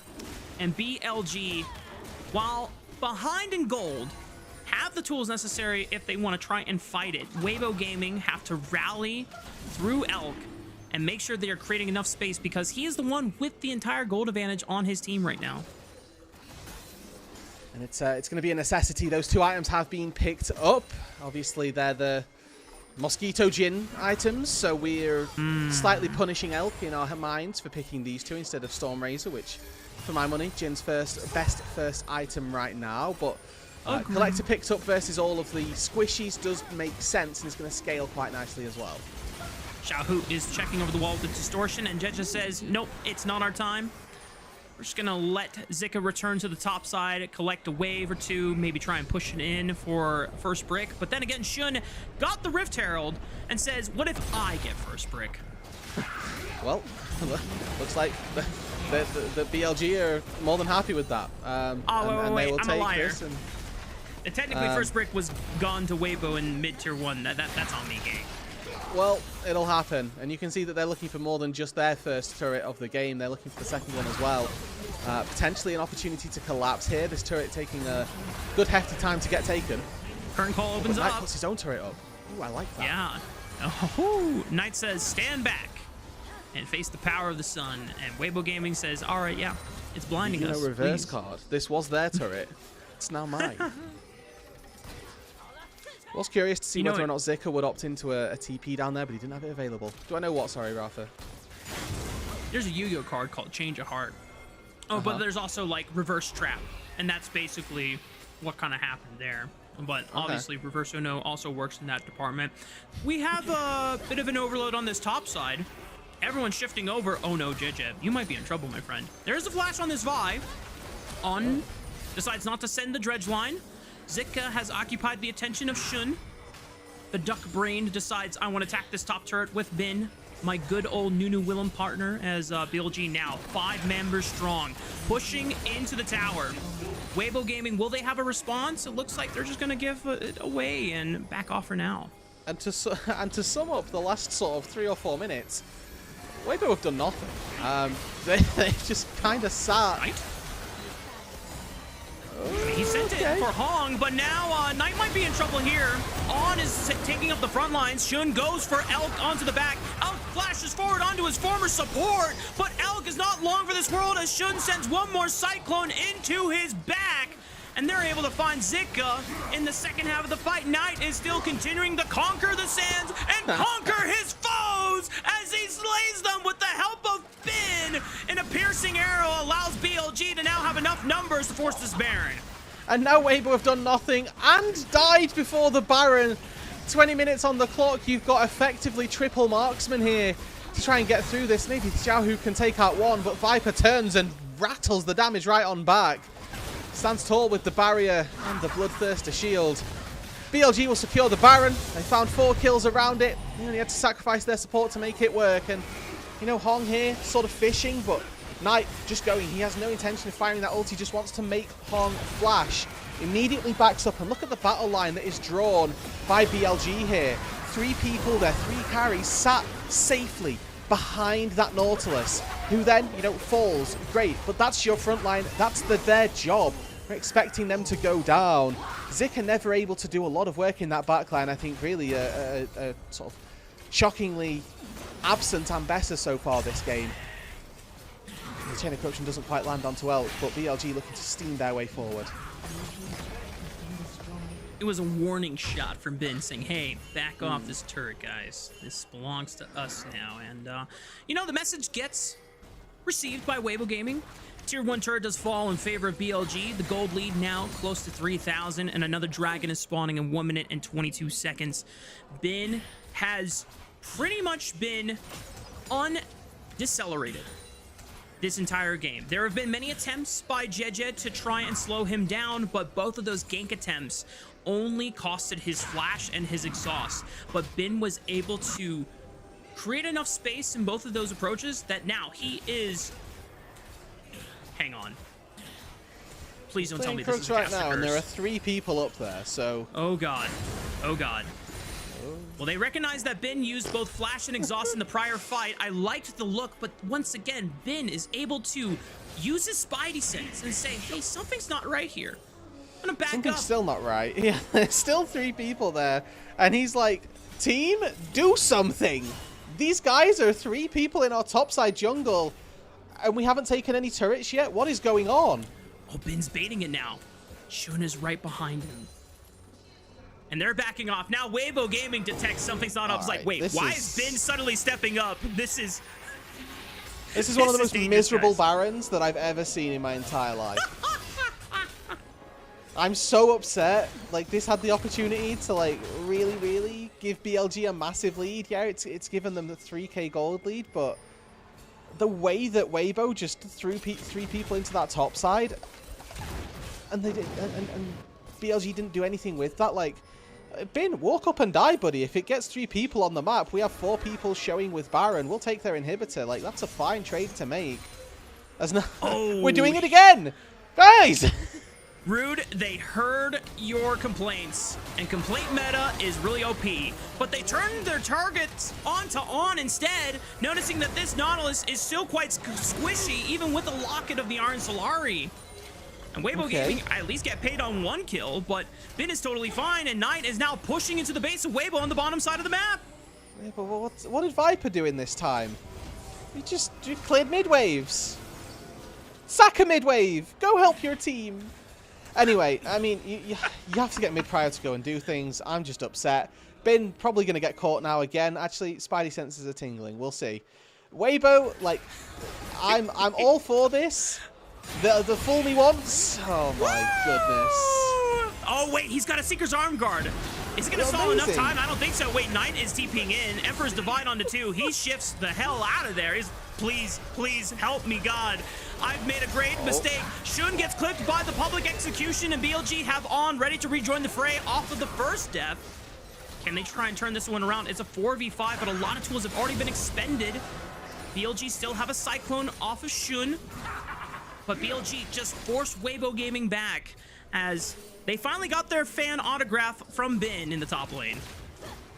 I'm losing it. That was... okay. I, for one, am not impressed by the sequence of events by BLG. I think that Waybo just handed them the game, and BLG politely declined it. The dragon is not securing you a win condition. You're so far ahead, or should have been so far ahead. And I respect this from BLG. Like, what the net gain of this is overall positive. Like, they haven't lost out overall in this play, but they could have done so much more. And I feel like if you want to see the best team in the world dumpster on a team that's 2-5, that's what I'm after. And they're after another autograph already. You know, with Yahoo down here. Zika's there as well. Bin this time a little bit more wise to it. That's interesting. Why is Vi the one clearing top lane? Oh, whoa. Oh, the cease and desist buffer through the Emperor's Divide gives JJ a way to escape the shuffle. And Knight is forced away from the turret since he's below 30% of his HP. He can't continue the siege. All right. BLG, forget the last 5 minutes ever happened. Set up for a Baron, secure it, and end the game. I think that's the plan that we should be looking for, because Zika is now at this stage where the Ambessa feels like a threat in the side lane. The problem currently is that we're still like 1 items and a lot of components. We have the gold for probably 2.5. We don't have that. On has no... Well, he had flash, but chose not to go for it. I guess knowing that Elk had his own flash. And all right, BLG, back to business. 20 seconds on Baron. Clear out that vision. Let's get this one sorted. I'm so amused by your disappointment. You sound like a disappointed dad, which I'm so here for. I wonder the if coach's room. They will be sad as well. I'm almost certain. Like, they saw 3 people topside, and then still didn't overload on the other side. They didn't even look to collapse. All right, Jidja, you just hopped in. Jidja just queued over the wall. Eats a full bullet time for his measure as well. Tries to flash away, still dies to Shun. But Sika is ripping apart the backline and takes out both Viper and On. It's up to Bin, the secondary AD carry, to see if he can clear up the fight. Knight on the left side is taking out his mop and just cleaning up house. And Bin does away with the other threats on the right. BLG, despite losing out on 3, still managed to take 4 down with them. Yeah, it's all single target from Waybo, and they find 3, which I think is honestly better than they could have expected, but they didn't have any resources left over for Knight and for Bin. This Varus, who'd been sort of quietly working his way through that top matchup, getting focused quite heavily. I think they're the ones that thought that they'd caught a student out, but as soon as GG spots all 4, or 3 of these people here, realizes he's gone one step too far forward. Full bullet time into the Vi means that she's pretty susceptible to going down. Equally, means that you're going to take a boatload of damage from anybody who wants to try and auto-attack you in response. Knight hops forward, able to pick off Elk, able to take out Xiaohu as well. And I think that for Waybo, it's the right idea, just executed, honestly, quite poorly. Jidja hopping over the wall like that. You can't be allowed to get away with things in that case. It was definitely a head scratcher for sure. Waybo Gaming just trying to throw anything at the wall at this point to see if something will stick as a gold advantage or a way to get back in this game. We're 12 seconds away from our 5th dragon of the game. This would be a 3rd Hextech dragon for BLG, or 1 for Waybo if they can find a way to steal it. They're looking for Bin, who has no flash. Exhaust is at the ready. Bin is trying to hold himself down in the 1v2 while On rejoins the fray here. He pops the Zonias for a little bit extra time, and Bin survives! When Bin is locked in, you can't stop him! And BLG defend their top laner. He's been the focus this entire game. But the entire series, Rafa, we highlighted that BLG win through their sides. Game 1, it was Knight's Annie popping off, going crazy. Game 2, it's been standing strong, absorbing all of the pressure on that side lane and still coming out on top.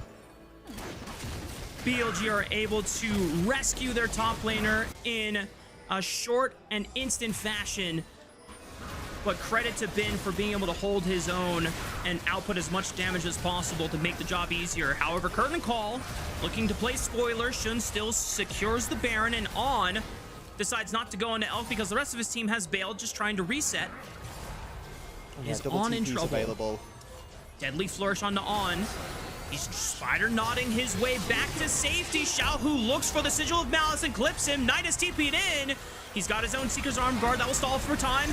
Bullet time from the left. They're completely cornered, and the rest of Waybo Gaming got to scramble. Zika's trying to slice his way back out of danger, but Knight just slides on in with the shifting sands and reminds them who is raiding the rift with his golden left hand. A triple kill comes in for Knight, and BLG are ready to march it into the base. And not just a flawless game, maybe even a flawless series for that man in the mid lane. He has been the best mid laner in the league this split, and he is showing Waybo why. 7-0-5, marching down on the Nexus.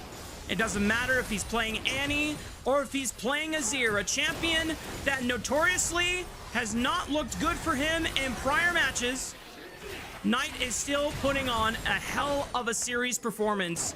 As you called it, Rude, deathless, both in that Annie game and so far in this Azir performance. BLG are not able to close out the game for now, but with an 8,000 gold lead, we imagine that it's only a matter of time. He's got a 4k gold lead on Xiaohu here. He's making the LeBlanc look like it's Annie that's being played. This is the type of deficit that you expect when you're playing these supportive mid laners, not when you're playing an assassin into Knight, but that's just the way that he plays this. Viper comes in and sort of shoehorns Waybo down through the lane, right through the funnel of Knight. And a little bit of shielding for Zika comes on through, but it's nowhere near enough. Jidja here gets backstepped. Knows that he's throwing his life away as soon as he cues in like that into the face of 4 people, and they were looking for Knight just there. Zika just barely goes wide. Means that now they get to push with the Baron.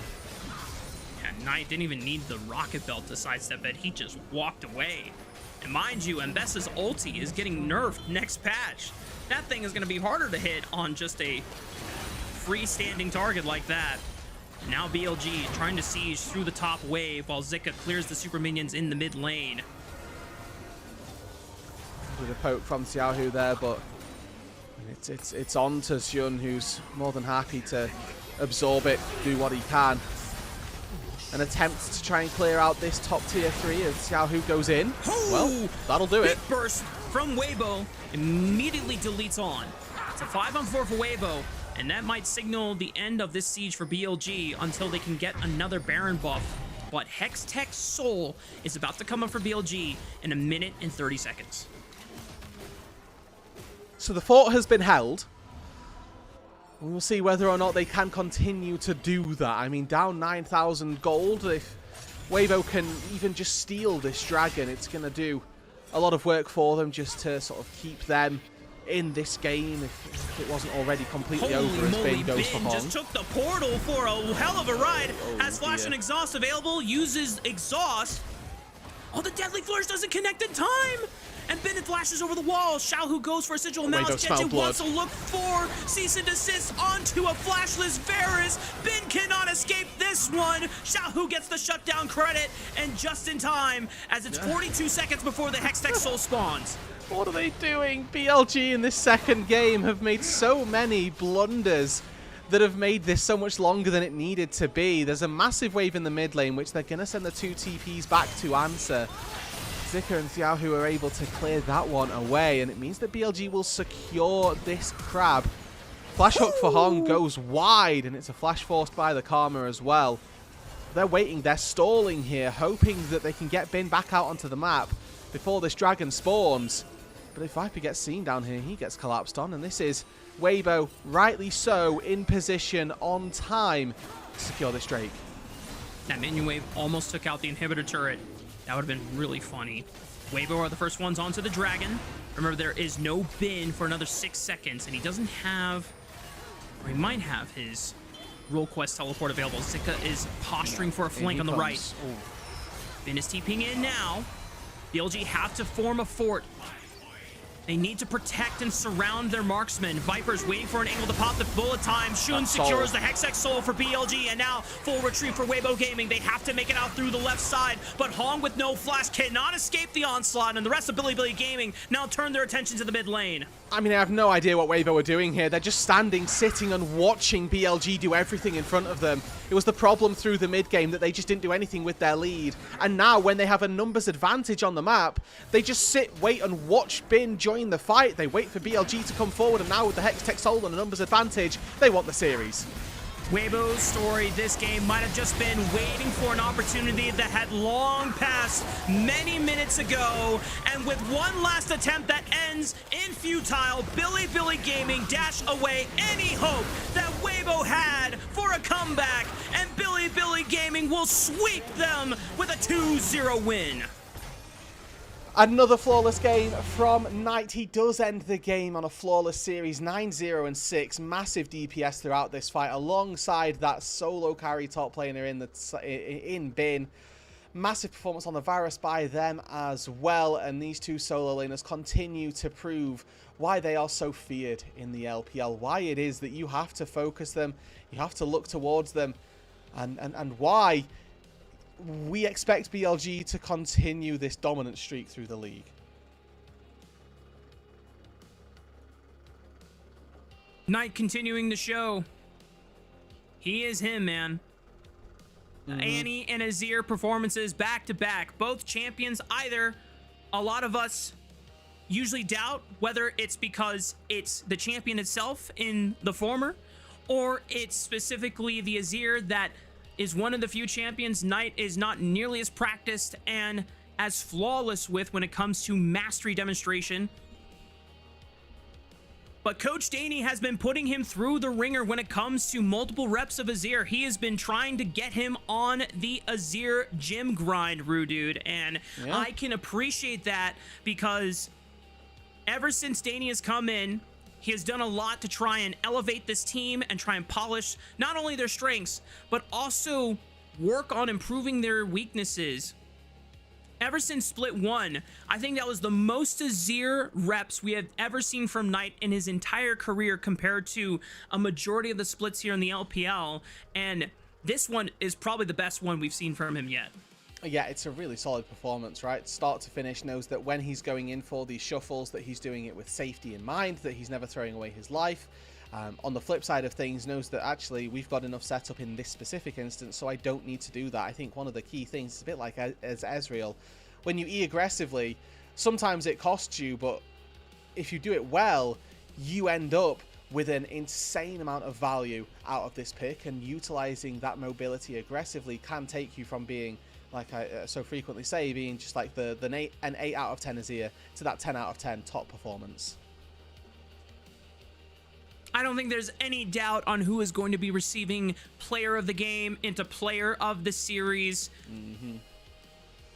Game 1, it definitely could have been a toss-up between Xun or Knight, but this second game, while BLG were definitely dominant in their victory, I think you were fair to call out some lackadaisical play from Billy Gaming when they had the clear advantage. And, you know, the one benefit of doubt that I can give them is that they wanted to avoid messing up, because that Ninjas in Pajamas series was so traumatizing in game 1, where they had a massive advantage, and they, despite having Hextech Soul, despite having a massive 7-8+ gold lead, they managed to chuck it away and lose that first game of the series. And I can understand if BLG just wanted to say, let's just focus on not being idiots and throwing away the advantage, even if it does mean a more antagonizing slow game from them. And ultimately that's kind of where we landed, right? This hesitancy to do anything that then meant BLG just kind of spotted ways back in that probably shouldn't have been granted to them anyway. Even still, you know, it's something to learn from, and I think that for Waybo there are lots of bright spots from this game. Like the first 10 minutes of both games they make for pretty good watching. You watch the rest of them, then you're probably a little bit more disappointed, but there's lots of good things for them to take away. I think that it's just now about making sure that that mid to late game gets shored up and that they know how it is that they're supposed to close out. Yeah. If there's any bright spot for BLG in terms of overall improvement from their prior series, I'm gonna give my hat off to Bin, because in the first game, obviously top lane low-key did not matter. Like, that top lane was kind of invisible that first game, and Bin was just happy to be there for the ride and just make sure that Zika did not really do anything with the small window of an advantage he had on the Aurora. But in this second game, Bin was in danger multiple times. He was pushed up, he was overextended, and Jeje and Zika, and sometimes Hong, tried to punish that. And up until the game was practically won for BLG, they could never successfully punish Bin. This is true. And then try as they might, it just wasn't a possibility for them. So you have to give Bin credit for his ability to stand strong, to stand firm really in that side lane. And you can see the numbers running across your screen, they don't lie. It's been a really impressive performance by those solo laners. Yeah. I always have this anxiety, this ever-existing fear that if my top laner locks in a marksman and I don't gank top lane, that they're just gonna get killed. They're gonna get caught. And Xun barely visited Bin during the first 2 timers where Bin had flash blown by Jeje trying to gank his lane, and Bin's like, I got it. I have exhaust. And he pays due in the first major team fight that pretty much solidifies BLG's position in this game. It's genuinely really impressive, right? Like we can sing Bin's praises probably for the remainder of the show if we needed to, but he does just do so much work, whether it's buying time like we're seeing here. I mean, I think this was probably one of the worst looks from BLG. This was when I started molding at how well they weren't playing, but there were fight after fight where Bin does come in, does contribute, and I think that this is a great example of it. Not a part of the fight to begin with, but keep your eyes tracking towards him on the bot side. Misses out on that chain of corruption, but he's able to come in, find so much damage onto the rest of Waybo Gaming that never really makes too much of a difference to the outcome of the fight. Like you said, Rude, BLG at their best is when both of these solo laners are able to thrive in these team fights off of the natural advantages that they were able to accrue for themselves during the laning phase. And I was definitely concerned with how well Knight was going to be able to perform because, one, it's his Azir, and then two, he was getting pushed in and chunked out a lot by Xiaohu, but he was still managing to find enough gold for himself that he was spiking relatively on time with the rest of his team. And he just found really good map movements where he was picking off Hong with Emperor's Divide, or he was helping kind of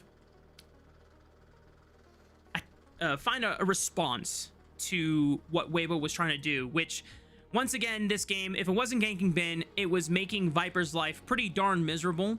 And Viper is still showing, despite being on a team where a lot of people thought, oh, this is going to be now like a team of BLG that plays to their AD carry, that wants to get Viper accelerated.